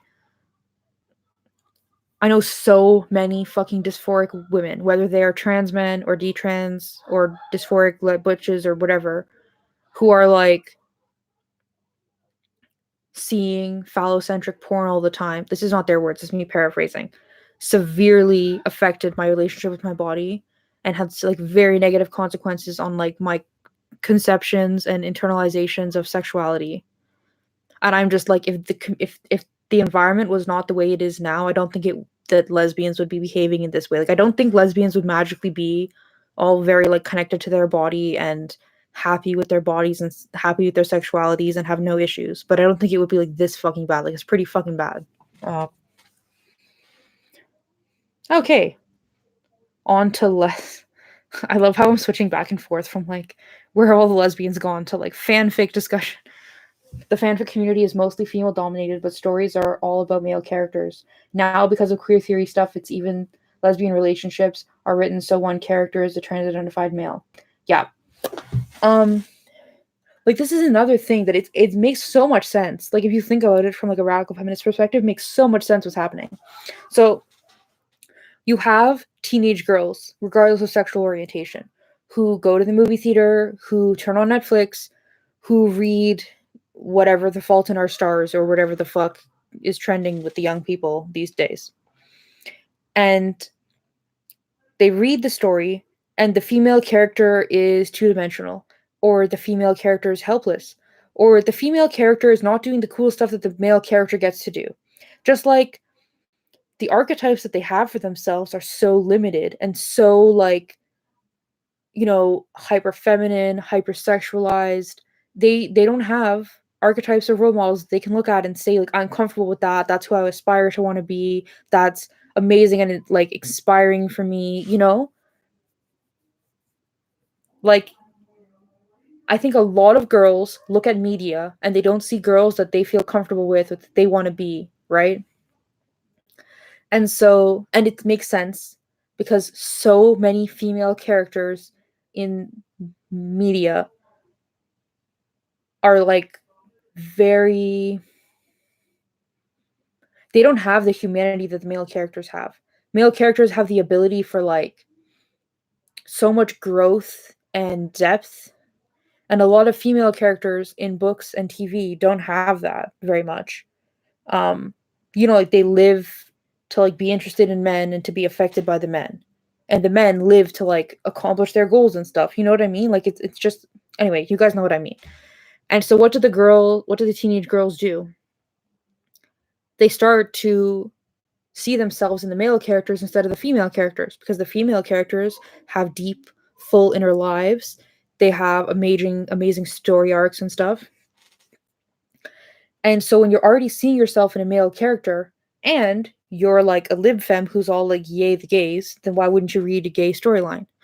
And especially if you think that you yourself are some kind of queer, LGBTQIAS2+ or whatever, and you prefer viewing yourself as a male character, for whichever reason, then it makes complete sense why you would gravitate towards male on male gay romance stuff, because you also are like a teenager who is curious about romance and sex, and you have like some kind of fantasies about that you want to like, you know, be loved and have good sex or whatever. And it just makes so much sense. Like, and I don't know how to address it. Like,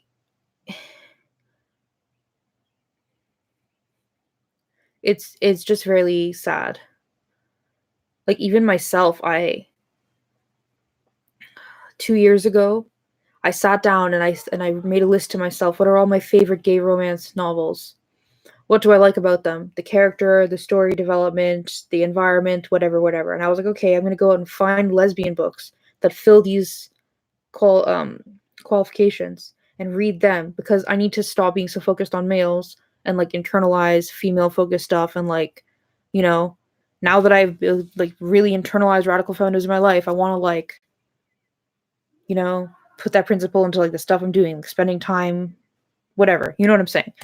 So then, and all of the books were shit because they're all written by men.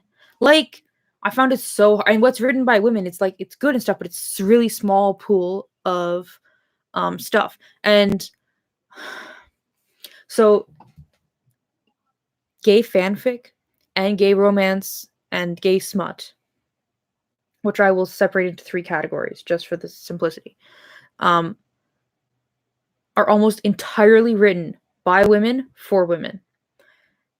And this, because of this, the storylines and fantasies and tropes that are in the stories are geared to be attractive to women, to be relatable to women. It has another level of women and teenage girls getting very invested and involved in these stories. And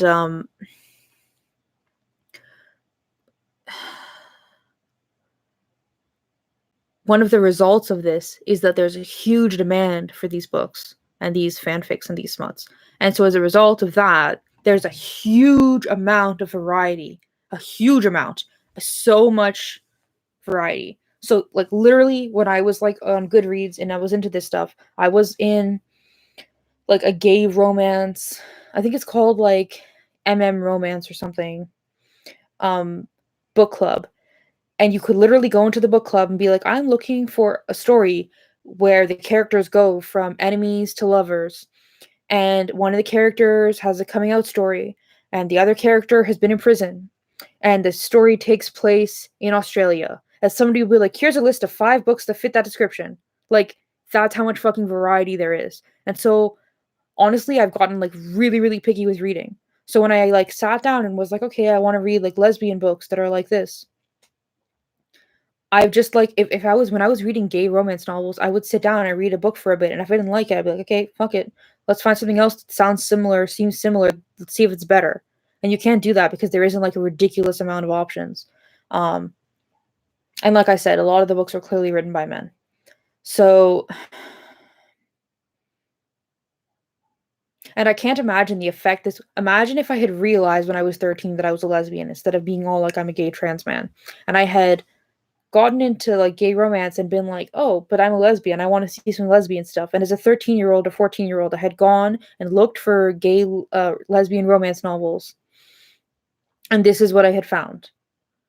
I can't imagine the effect it would have had. I would have been very like disappointed and depressed, and I would have just ended up going back to my gay romance and internalizing all these like highly phallocentric patriarchal archetypes and storylines. Anyway, yeah. So,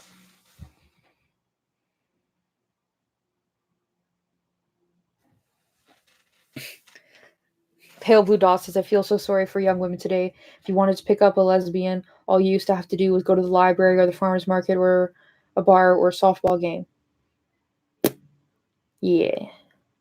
I actually wonder if TERFs should try to like take over some sports that have historically been like lesbian sports, because even if we're not good at them, like maybe that's a place where there's like some space we could occupy, you know? Like softball, roller derby, obviously. Although I've heard bad things about Tim's and roller derby, so anyway.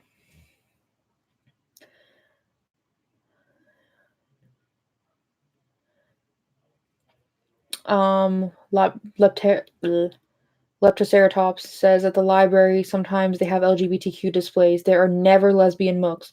Mostly trans, some gay male, no lesbian books. I see it as a microcosm of what's going on. I totally fucking agree with you. Like, even thinking back now, like, I spent a lot of time in the Toronto Public Library when I was a teenager, like, a lot. I didn't read many of the books there because they didn't have, like, I would go through gay romance novels so quickly, and a lot of them were, like, I actually didn't like it when they had very much sex in them, but a lot of them I think were kind of too dirty for the library. Although actually I have no idea about that. Does the library probably has a lot of stuff that's pretty dirty. But I remember I read like I was in my transness, so I read a lot of trans stuff, and that stuff I got at the library. And I remember seeing like Pride Month displays or like queer whatever positivity displays or something. And yeah, you never see anything lesbian. Like it now that I look back at my out of my youth, and I think of what books did I read that were lesbian. It's like I look back and I just see like conversion therapy propaganda. Everything that I read that was about lesbians when I was a teenager was like, oh, this butch girl never fit in and was always uncomfortable with her body. And she always had crushes on girls. And then she transitioned and her life got better and she was happy. Like, that's the lesbian representation of my teenage years. I didn't have any real life lesbians that I knew. I ran into one lesbian when I was 16 at like one meeting. And then when I was 17, I ran into a Tim who called himself a lesbian, who wanted to teach us queer sex ed, which hilariously enough, literally never once touched on the topic of lesbian, like female homosexual sex ed. Like the only lesbian representation I had in my youth was like the L Word, Buffy Xena, obviously, and like these queer books which centered on lesbians transitioning and being ashamed of being female and being ashamed of being attracted to women. That's the only lesbian representation I had. I never thought about it before right now. That's pretty fucking devastating though.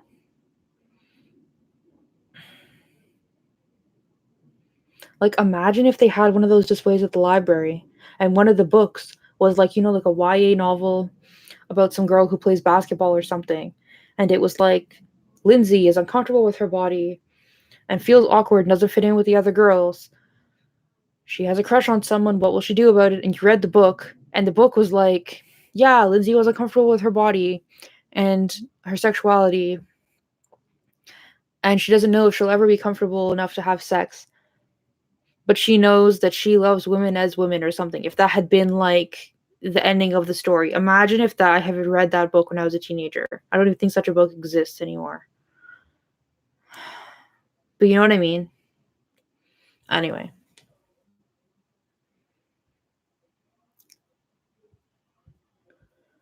Oop, I went down a bit too much.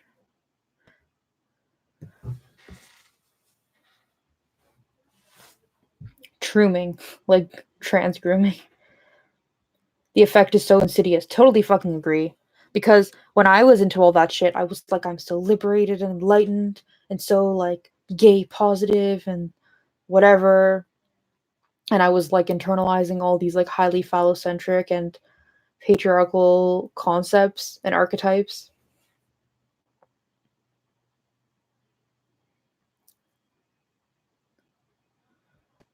Who's Eugene? Is that like your dog or something? It's hard as an older lesbian to understand how we got here. It was so invigorating to find the lesbian community to see it destroyed by the trans cult breaks my heart. I'm going to slightly disagree with you here. I don't know if it was really, like, obviously, whatever was left of it was definitely destroyed by the trans cult. But I think there was a downward trend before the trans cult got here. Like, I'm not trying to assign blame, but I'm just saying there was a time in, like, the 70s and the 80s when there was, like, lesbian bookstores and lesbian cafes and, like, women's only dances and clubs and stuff. And, like, by like the 90s and the 2000s, we didn't really have that. All we had was like dyke bars and some sports where you expected to find lesbians, right? Like I think things were already on the bit on a downhill trajectory, and then queer theory was just like the nail in the coffin. Like, I don't know. At least that's how it looks from where I'm sitting. Karina, if you can convince someone to doubt their own judgment when it comes to sexual intercourse, you can get them to doubt their judgment about anything. Fucking apt.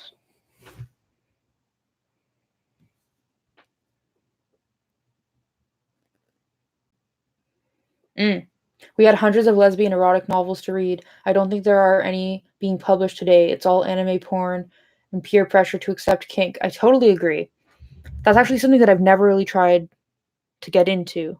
because it seems inaccessible, but maybe I just haven't tried hard enough, is like lesbian pulp fiction, right? Um, but there must be like at a library, but they've been out of circulation for like a while. Wasn't there some university who had like cataloged like hundreds of lesbian pulp fiction novels into like an archive, a free archive online? I feel like there's somewhere that I feel like I read a Tumblr post a couple years ago because that's what I've been finding when looking for radical feminist like literature is that it's hard to, like even if I can find the title and the like synopsis, it's really hard to find the actual book a lot of the time. And I wonder if like I'm sure that there's like, tons of really good lesbian stuff, but it's just like so drowned out by the queer stuff it's hard to find it.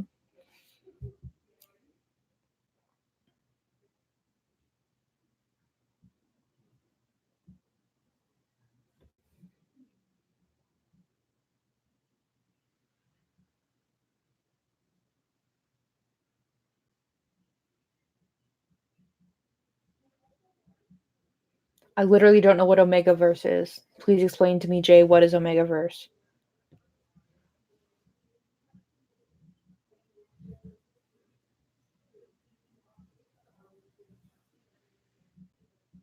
Oh, is that one Adrian said, did you see that JD Sampson documentary on lesbian bars? Is that the one that's like a Vice documentary by this woman who's like an unabashed lesbian but has like a little mustache? Is that one? I've seen that one. The one where it's like there's like one dyke bar left in the whole fucking USA or whatever. Or no, I think at the time that she made it, there was like one in San Francisco and one in New York or something. And then like by the time I found the actual Vice piece, both of those, the only one left was the one in New York, I think.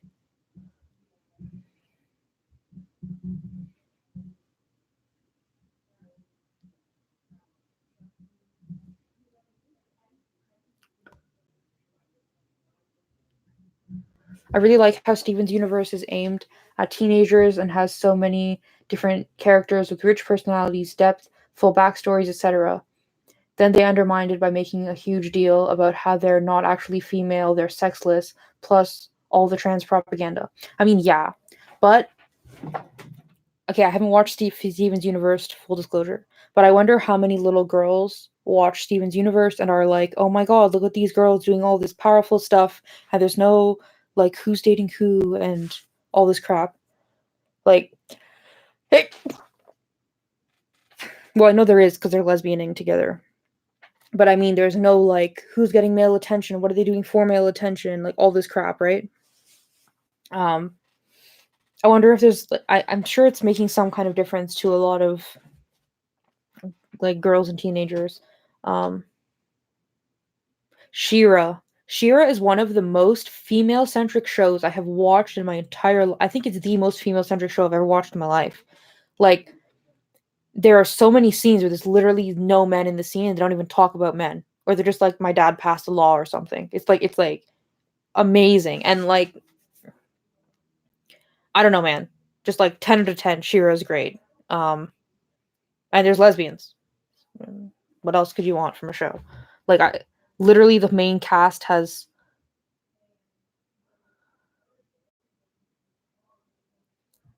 um the horse is a guy. It's like a unicorn type. And one of the sidekicks is a guy. Every single other member of the cast is female. Good.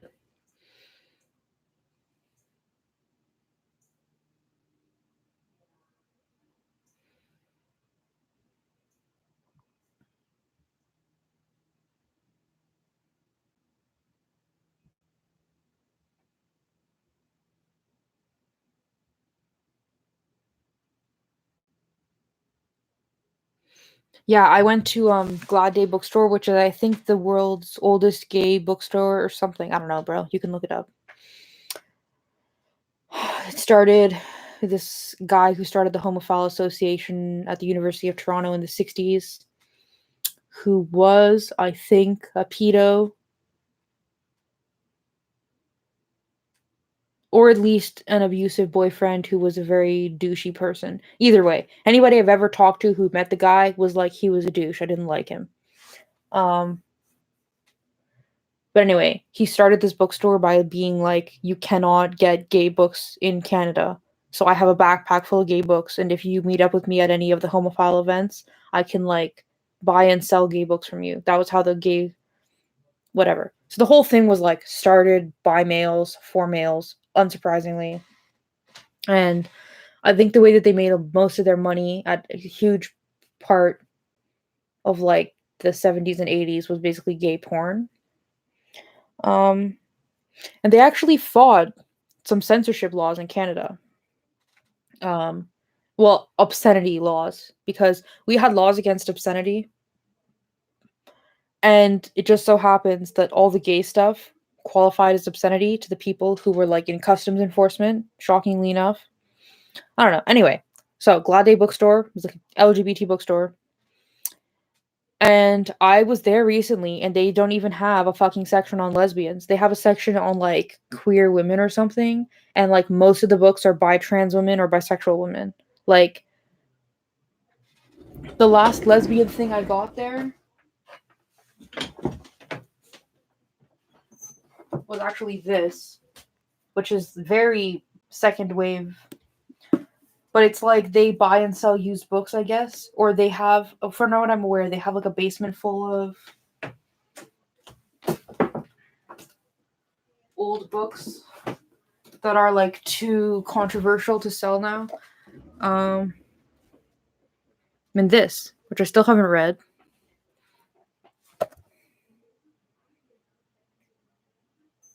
But like I got it for like half off because nobody's buying it because it's very like turfy, you know, like female centric. And since then, every time I'm in Toronto and I'm in that area, I go into the bookstore just to see what do they have. Oh my god, last time I was there, they had a zine that was like being a baby butch or something, and I skimmed through and it looked super like female centric, lesbian centric. I was like, fucking great. But that's the first time in years that I've seen anything there that's exclusively by and for lesbians. So anyway. Yes, BDSM started eroding our communities before the trans cult, but they also might have ushered it in. Yeah, I mean,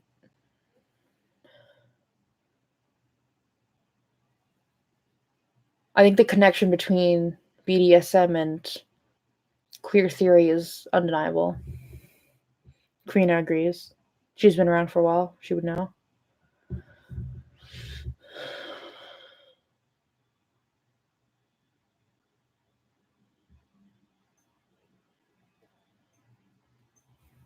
Ruby Fruit Jungle. Yeah, it's on my to-read list.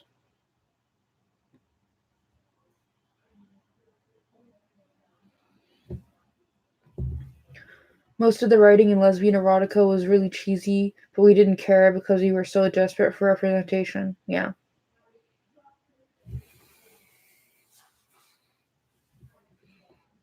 With Steven's universe, it occurs to me that maybe making the female characters sexless was the only way the network could allow lesbian relationships. Yeah. Omegaverse is where everyone has 3 secondary sexes: alphas, betas, and omegas. Everyone that's an omega can have kids and has heats. Alphas have knots. I haven't seen Shira. Oh, no.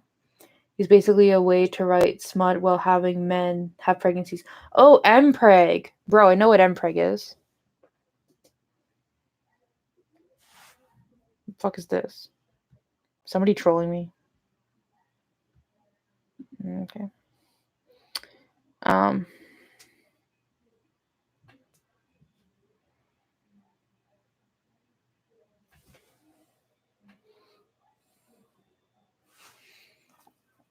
It's by Noretta Kortj. I don't know.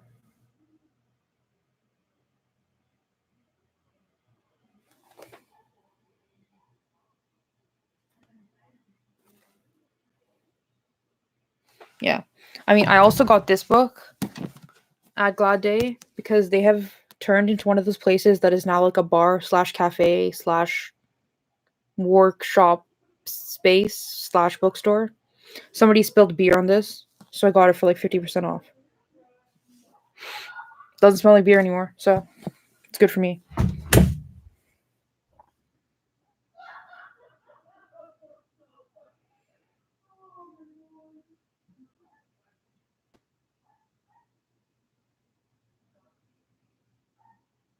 Ugh, breeding kink, bro. Like, what an amazing thing for all of these teenage girls who have fear of heterosexual intercourse and fear of rape and fear of pregnancy.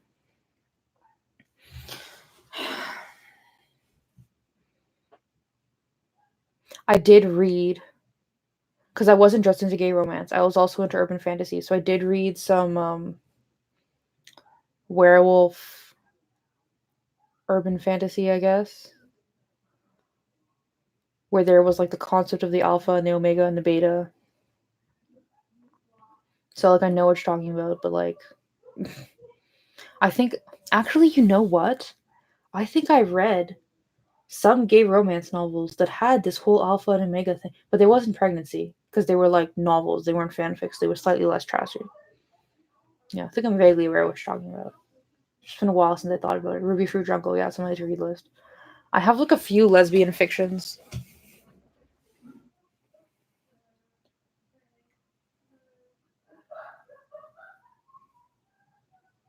I have The Well of Loneliness, thanks to the lovely Karina Cohn.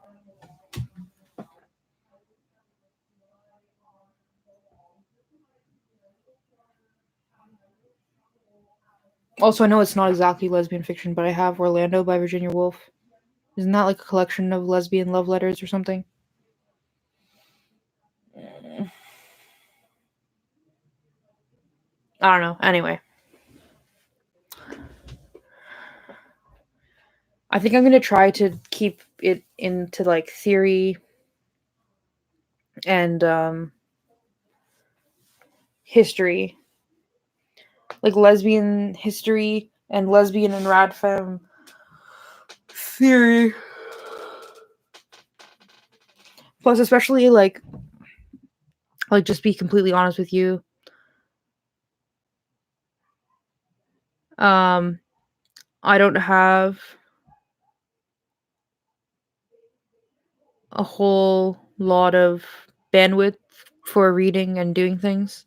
So what I read to you guys on here is probably most of what I'm reading, with the exception of like 3 books back there that I want to read.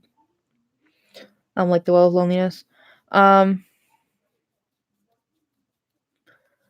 I'm just gonna try to buy lesbian specific books, like about history and theory, and get them, read them onto YouTube, and that's about it.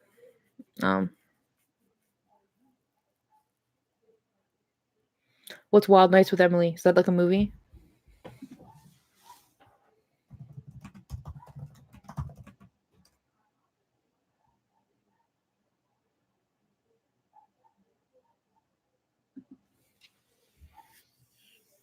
Oh, like Emily Dickinson?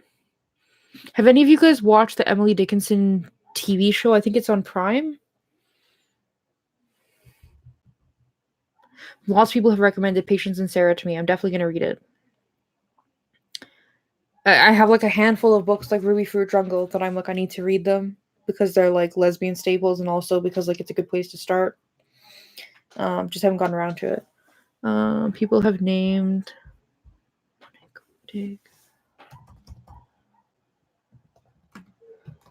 like even if I don't read these books for years, I'm just gonna put them on my to read list on my Goodreads.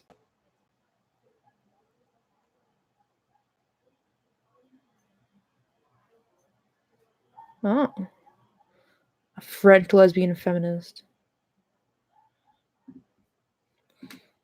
Wouldn't it be hilarious if I just got like Dworkin in French and started reading it on here and it would sound like shit and I'd be like, look, I'm learning the radfem words in French.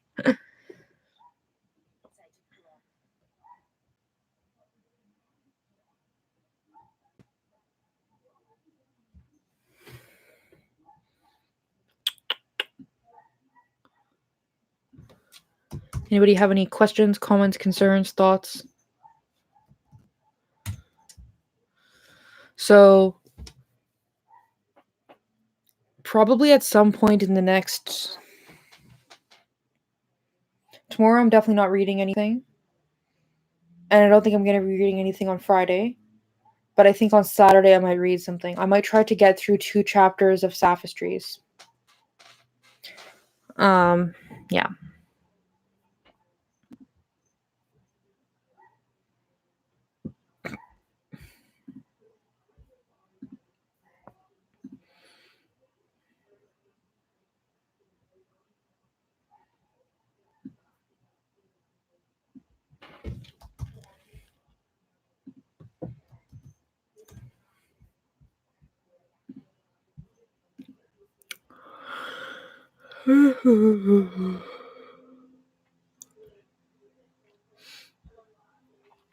You know, like, as far as animated TV shows go, aside from Avatar and Korra, which are, like, basically the same, in the same universe, so in my mind, they're, like, kind of one show. Like, I know they're not one show, but it's like, you know what I mean?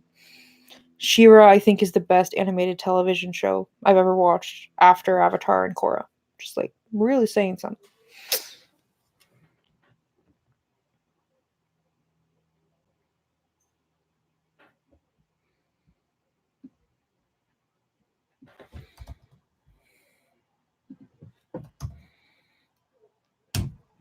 Like, also, isn't there, like, a pocket of literature created by second wave feminists? Like, I literally, I'm only thinking of this because in the beginning of Sophistries, which I guess is, like, a good place to start, she, like, references these, like, fiction novels written by second wave feminists that have to do with, like, matriarchal utopias and, like, concepts at the beginning of the world where men were not there yet and stuff. So, like, there must be, I mean, in its heyday, I feel like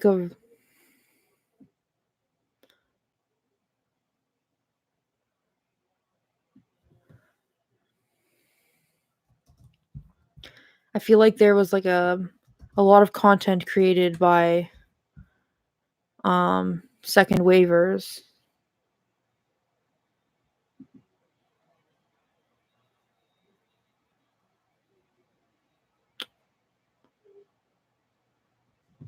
How was hanging out with Artie Morty the other day? Was it the other day? That was like a month ago, wasn't it? I don't know, bro. It was chill. It was cool. I don't know. He's chill. But going to Alberta to meet the Rad Femmes, that was, like, super fucking awesome. And I met some really cool women there. Some who I planned to meet, some who I didn't plan to meet. Who, like, some cool lesbians, some cool Rad Femmes. Some that I had known online for, like, a year or two sometimes. Was really awesome.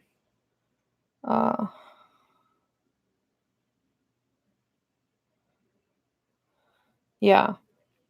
So, like, hanging out with Artie was cool, but meeting up with the Rad Femmes in Calgary was super cool.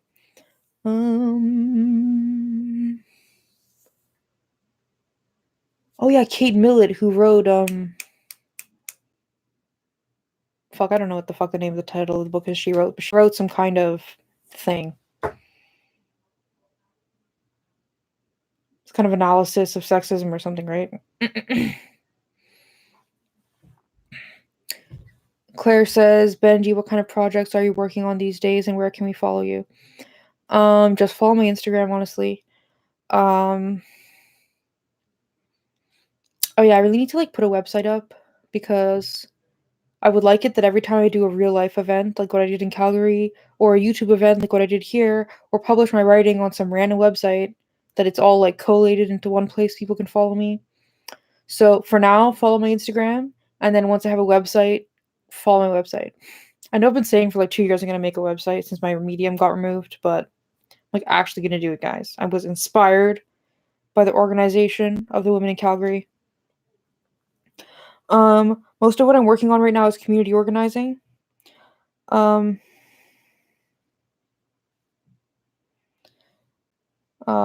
Yeah.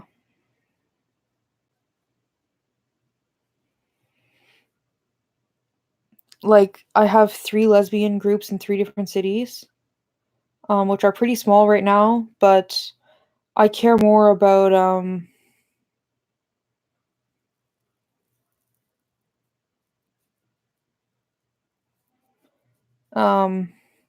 like vetting people very carefully and building something sustainable.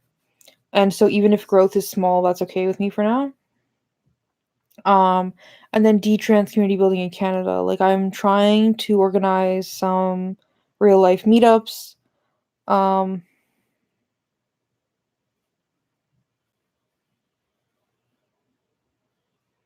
yeah.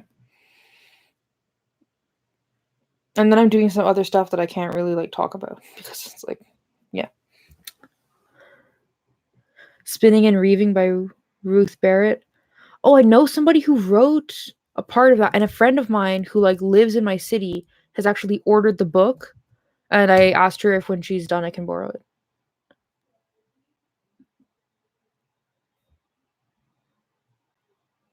Oh no, this is a different book. Oh no, yeah, it was published this year, right? Yeah, yeah. I haven't read it, but I'm looking forward to reading it.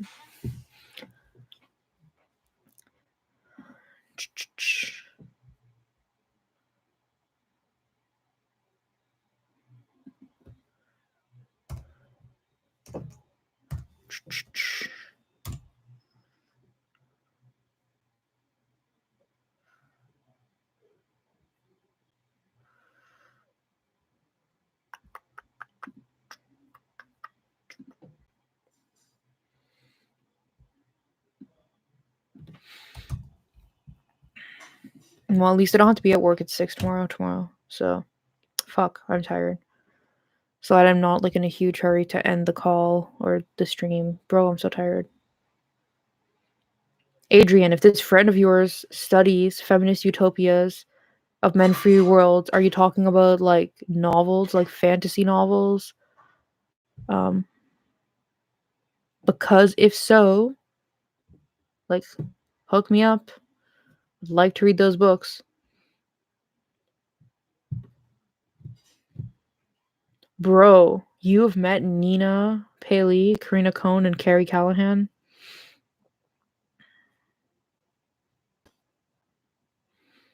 Yeah, most of the time that I've been dead on YouTube has been partially because I've been doing IRL stuff, and it's like energy draining and time consuming. Like if you don't see me on here, I'm not like just lounging in front of Netflix, although I am, but I'm like actually doing stuff.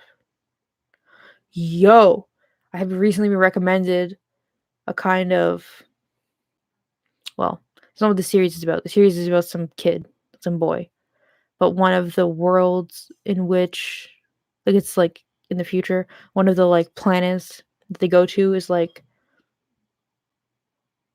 female only and lesbian and cool.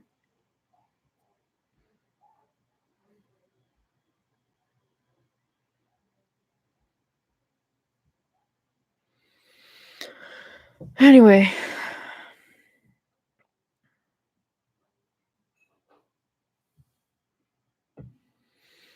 I think I better let you guys go now. It's pretty insane. I keep doing 4.5 hour streams. I think the stream yesterday was 4.5 hours, but I started earlier, so I mean it started later, so by the time I was done it was outside and it was dark.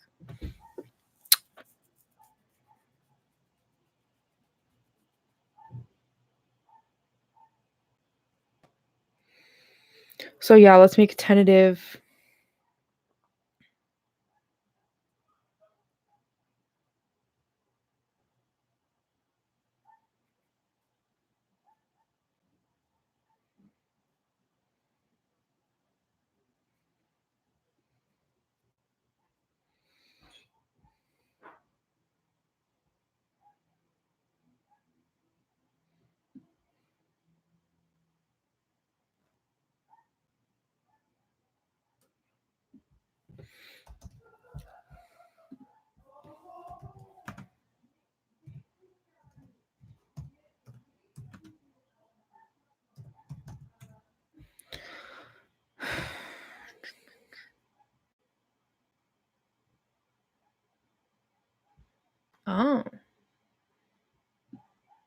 Octavia Butler.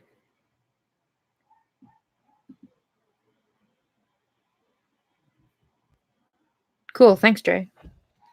Thanks, everybody, for recommendations.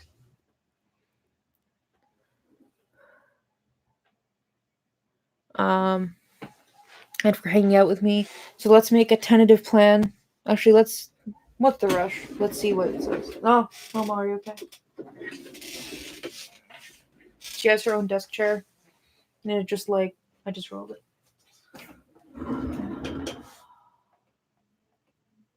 Where is it? Oh, it's here.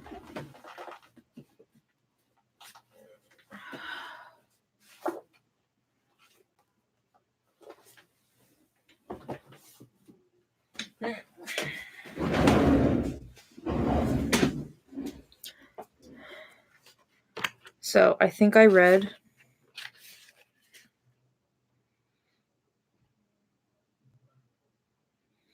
I either finished chapter 5 or chapter 6.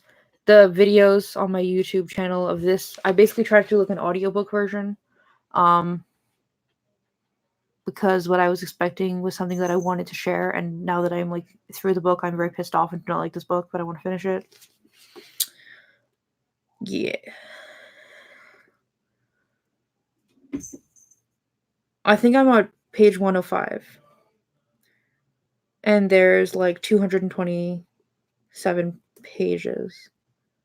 No, 230 pages.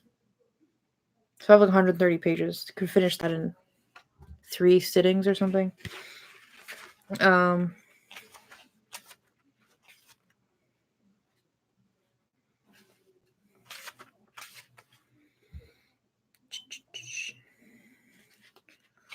wanted to see if I could quickly pick out...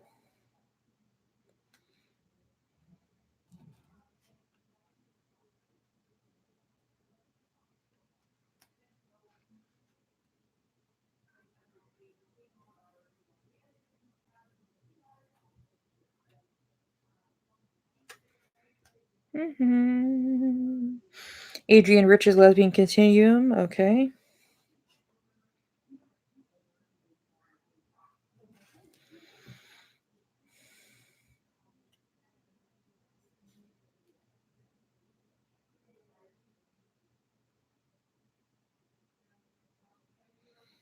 Lillian Faderman's book Surpassing the Love of Men, which is also on my to-read list.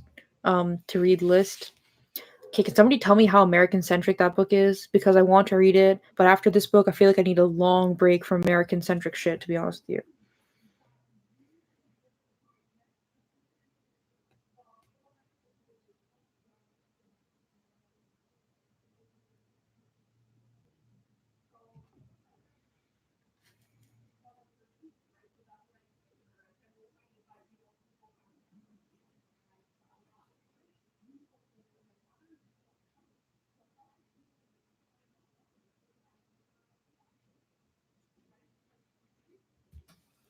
Okay, so this is one of the books she mentions. Erica Jong's Sappho's Leap, a novel. Oh, which ends with Sappho basically abandoning her lesbian lover so she can be with a man, which is like, very exciting for lesbians.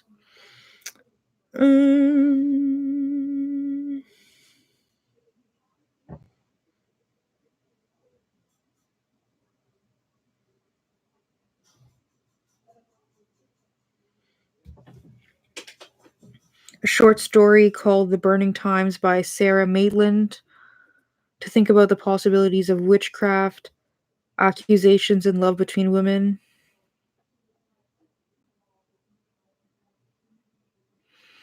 Jackie Kay's Trumpet, a novel about a contemporary British biracial transgender musician, to imagine what the wives of women who secretly crossed the gender line through past centuries might have thought. Interesting. Oh, Monique Wittig. I knew I fucking recognized that name. I definitely haven't read anything. I know Erica Jong. It sounds bad. I'm just going through the book's reference at the beginning of this book. Who wrote Les Guerrières? Make an effort to remember, or failing that, invent. Yeah.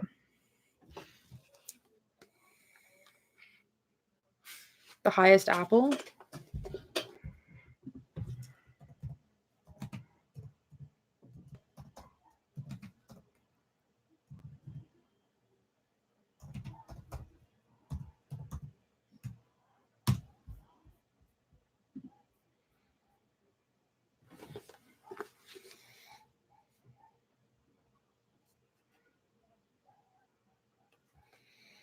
Okay.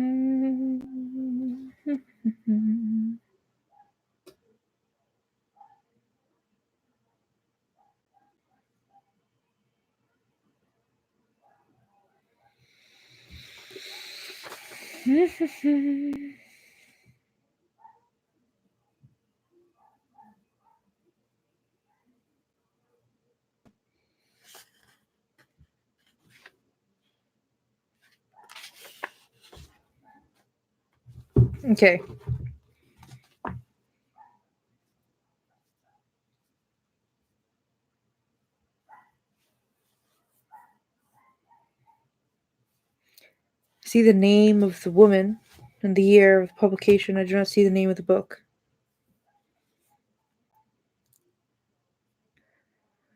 Okay, there's a book called Lesbian Origins by lesbian feminist sociologist Susan Cavan. Boldly proclaims that since we cannot ever know what the earliest society was like, her theory is as good as any other foisted on us by what she calls patroscientists. Based loosely on private behavior, creation myth, and, in truth, wishful thinking, Cavan depicts gyno society, composed of women and their children, with males after adolescence fewer in number and consigned to some unspecified place outside society proper. Sex between women is a central part of gyno society since it fosters cooperation, says Cavan. Heterosexual. I don't know if that's true, bro. Doesn't like foster drama. Heterosexuality is not unknown, so women do have sex with the extra-societal males, but it is neither exclusive nor preferred. Because of sex segregation, the predominance of women asexuality and what Calvin calls bisex and homosex are prevalent. Interesting.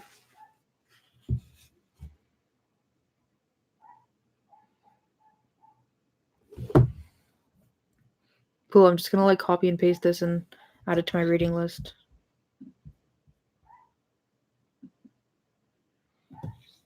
The first thing that pops up is the Goodreads. Lol. So yeah, Lesbian Origins by Susan Cavan definitely sounds interesting.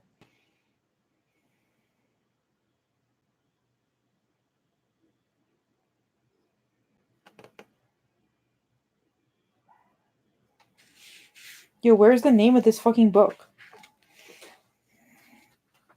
Like, this is by a book published by Elizabeth Gould Davis in 1971. It is a counter-narrative to the biblical tale of Adam and Eve. In the beginning of time, there were only women, bearers of two unbroken X chromosomes. They reproduce through parthenogenesis, a process that occurs elsewhere in the natural world, in which females give birth without contact with males, and human, that is female, society was a wonder to behold. Then some disease or bombardment of radiation from the sun damaged one healthy X chromosome, chopping off the right lower leg and creating a mutant man. This was the beginning of the end for a glorious lost civilization in which women were at first the only and then the superior and dominant sex. For the mutation that brought men into the world began a long process that culminated in the triumph of men's revolution and the beginning of a recorded history. The revolution was so complete that it wiped out almost all memory of the earlier great civilization, but hints remain, myths of Atlantis and other lost worlds, the complexity of ancient languages compared to the modern ones, ancient maps that depict parts of the world with inexplicable accuracy, and the earliest origin stories in which the world is created by a goddess. The peaceful, matriarchal utopian world of women, the first sex, gave way to the brutality of the mutants as women who chose their sexual partners turned to meat-eating men whose dietary habits increased both their overall body size and the heft of their organs of reproduction.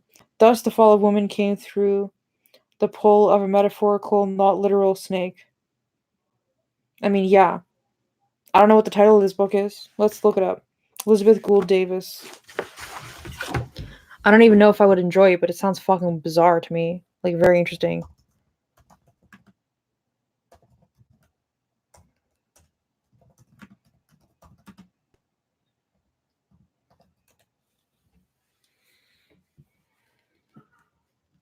Oh, it's just called The First Sex.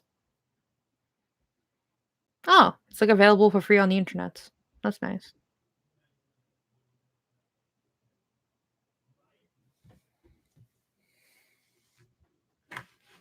Oh, you've read it. Anung, you've read like everything. You're like a fucking lesbian librarian over here.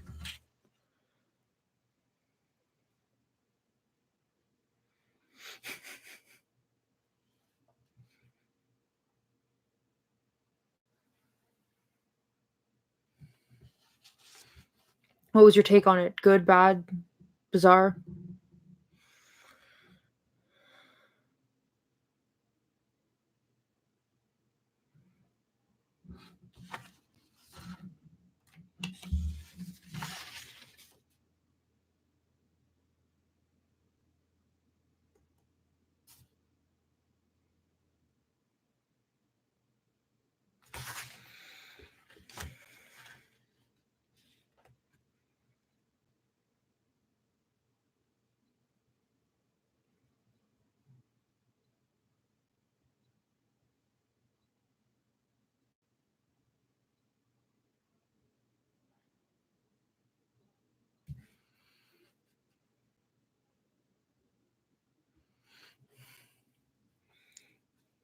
I think that's why I read so much as a teenager. My parents didn't let me online that much in my early teenage years. So like I got an e-reader and so like downloaded books. And so when I didn't have access to internet, I would like read books instead. Well, originally I was buying books, but I ran out of money, so I had to find ways to download them illegally.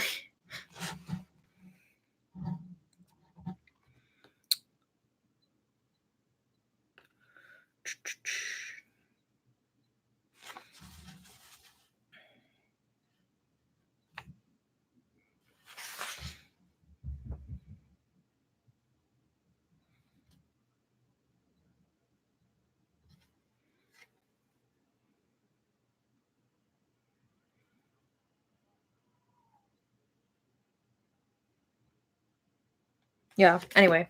I should like actually go through this book and like list all the books listed in it and decide if I think they're decent or not. Because a lot of them are like scholarly texts or like the one I just read before I closed the book was like by two different academic women about like the history of goddesses, and it was like there's always been a connection between like women who worship goddesses and an indifference towards men. It's like that's not exactly um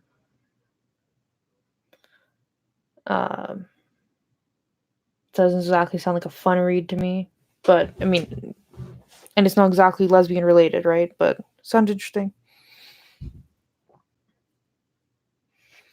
There was so much lesbian science fiction about parthenogenesis and female-only utopias, it's hard to keep them straight, oh my god. I should read some of those. I used to be really into sci-fi and fantasy when I was a teenager. Like, mostly fantasy, but also I went through phases, you know? Okay. It's been almost 5 hours. I think I'm gonna call it. Thanks for everyone who tuned in. Keep an eye out for Saturday afternoon. Yeah, because I want to just like finish this book because I don't like it and I want it to be done. And I don't know. Yeah. But when I do this book, okay, I'm gonna just warn you guys because I've been like very social and like lots of commentary with you guys. When I read this book, I'm going to live stream the reading kind of like an ebook. And then after I'm going to do like immediately after I'm going to do another stream where I like rant about my feelings about the book.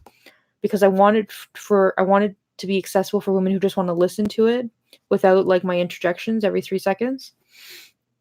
Yeah. But also I have a lot of thoughts, so I'm going to put my thoughts on my YouTube. Yeah.